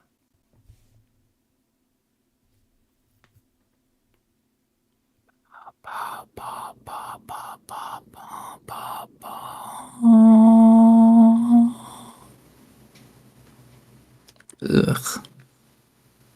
What's the ugh? Is that because it feels uncomfortable, or is that because there's a physical... A bit tight in the back of the throat, but like completely different sensation to what we've had so far now. It was just difficult to do that. Okay, difficult in what way? Physically difficult or mentally difficult?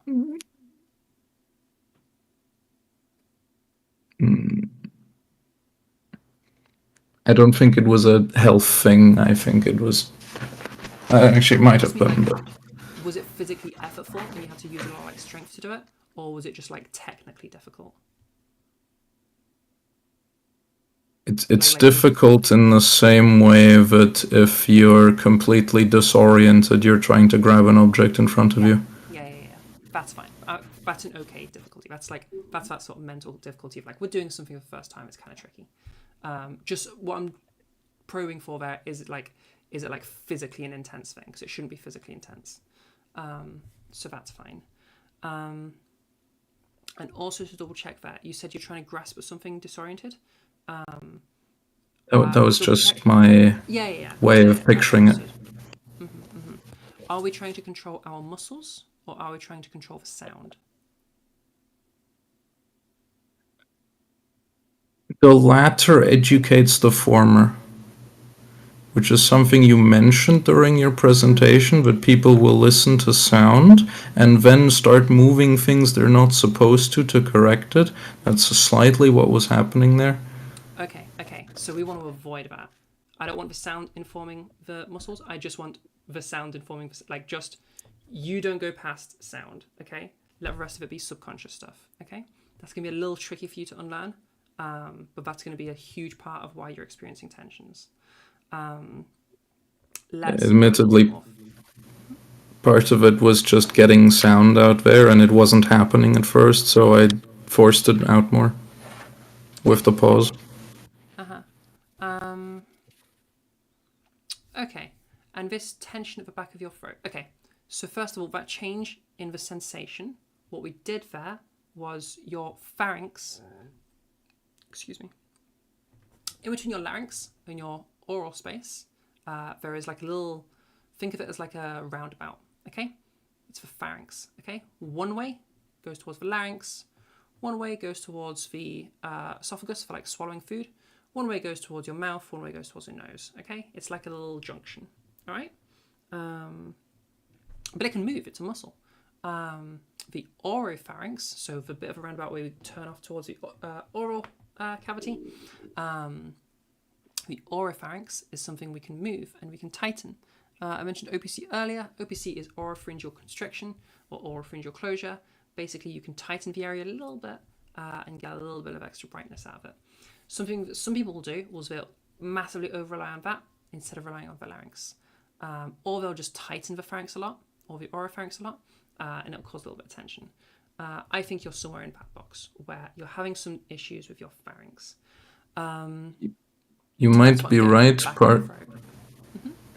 but partially because I don't really have a grasp on what actively, consciously using the larynx is like. And I don't want you to. I don't want you focusing on any of that active stuff. Only focus on the sound, okay? So what we're going to do is how can we change the sound to make that thing change?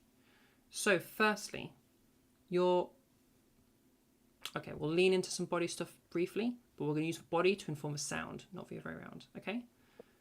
Do you think that tension thing that you're experiencing, if you did the drill again, do you think you could do more tension? Like, could you increase it instead of getting rid of it?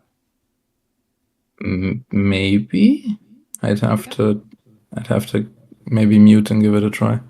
That's okay. I'll check on some questions while we're waiting. What I'm currently doing with this person is I'm just probing around and seeing, okay, because obviously I can't see them, I'm not with them right now. It's a little bit of a different setting to one session. So I'm just kind of probing, like, is it this? Maybe, maybe not. Is it this? Maybe, maybe not. Is it this? And seeing if we can get to something more specific, because just tension of the back of the throat is not very specific. So I'm just doing little tests. See, is it this thing? Is it this thing? I've now laid it down to it's probably something to do with the pharynx. And we're going a little bit further, and we're looking towards what can we do about this.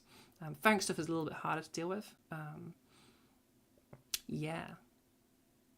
It's definitely part of forcing the vocals out. It's a constriction in the I don't know what the word for it is. The throat, effectively, the passage. Somewhere around here-ish. Yes, there's a very subtle thing there that very subtly informs a tightening further up. Okay, that makes much more sense. We're going back to what my first intuition was then. Okay, is it here? Sorry, I'll look at the camera. Is it here-ish or is it here-ish? I was actually going to say it feels very much like a vertical line. Okay. There's two potential things it could be then. So we're going to try both. First of all, I want you to, it's either your true vocal folds tensing up or your false vocal folds tensing up. So let's find out which one. Okay, role play, baby. You're at a gym, all right? You're at this gym and you're going to lift up a really heavy weight.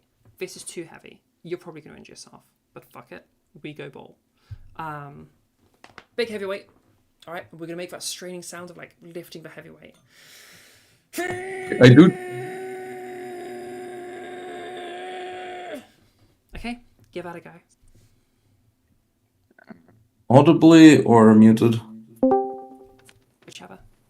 Audibly. So I do just have a. Right. So I do just have a heavy object right next to me. Oh, don't literally do it. I'm just trying to get that sound. Okay. Yeah. Correct sound. Is the That's tension definitely nearby. nearby? Okay. Now what I want you to do, I don't want you to tense as much because this is a little bit of a, this is a rough one. You're not going to like this, okay?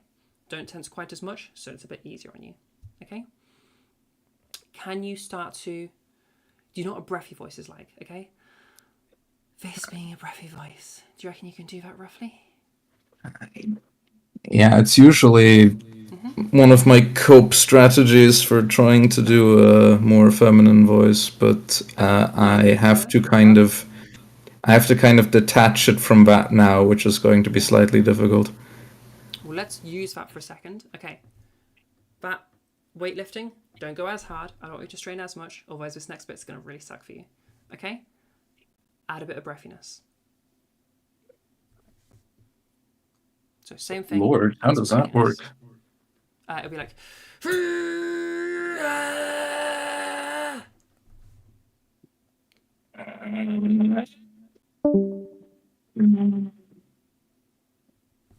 Yeah, I think that's it, yeah. I think that's Is it. that it? Think. That's the thing. Actually, no, it might be not the thing and opposite. Because it was not as bad when I was doing the breathiness. Okay, so it's more the first one than the second one. Yes. Okay. So what's happening is your true vocal folds are tensing up, they're locking up to try and get that sound out. Okay, so we need to try and relax them.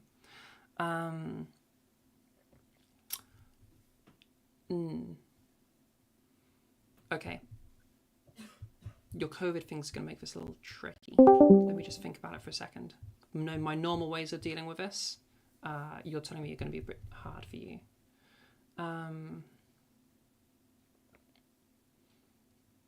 Okay, let's see what we can do. Can you give me a really dramatic, like cartoonish sigh? Just like a... I would normally tell you to go quite high with this, but in your case, maybe not.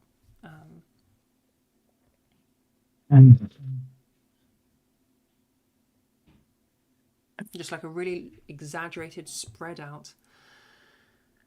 Okay, so lengthen it, okay.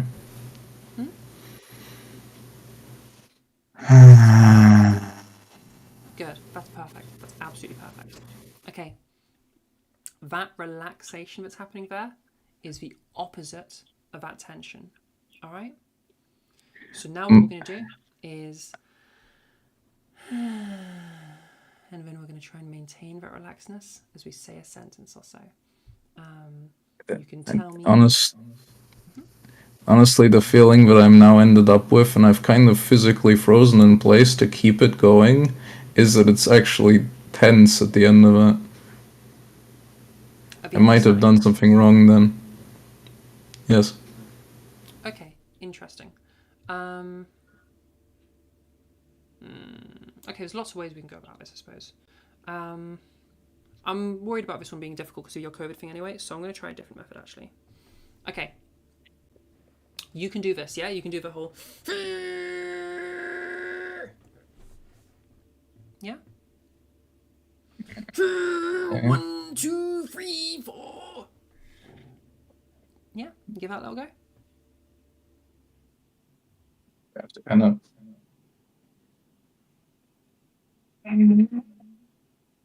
1, 2, 3, 4. Nice. Okay, now get rid of it. 1, 2, 3, 4. 1, 2, 3, 4. Okay, again. Both. Strained and not strained. 1, 2, 3, 4. Good. Not straight. That actually was pretty well localized. 1, 2, 3, 4. Okay, good. Strained. 1, 2, 3, 4. Not strained.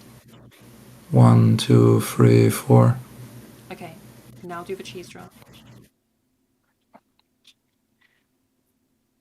Cheese, cheese, cheese, cheese, cheese, cheese, cheese, cheese. Good. Any strain? Didn't sound. No. Good. Okay. We did it. So, what I've just done with you is instead of trying to take it away, we leaned into the issue. Okay? So, you had this strain thing going on. It was kind of weird. So, first of all, we did a little, okay, what is this strain? Eventually, we figured out, it's true vocal fold strain. Okay. Can we do more of it? Yeah. Okay. And then can we take it away again? Yeah. And more. And away. And more. Oh, I had you practice that a couple of times. And then we went into the drill. You knew that you were supposed Definitely to get feeling so, it. Definitely feeling it. And like, I don't know what the English word is, muscle ache or something. Yeah, you might be feeling a bit fatigued now. So that's something else I want to mention with this. With true vocal fold strain and false vocal fold strain, those particular ones are very fatiguing. So this is one to practice a little bit. Don't go too hard. Also, we've done a whole bunch of stuff with trying to probe a problem. Yeah, we've done a whole bunch of stuff trying to probe that problem. I've tired you out a lot, and that's super valid. If it's a tired sensation we're feeling right now, that's fine, because we've just done a whole bunch of pretty intense stuff there.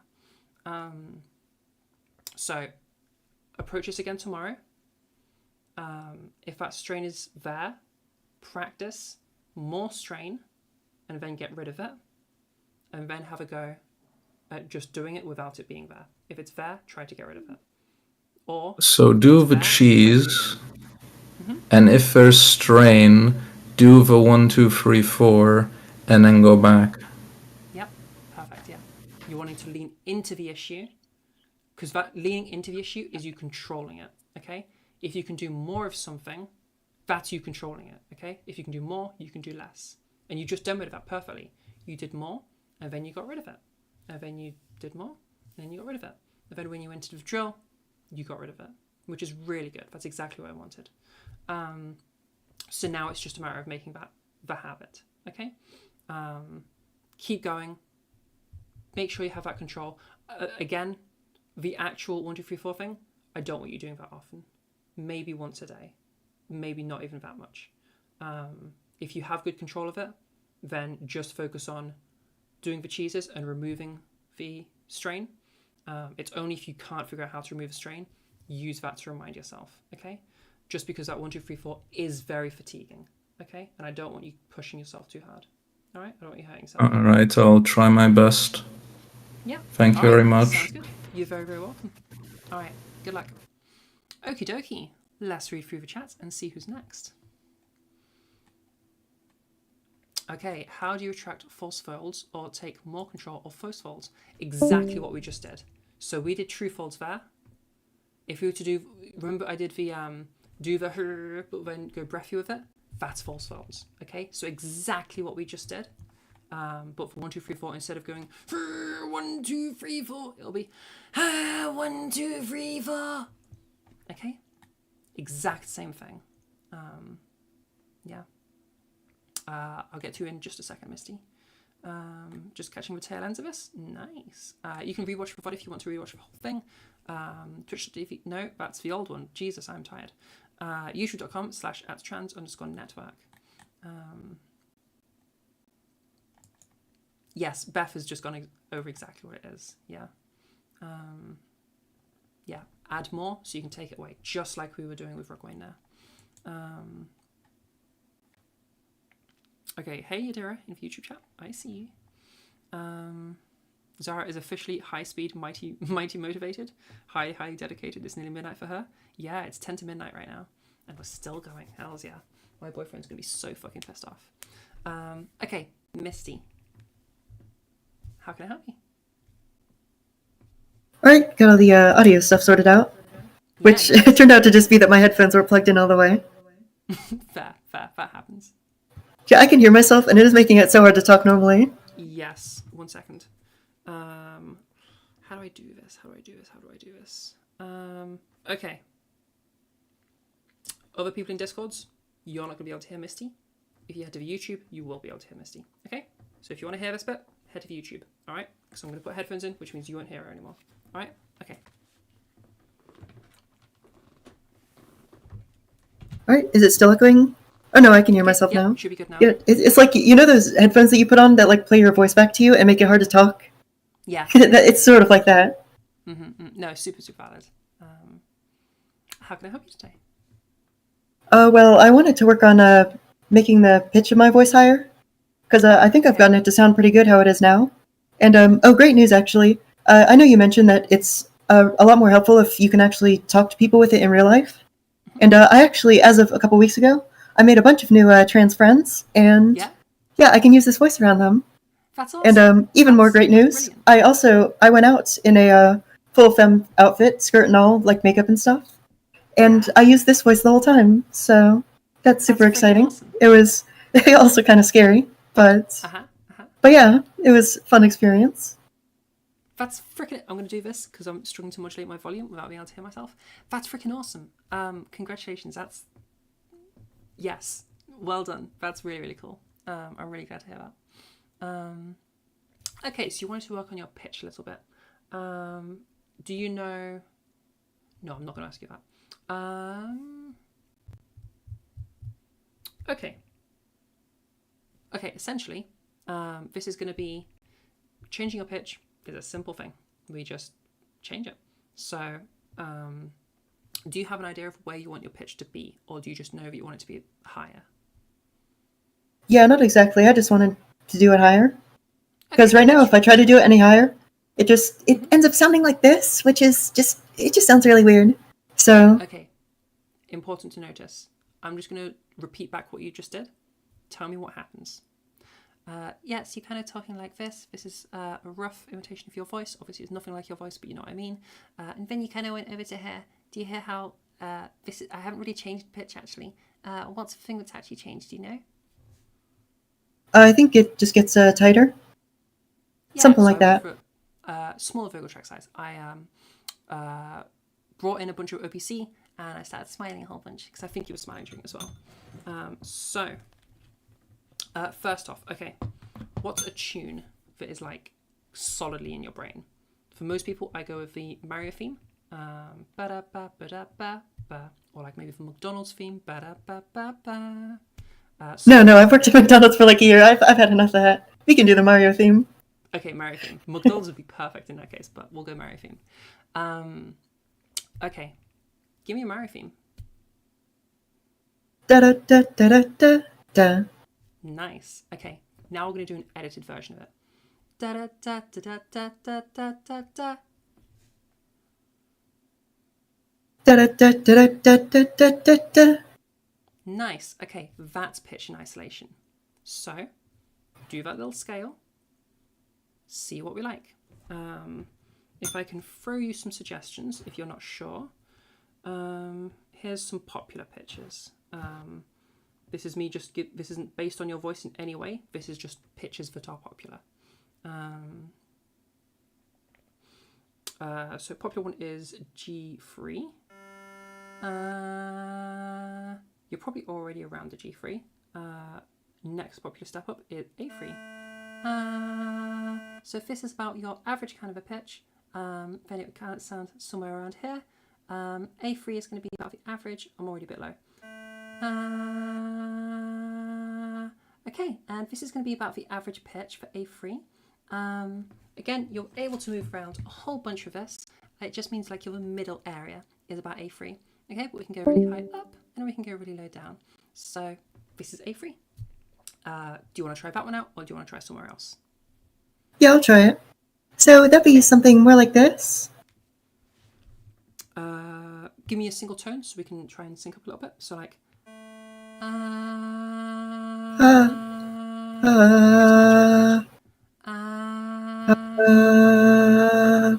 think it's slightly flat, a little bit higher. Uh, Good. Okay. That's going to be your middle point. And then you're going to start talking from around here-ish. Okay. Make sure you're still emoting as much as you normally would. Make sure your pitch is still moving up and down as much as it normally would. Make sure that is still around your base. Okay. yeah, so something more like this. Match it first. So something like this. Or is that... Yeah, Drop so it back something like if this. Or is that still too low? No, that's kind of okay. Okay, so yeah, we're kind of talking like this. All right. So remember, whenever you need to recenter, tell me about your night out. That sounds fucking awesome. Yeah, so I actually met my new friends through a group for trans people. We have like game nights and stuff. So I went to one of those, and there was also a festival that was like not really like Pride related. I think we'll have more of those next month. But I went with two of them, and then I also ended up meeting a couple more of them later. And there was also a couple days ago where we went out for just a little bit, not to any like event or anything, but we like got to go outside. And yeah, I don't know that my makeup looked very good for some of it because like it looked fine like in regular lighting, and then I saw it like in outside lighting, and it looked like a little bit orange. So yeah, hopefully no one noticed it. Yeah, doing your makeup in different lighting conditions is going to totally throw off your eye. If it's looking a bit orange, I would guess you probably not got quite the right foundation. Your foundation might not color match you perfectly. Yeah, but the thing is, like, I got like cool colored foundation, so I thought it would Alright. like they have like warm and cool, and I thought like, oh, if I get the coolest one, then it's like not going to look super orange, and it still did. So I don't know if it all looks like that or Just play around with if that's just the the brand or something. if you get some shops will have like color matching things. I know Sephora is some of it does it. I don't know if you have Sephora in your country, but yeah, that's an option. Boo. Florence, stay muted for now, please. Sorry. Just while I'm popping this tea. Okay. Pitch was struggling a little bit there sometimes. You were definitely dragging down, but for the times that you were in that raised pitch, how did you feel about that sound? Does it want to be somewhere else, or was that pretty okay? Honestly, I don't know, Yeah, so maybe you need to because play like around with it feels fine, I guess, but I feel like it sounds weird. Like it feels a lot more buzzy, at least in my head. I don't think I heard any more buzz. I think that was okay. In terms of like buzziness, I think you just moved pitch on its own. I didn't notice anything different, certainly. Okay, here's my suggestion. Here's your homework. All right, I want you to experiment with some pitches. Download something on your phone or go on a computer or something. Use something that will just allow you to play a tone. This is the one and only time I will say you are allowed to use voice tools if you want to, because they have a little nifty thing where you can choose a tone and just do that. Use that to help match. I recommend G3 and A3 are the most popular, but just play around with some different pitch averages and see what you like the sound of. It's going to take a little bit of building the habit. Like with all things with voice, it's just building the habit. You don't necessarily need to learn how to do it because you know how to move your pitch. You just need to build the habit of keeping the pitch at a similar level. Whenever it drops, use your tone to help you to like recenter. And again, allow the pitch to move. Just make sure it recenters at the same point each time. That makes sense? Like you're sort of average, you're up and down from an A3 or a G3 or a G sharp 3 or whatever it is that you decide to go for. Yeah? Yep, makes sense. Nice. Also, when you're looking at stuff, I don't want you to be looking at hertz. You're not going for 220 hertz, you're going for A3. I think that's actually 240 hertz. No, yeah, 220 hertz. Yeah, you're not going for 220 hertz, you're going for E3. Because hertz, one, they move in too small of an iteration for them to be very useful. And two, notes move by different amounts of hertz as you go up. It's a logarithmic thing. So the gap in hertz gets bigger and bigger as you go up in pitch. better to focus on the notes themselves. You'd get much better results from that. Any questions so far? Nope, I don't think so. No? But also, I do have a question that's kind of unrelated to what we've been talking about. Yeah, go for it. Do you know how long, like, you have to talk in like a more feminine voice for it to actually like affect your regular voice? Yeah. Like, if you're trying to use it normally. Okay, two answers. One, for habituation, for it to become your default voice, okay? It's going to vary a bit from person to person. For me, it took about 2 months. It's usually going to be somewhere between 2 and 4 months for it to just become your default, where it's what you go to, it's what you think in, it's what you dream in, whatever. It's just your voice now. Some warnings during that period. Sorry, my brain is slowly shutting down. During that period, you'll find that early on, it feels like you've taken a huge backtrack in your voice, in that you'll no longer know how to control your voice. That's totally fine. Just push through it. Essentially what's happening is because you're in a different social situation, i.e. using your voice in your real life, that's going to throw your brain off a whole bunch, because it probably currently associates it with being in front of a computer, being in your room, something like that. And now you've totally thrown that completely off.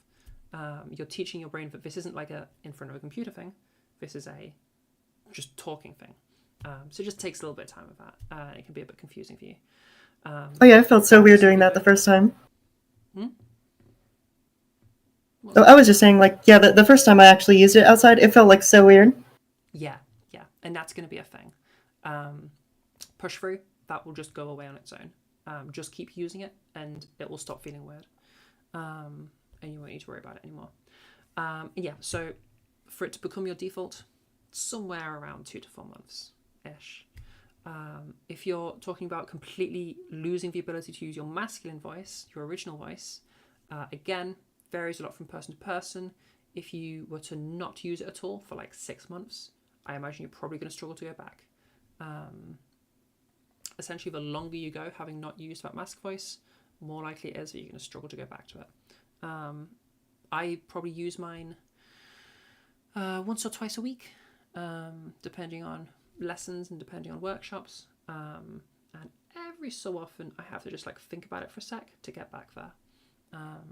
Like if we've had a cancellation of one of the workshops, and none of my lessons happen to have needed my mask voice, then it like in that situation where I've got like a couple of weeks without having used it, I sometimes have to be like, wait, how do I do this? Okay, I can figure out how to do this, and then I'm back. But so like, yeah.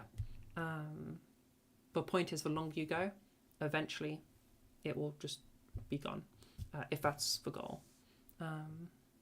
Yeah. Yeah, for me, I personally, like, I still prefer to use, like, my mask voice at, like, work and, like, around family sometimes and stuff like that. But, yeah, so, yeah, my only concern is that, like, I do still use my masculine voice regularly, but not, honestly, like, not even quite as much as this one. So I just wanted to make sure it's not going to, like, end up changing it if I don't want it to. Rather than wanting Yeah. Yeah, okay. If you're using it, like, once or twice a week, you'll be totally fine. Even if it's once or twice a week, Okay. for 5 minutes, you'll be totally fine, don't worry. As I say, Yeah, it shouldn't be a problem then. Stop using it for it to go away. Like even when I say, I sometimes have to refigure it out for a moment if I've gone a little while. I have to refigure it out for like 30 seconds. Like it's not a big deal. Yeah, once or twice a week, you'll be totally fine, don't worry. Yep, good to know. Yeah, good stuff. Fab. All right, anything else I can help you with? Nope, I think that's all. Fab. All right. Thank you very much. Who would like to go next? Speak next to go next. I'd like to say you've turned into a pumpkin Yeah. Why have I turned into a pumpkin? Why is it turned all... because it's past midnight. I don't get it. You're like Cinderella. Oh yeah. Lol. I get it. Lamau. All my HRT is going to undo itself. I know. The magic. I'm very sleepy, but we'll keep going. But I'm very sleepy, but we'll keep going. Oh, hello, Flora. How can I help you? Yeah, the last time when like we were talking about like OPC and everything, like I don't know. I think I've progressed since then, and also like now my goal is like literally just to like sound like okay. It's that I don't have like a specific voice. Like I do. My goal is just like to like sound like female, like on average, like the average female kind of voice. Like I want to pass in voice calls and stuff. But yeah, I think it's like, but like when I go like higher and like brighter in resonance, like I tend to constrict. So that's kind of like I don't know how to go about that. Yeah, so okay, you're starting to constrict as you go to. Did you say it was the Like a brighter resonance, Sorry, say that again. Oh, brighter like a more resonance. yeah. Yeah. Okay. Okay. Your sound just briefly cut out. Tell me more. Tell me more about the strain. Like okay, should I try doing it? Like when I go here, it's like it sounds like really, I don't know, like I don't know how to like. I think the last time I did about like but like on default when I kind of like don't like have to think about it that much. Like when I don't think about it that much, like it becomes like I don't know. I think it's constriction or Mhm. Mhm. Okay. So, can I hear once more of the modification it's bringing in the strain, please? 1, 2, 3, 4. I think it's like One, also two, three, four. Okay. Yeah, it's kind of like this, isn't it? One, yeah. 2, 3, 4. I'm kind of talking like right now. Okay. What's happening in my voice right now is I have a whole bunch of ABC. I always have a raised larynx. I also have a very like locked in smile, and I also have a very very small aura space. So I'm kind of messing with my speech a little bit because I've made my aura space so small, and my tongue is so busy changing for size. So it's really being able to articulate the words very well. And also, I'm always smiling, which is also making the sound a bit odd. Is it that? probably that. Okay. How does your tongue feel during it? Just like the back of my tongue, it does like raise like to my palate, kind of. Yeah. Does it get tired? Sometimes And front, is that free to do stuff or no? the front, uh, uh, kind of. Yeah. Okay, cool. And are we locked into a smile? Unfortunately, yes. Yep. Okay. And then lastly, are we is our mouth like almost closed? Like are we trying to like really Kind of. engage? Yeah. Yeah. Okay. Okay. Yeah, it's exactly what I thought it was. Okay. There's a variety of things we need to do here. Basically, Yeah. everything to do with oral space, you're fucking with. Okay. And I want you to like stop doing all Yeah. of that. So there's a few layers we need to change. First of all,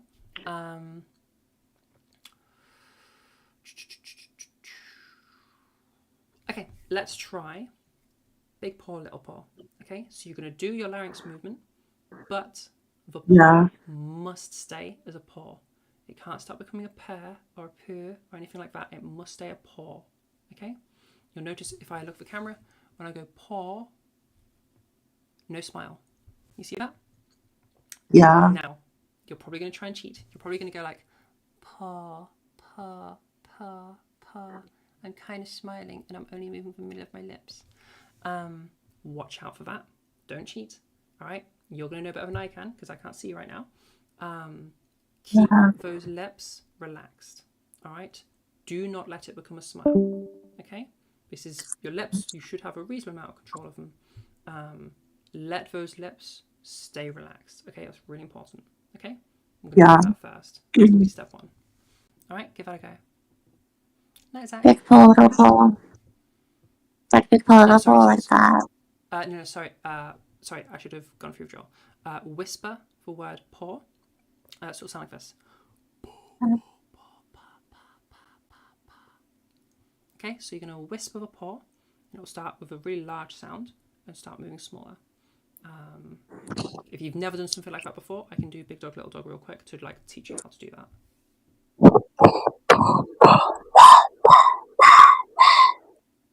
Okay, what happened there? Did you hear the last few paws? Yeah. Yeah. Oh my god. Notice how I they immediately word for caught word paw? myself. Yeah. Yep. Yeah. Try again. Okay.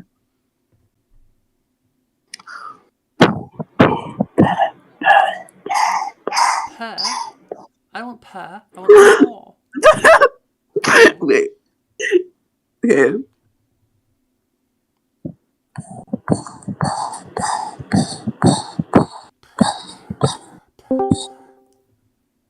Okay. We'll pause there. That's your first bit of homework. All right. Get me Okay. those whispers where it stays as the word paw. Okay. Your end sound should be something like paw. Okay. That is your first thing. All right. Second thing. Okay. Oh, sorry. The full drill, by the way, is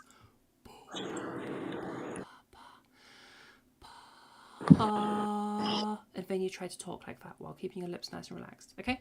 The point is just because paw forces you to not be smiling. Otherwise, the paw gets warped. But yeah, you have that phonation test where you start the paw in a whisper and you end it into sound. Okay. To help you bridge it. So there's your first bit of homework. But get those paws consistent first, and then move on to doing the full drill. Okay. And second thing, let's deal with that tongue. Okay. Basically, it's going to be the same drill, but stick your tongue out.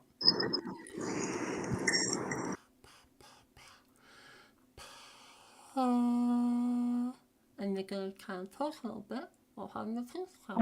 And that is basically you're teaching yourself to be able to do the sound, but without doing anything with your tongue, because your tongue is busy. Yeah? So it dissociates your behaviour by forcing the tongue to not get involved, because it's sticking out instead. You'll sound a bit silly, but it'll separate them. Yeah. Yeah? Do you want to give that a little go? Okay.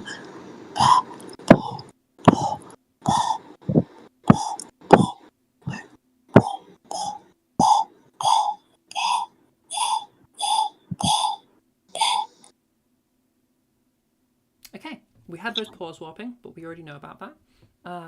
Tongue sticking out, how did that feel? Did you feel like a more relaxed situation? Yeah. Yeah, good. Okay, so use the tongue sticking out to dissociate the behaviours, and then try to get it go with the tongue in, but with it staying relaxed. All right. I don't mind the back of your tongue raising to some degree, because as you raise your larynx, that will push your tongue. But I don't want your tongue to be the thing that's doing it. Does that make sense? Like I don't want your tongue to be pulling. I want the larynx to be pushing it.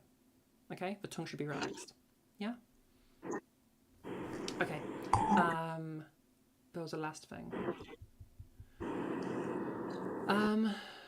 Oral space. How did your jaw feel during all this? My jaw feels fine. Yeah, Fine? it's like.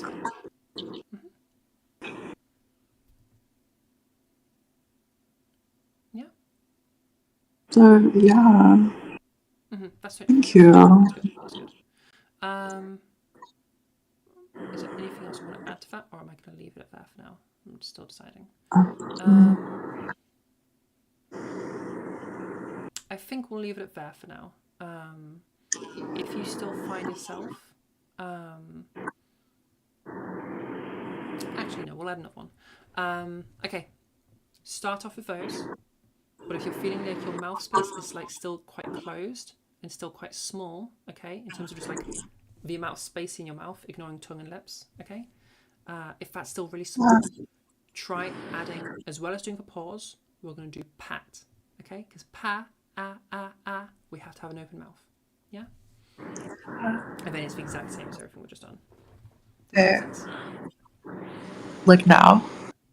Give it a go, yeah, sure, why not?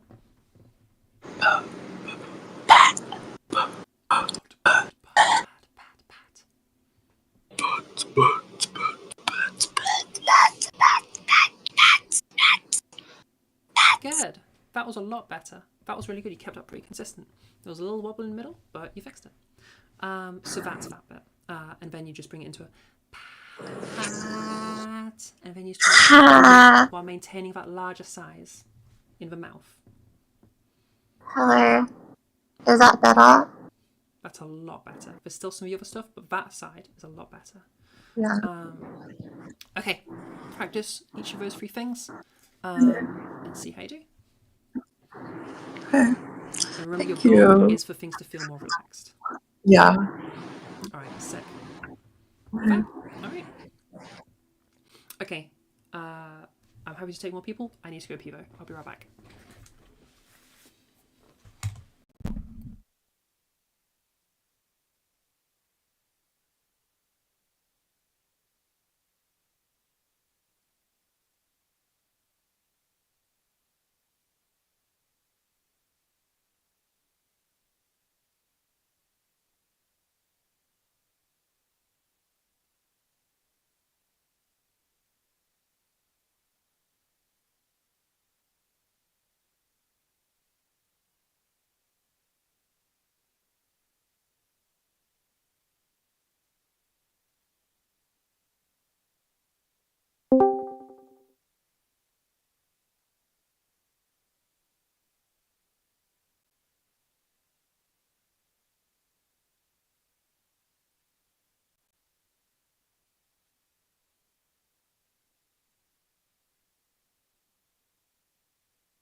Hello, my wonderful people. Yeah, if you're having issues listening to people on the other Discords, basically the situation is the way you've been able to hear it in the past is you just hear it literally, my mic picking up my speakers. The problem is everything you hear, the person speaking also hears at the same time, so it can be quite distracting. So if I put in headphones, it unfortunately means that the other servers can't hear each other. Working on a fix for it. Haven't figured one out yet, but I will do my best. Hey Winter, our workshop's just gone really late today. Like, we're very much past my record for longest workshop. We had a bunch of technical difficulties that made us start late. Even ignoring that, I think we're coming up to 5 hours if we like delete the technical issues at the start. Crazy. Okay, who would like to go next? Speak next to go next for a little bit of help on your voice.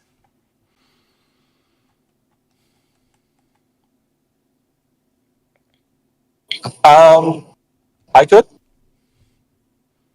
Yeah, absolutely. How can I help you? My issue is I don't actually know what sounds wrong. It's just something Pause real quick. sounds. Okay. Pause 1 sec.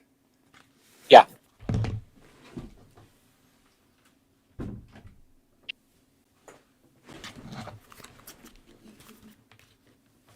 Okay, so sorry. I forgot to close my door and I could feel rage emanating from my bedroom.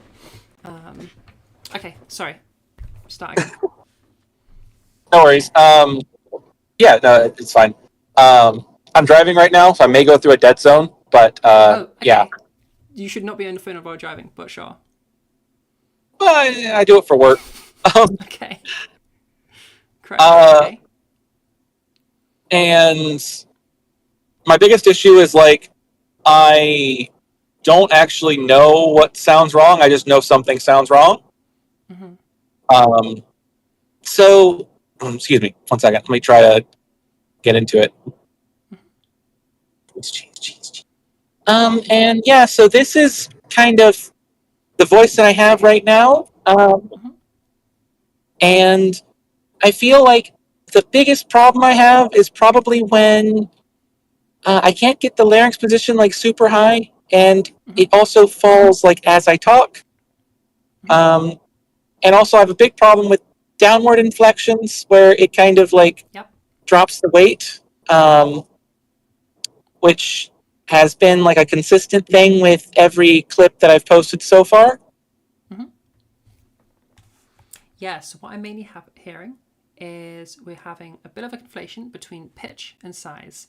You got some other stuff coming in there as well that are conflations. The big one is pitch. The main thing you changed there was pitch instead of size.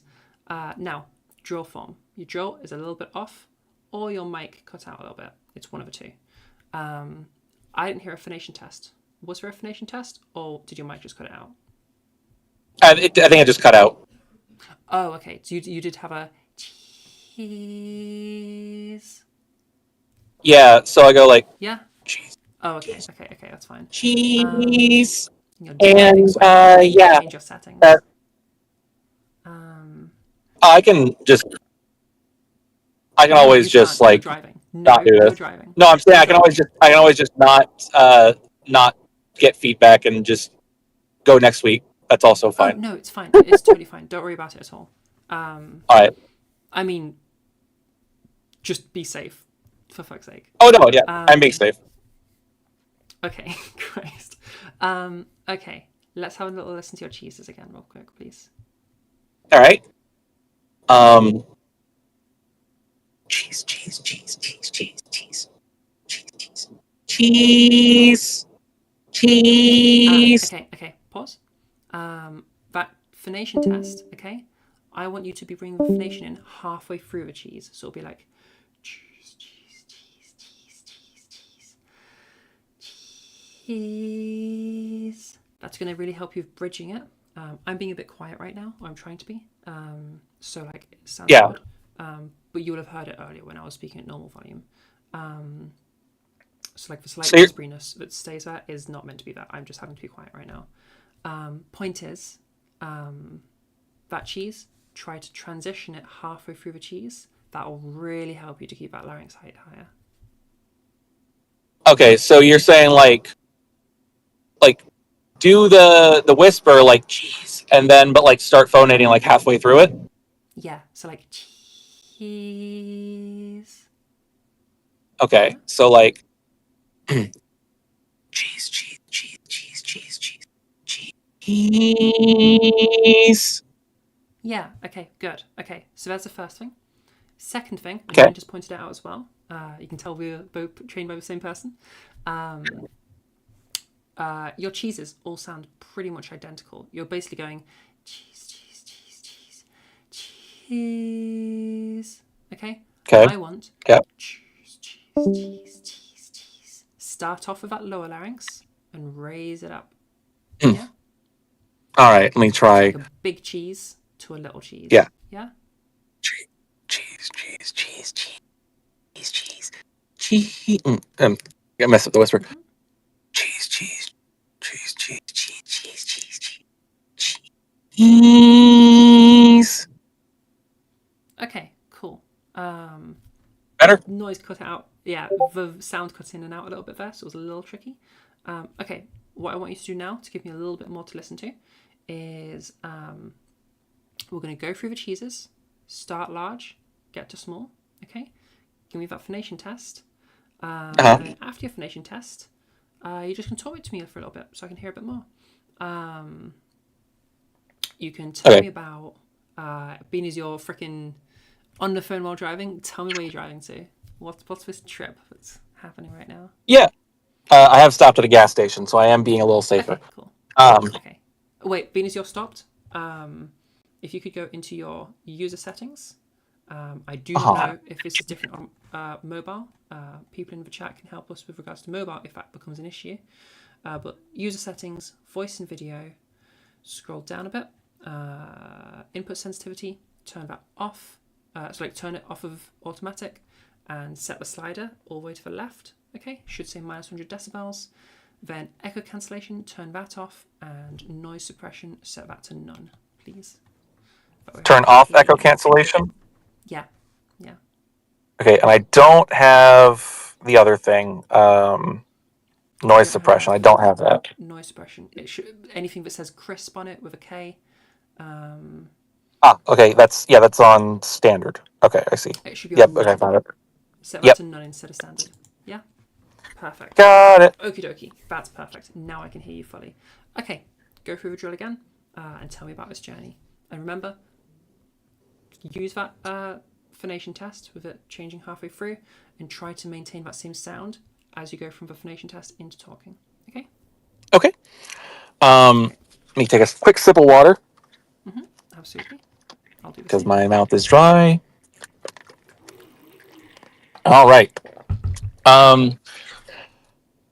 cheese, cheese, cheese, cheese, cheese, cheese, cheese. And yeah, so I'm on my way home from just playing cards, playing a game called Flesh and Blood, and I am before going home going to go and bring my girlfriend some coffee from Dutch Brothers. Okay. Okay, so a lot better than your first one. Still got some work to do, but a lot better than your first one. We were Okay. slowly trickling down, but that's to be expected as you're learning this. In the drill, can we get bigger? I want like a cheese, cheese, cheese. I can try. How low can you go? Cheese, cheese, cheese, cheese, cheese, cheese, cheese, cheese. Way there. Cheese. And it does seem like it sounds a little bit better, at least to my ear. But yeah, she got I don't even know what coffee. Yeah, that was hard. That one was hard to keep up. Yeah. Do you know why it was hard to keep up? No. Because you got it right. You're doing the right All thing, alone and here. now it was like, oh, there's this whole thing that I'm doing now. So yeah, I'm not surprised if it was a little bit harder for you, because yeah, we were doing the right thing now. That was way better. Winter's super correct. As you were talking, and I would like you to actually head over to the VOD after this. So again, youtube.com/trans_network. We've been going for about 5.5 hours. It'll be somewhere around the 5 hour 30 mark. Find your thing, and I want you to listen back to it. Okay? Because I really want you to be able to hear the change being produced, and I want you to be able to hear what this new sound is. From there, listen for where the drops are. Listen to where the vocal track size changes. Winter's super correct. Excuse me. Where you said she got, for words she got, there was a significant drop there. There was also one towards the end of your sentence, but I don't remember what your last few words were because I've been too focused on the voice itself. So you had two big drops there. See if you can identify those. It was on the words she got, there was a big drop, and it was in the words somewhere towards the end of your sentence. Those drops, so you can hear what that sounds like when it drops. Okay. And then, okay, your second piece of homework is start practicing this exactly as you just did with me. The sound change you're aiming for is exactly what you just did there. You can re-listen to the VOD, you can need a reminder of that. And yeah, start with a large cheese, get to that small cheese, bring the phonation test into some talking. And is there anything else I wanted to say on it? I think that's everything. I feel like there was one other thing, and it's not coming to me because it is midnight and my brain is melting. I think that's all I got. I feel like there was something I'm missing, but I can't remember what it was. Give a go with that. See how it goes. Yep. Let me know how it goes. Okay. Got it. Send clips in either my server in Trans Network, send clips in Trans Voice. I'm trying to be more on top of helping people with feedback in Trans Voice in the clips section, but I suck at it. You know who doesn't suck at it? Winter, who is in chat right now, who has said all the same things as I said. Winter is freaking on that shit. She is incredible. Very, very envious of how on earth she keeps up. I aspire to be like that. But yeah, so if I don't get to it, I'm sure Winter will. But I will try my best. I'll try my best. Winter, you do so much more than anyone's best. You do incredible. Yeah, no worries. Happy to help. Appreciate it. Yeah, no problem. Okay, who is next? Who'd like to go next?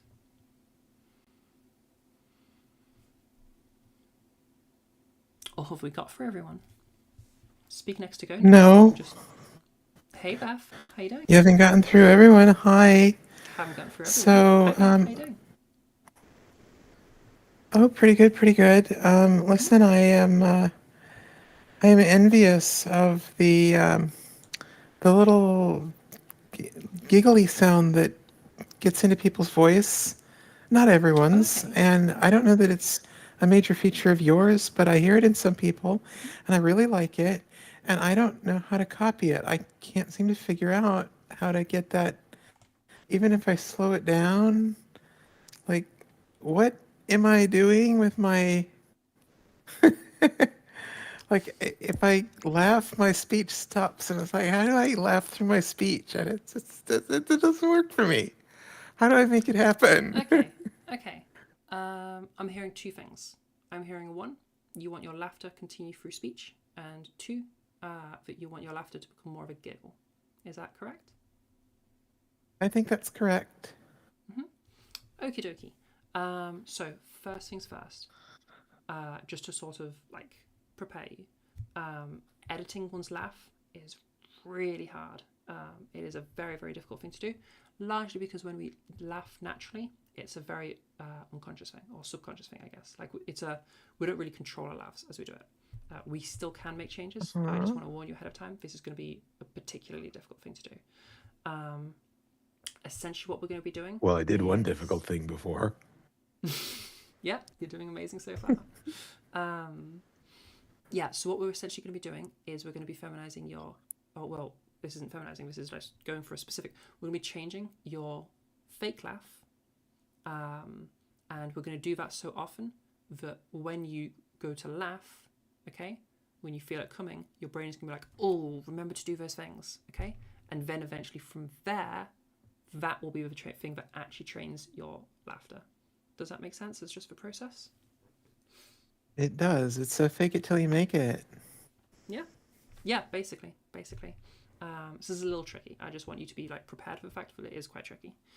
Okie dokie. If there's anyone who can teach it, I know you can. What was that, sorry? I said if there's anyone who can teach it, I know you can. Hells yeah. Okay. I have absolute confidence in your powers of education. Fuck yeah. All right. Can you give me some specifics of the giggle we're looking for?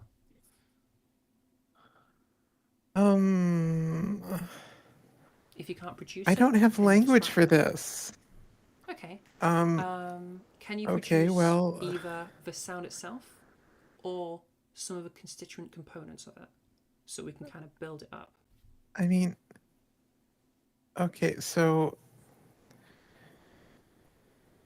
there's a clip. That'll do. But I don't know where to find it. I was listening. I probably should have bookmarked it. So I've lost it. I apologize. Okay. I'll walk you through the process. What you're going to be doing, okay? Listen to the clip. Listen to the giggle and kind of analyze it a bit. Think about how we've gone through how we modify somebody's voice. So like if I go off of the special thanks where I'm totally not highlighting the fact that your name is on there as our top person. Okay, you see how in our trans voice section we have we've broken voice down into weight, we've broken it into size, we've talked about fullness, okay?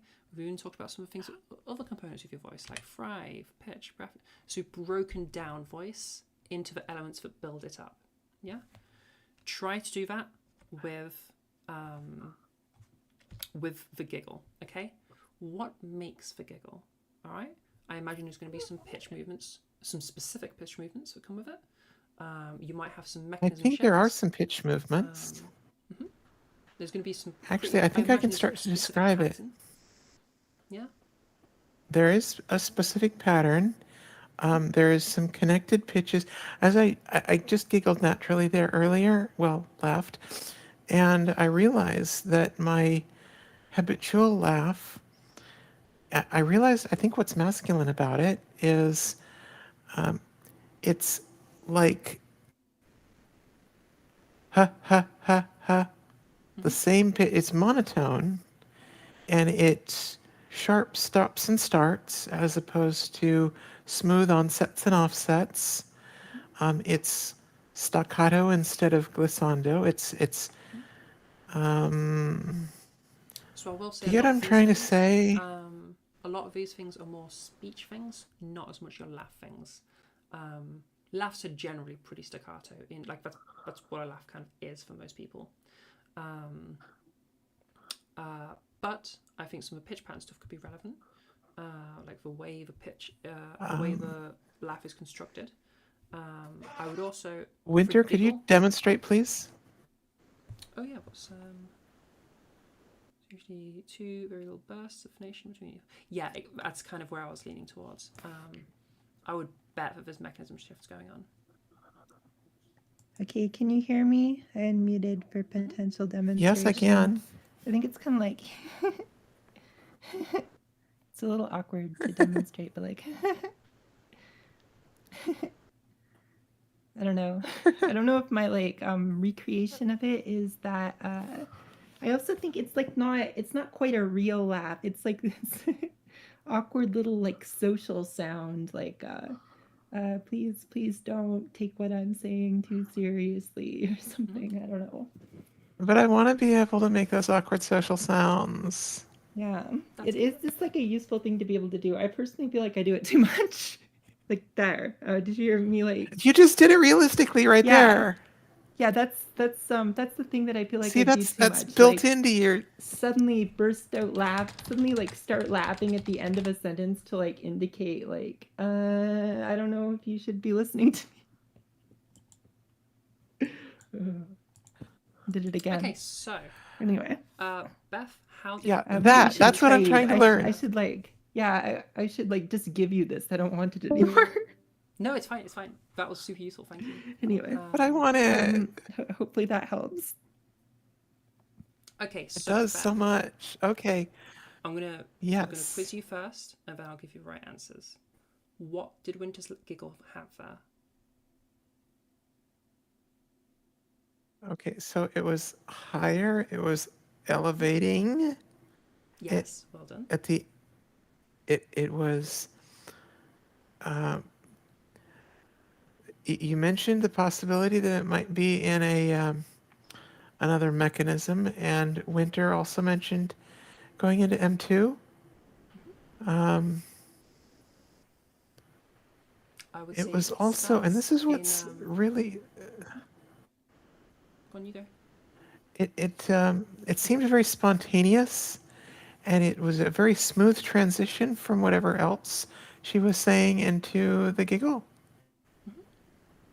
Yeah, so we've started off in M1, and then within 1 or 2 giggles, because it's sort of like, it's like a series of skips, okay? Like a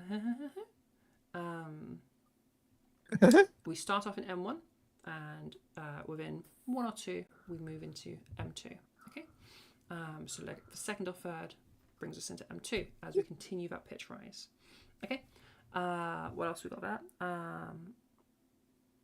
Also, in terms of it carrying through your speech, if you listen to what Winter was doing there, it was more like her speech got overtaken by the giggle. So like, think of it as we have the filter stuff in terms of our oral space that's dealing with words and shit. Yes. But that, imagine that's just been taken over by the giggle, okay? So our phonation is still there, and it's the same series of phonation, it's like the same breath. But the stuff controlling the filter in our mouth is just getting taken over, like gradually taken over by the giggle, yeah? It's like the giggle's snuck over and like, now I'm in charge. That makes sense? Okay. So that's how the word is kind of transitioning into a giggle. Yeah? Metaphorically, I can try to think of it that way. Mm-hmm. Do you reckon you can give it a go? Okay. Don't worry about feeling awkward. It will be awkward, and that's okay. Lean into feeling awkward. Okay. Well, this is totally awkward. Mm-hmm. That was it. You fucking just did it. That was totally awkward. This is totally awkward. Yeah, that's okay. You know, you don't have to say everything that's on your mind, but I love that you do. Mm-hmm.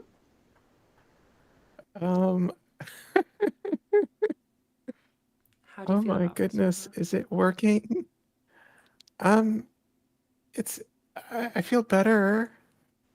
Good.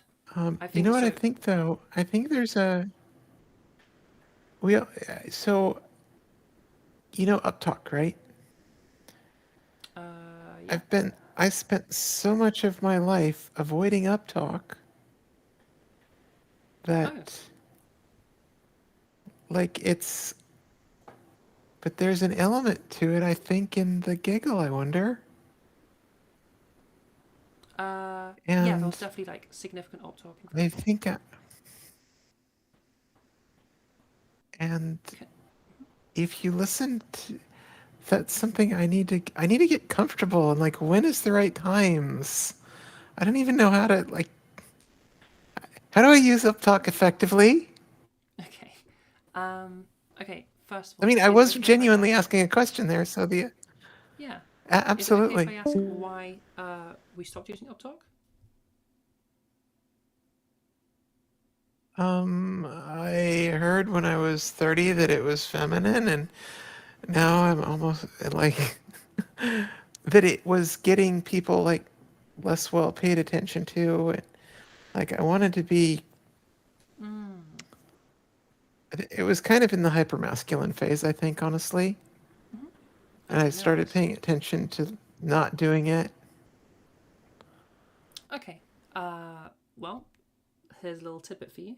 Uptalk from there's not really much research on it, but the research I have found on it was a presentation done at a university. I don't remember which one, but I found the poster they used for the presentation, and in their little study, they found that there is no difference between within uptalk between the two genders, or between the two sexes. They obviously didn't use any non-binary people; they just used male and feminine speakers. But yeah, there was no significant difference in usage of uptalk. They found there was a bit of an age difference. That's about it. So there's that. There is no gendering to uptalk, at least in American context, I guess, because it was American people. Yeah. Okay. Easiest way to practice uptalk. You clearly know this because you were you went straight into it. Is questions. Like if you ask me a question, like what have you been up to today? Da da da da da. Uptalk is something that is very commonly paired with asking a question. Do I remember if I leave it listing? I went to the store and I bought an apple. I bought a pear. I bought a da da da da da da da. No, that's just my reading voice. Questions are going to be a big one. Yeah, I think it's perfectly normal for questions, but with statements, I mean, some people describe it as asking a statement as if it were a question. Okay, sure. I tend to And I feel find. like there's a spot where I could have giggled and I failed to do it. Yeah, so I tend to find most people with sentences that are more like statements. Excuse me. Most people, as they come to the end of a sentence, have a downwards inflection at the end. Just something that seems to be typical amongst English speakers. All of this said, like, put it wherever you want to put it. I don't care. If we're trying to just like allow ourselves, like, okay, is this okay? Have we got a habit of stopping ourselves from doing an upward inflection, or is there a feeling that you should stop the upward inflection? I think everything in my speech is habit. Okay. I know there Great. are some differences depending on my mood. And by the way, if you hear some noises in the background, that's just totally an exuberant child. Totally fine. Yeah. Yeah, that's totally fine. If it's just a habit, that's fine. In that case, I'm going to say, let's just try to break the habit. It's going to be kind of an annoying habit to break, but if you're wanting to, like, if you find that you just stop all upwards inflections, and it's preventing you from giggling, then let's have a go at just just doing upward inflections all the time.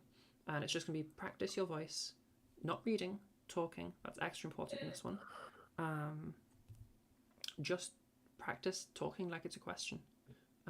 You could literally just use questions to start with. Like ask yourself rhetorical questions as part of explaining something. And you can use that to segue into bringing some upwards inflections into your normal speaking voice. And just keep doing this until you don't feel yourself trying to stop yourself, if that makes sense. So like when you feel like you want to like give a tester sort of thing, go for a sentence where you use things ordinarily. So just like then start allowing for downwards inflections that signify that period, and just make sure you include a question somewhere just to see if that upward inflection happens. And it's like we're going to start breaking this habit and make things just a bit more, because it's not that I'm trying to have you up talking all the time. I just want to break the habit of you stopping the up talk, if that makes sense. Yeah. I think it does. Okay, so there's one. So the end goal being the giggle. Let's unlock up talk so that that's not something that is blocked for you. It might just generally help you in communication in it, just as a general thing. But yeah, unlock or unblock is probably a better phrasing. Unblock up talk just by practicing it and like fighting the habit essentially. Secondly, play with the giggle, as in play with doing some up talk with the giggle, like just I'm so bad at practicing giggles because I don't giggle very much. I don't giggle much. I'm not a giggler. Point is, practice those giggles and practice as a separate aside. Practice your talking being cut off by the giggle, like the awkwardness overcomes you and you start giggling.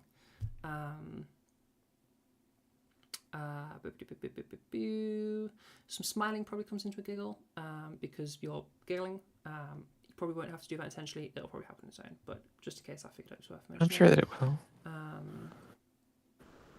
Anything that I'm missing? I think that one of the key things you mentioned is it's awkward, right? Because Yes. I hadn't really made the connection with the giggle and the awkward, possibly because the giggle masks the awkwardness. It's a release of tension in most people, at least in my experience.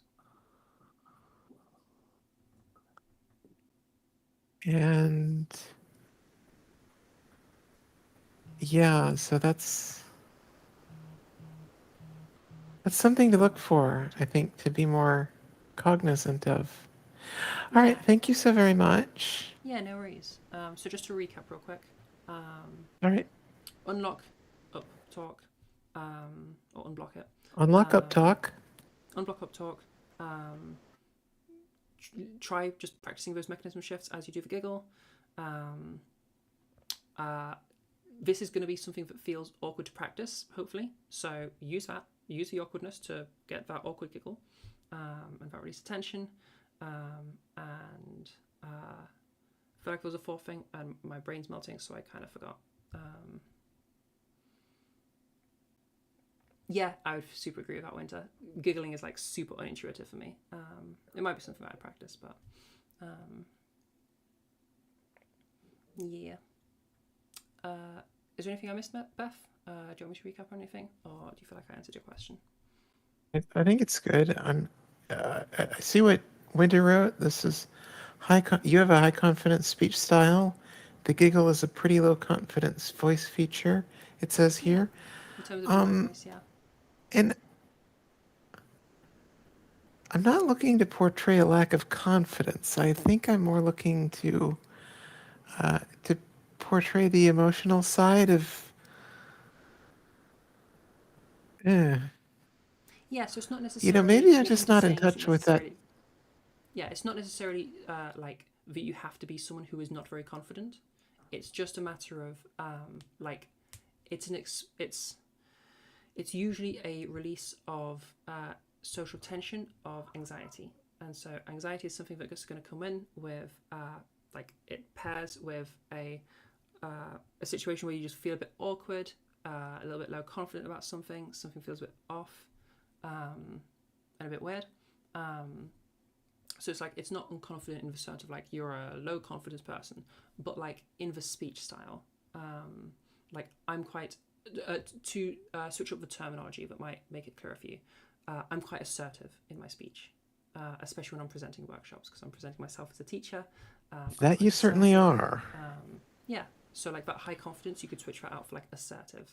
And like, if you think about an assertive person, that's not gonna vibe with giggles. Like assertive people probably don't giggle much. And I'm the total same. I don't giggle very much. Not assertive in all areas of my life, but yeah. So yeah, like you could sub in that high confidence / low confidence would be like more assertive versus less assertive, if that is a bit clearer for you. There are definitely times when I just want to go with the flow, and then there are other times when I need to make sure that my rights are respected, and on those times there will be no giggling. But if it's just like, in those situations, hey, you're probably not going to feel. Isn't this fabulous? Yeah, exactly. Yeah, All right. You've got it. All right, thank you. All right, cool. All right, well, I have some things to try and practice. Yeah, send some progress clips if you're down to do so we can see how you're doing. Well, if it gets to the point where I can do it on demand, then by all means. Hells yeah. Good chat. All right, then. Cool. Thank you so much. Bye-bye now. And huge thank you to Winter for helping out there, because this is like, giggles are very much not my area of expertise, so I appreciate it. All right, who's next? Would anybody else like some help with their voice?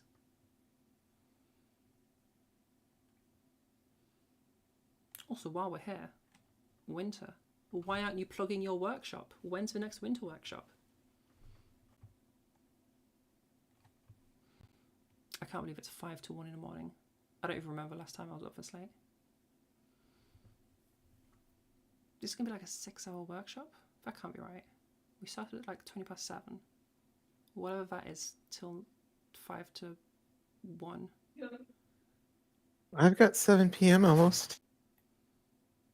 Crazy. Alright, well, if we're all finished here, firstly, we're going to wait for Winter to plug her workshop, and we're going to shout it. It's tomorrow, about an hour prior to the time it is now. Okay, tomorrow, an hour ago, so it would be midnight BST, whatever that is for your time. Head over to this very same channel for a workshop from Winter, 6 p.m. US Central. Hells yeah. Alright, thank you all so much for coming. This has been a banger. I am like barely alive right now. YouTube, I'm sorry that I haven't been as attentive for you guys. It is, once we get to this, I am EP and I am struggling to keep up. Thanks for the tip of integrating practice into our habits. Yeah, hells yeah, it's a really good tip. Yeah, 1 a.m. in T-Land. I think Winter's just Transvice. And on her Twitch, which I do not know off the top of my head, but I could totally go into our DMs and check. I'm sure Winter can tell you that. Yes, Boba, fuck yeah. Yes, what Boba just put, that time, is when you go for the winter workshop.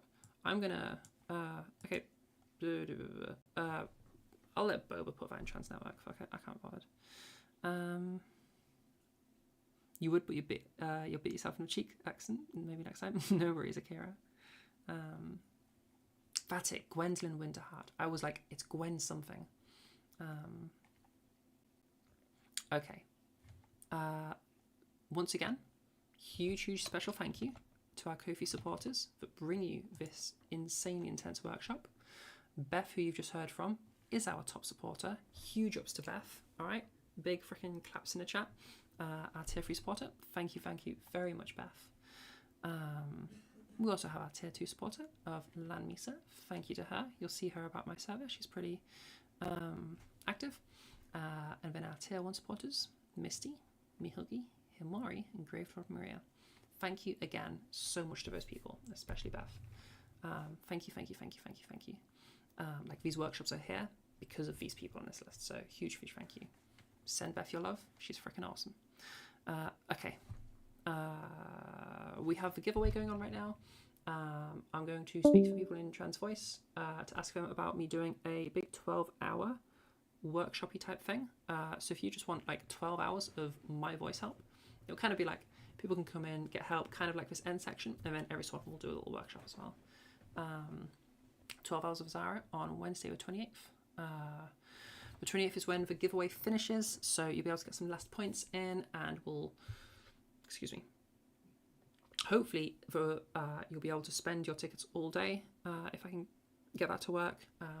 So you can jump in whenever you want, spend all your tickets, and that's totally fine. And then yeah, we'll have giveaway finishing and being announced at the end of that. So yeah, that'll probably be like a 9 a.m. BST till 9 p.m. BST. 12 hours of Zara, fuck yeah. Wednesday 28th. So yeah, reminder that the giveaway is 6 free private lessons from me. All you need to do to participate is be in the YouTube chat. That's it. You automatically gain points. What else? I'm so tired. youtube.com/@trans_network. That's where we're live streaming to right now. The VOD stays up, so if you want to re-listen to a section, then you can do so. For people that we've just been helping, so like Beth, for example, you can totally just re-listen to your segment, and that's there forever for you to use. Yeah, we're trying to build up the YouTube right now, so your watch time really helps. Like, unironically, just your watch time really helps. Frickin' play this as you sleep. That'll help me. You have no idea how much that will help me. And like subscribbles and all of those things. I guess. Yeah, we like that. If you want lessons from me, head over to Trans Network, my Discord. You can find the link to it in my user profile that's currently presenting to you. Or if in YouTube, then in the YouTube description. Excuse me, yeah, head to Trans Network. That's a cool place, and that's where you get lessons from me. My lessons are £20 for private lesson, or public lessons are free. Public lessons are just like ones where other people get to sit in, and my brain just stopped. Other people get to sit in and listen, and it also gets streamed to YouTube. Cool. Did I do all the things? Did I plug good? Did I do it? I think I did it. Join a Discord. Subscribe to the YouTube, and if you really want to support us financially, I thank you. Head to the Ko-fi. We've got Blue Sky now as well, and a link tree and whatever. I'm too tired. I'm gonna die. How's the landscaping business going? I've halved it so I can spend more time on Trans Network. We've sort of brought the landscaping business as small as it could be without me literally going bust. So I'm like, my finances do not move right now. They're not going down anymore. They're also not going up. So hopefully we don't get any big bills. But yeah, that's where we're at. And we're just building up Trans Network so it can eventually take over. Okay, I think we're done here. Okay, firstly, we'll say goodbye to YouTube. So, YouTube, thank you for coming. Like, huge thank you. Also thank you to those people, but also thank you to you. Okay, huge massive thank you. I love you all very deeply. You exist in my heart more than my boyfriend does. JK. Thank you all for coming, and I'll see you next time. Okay, bye bye. See you on Wednesday.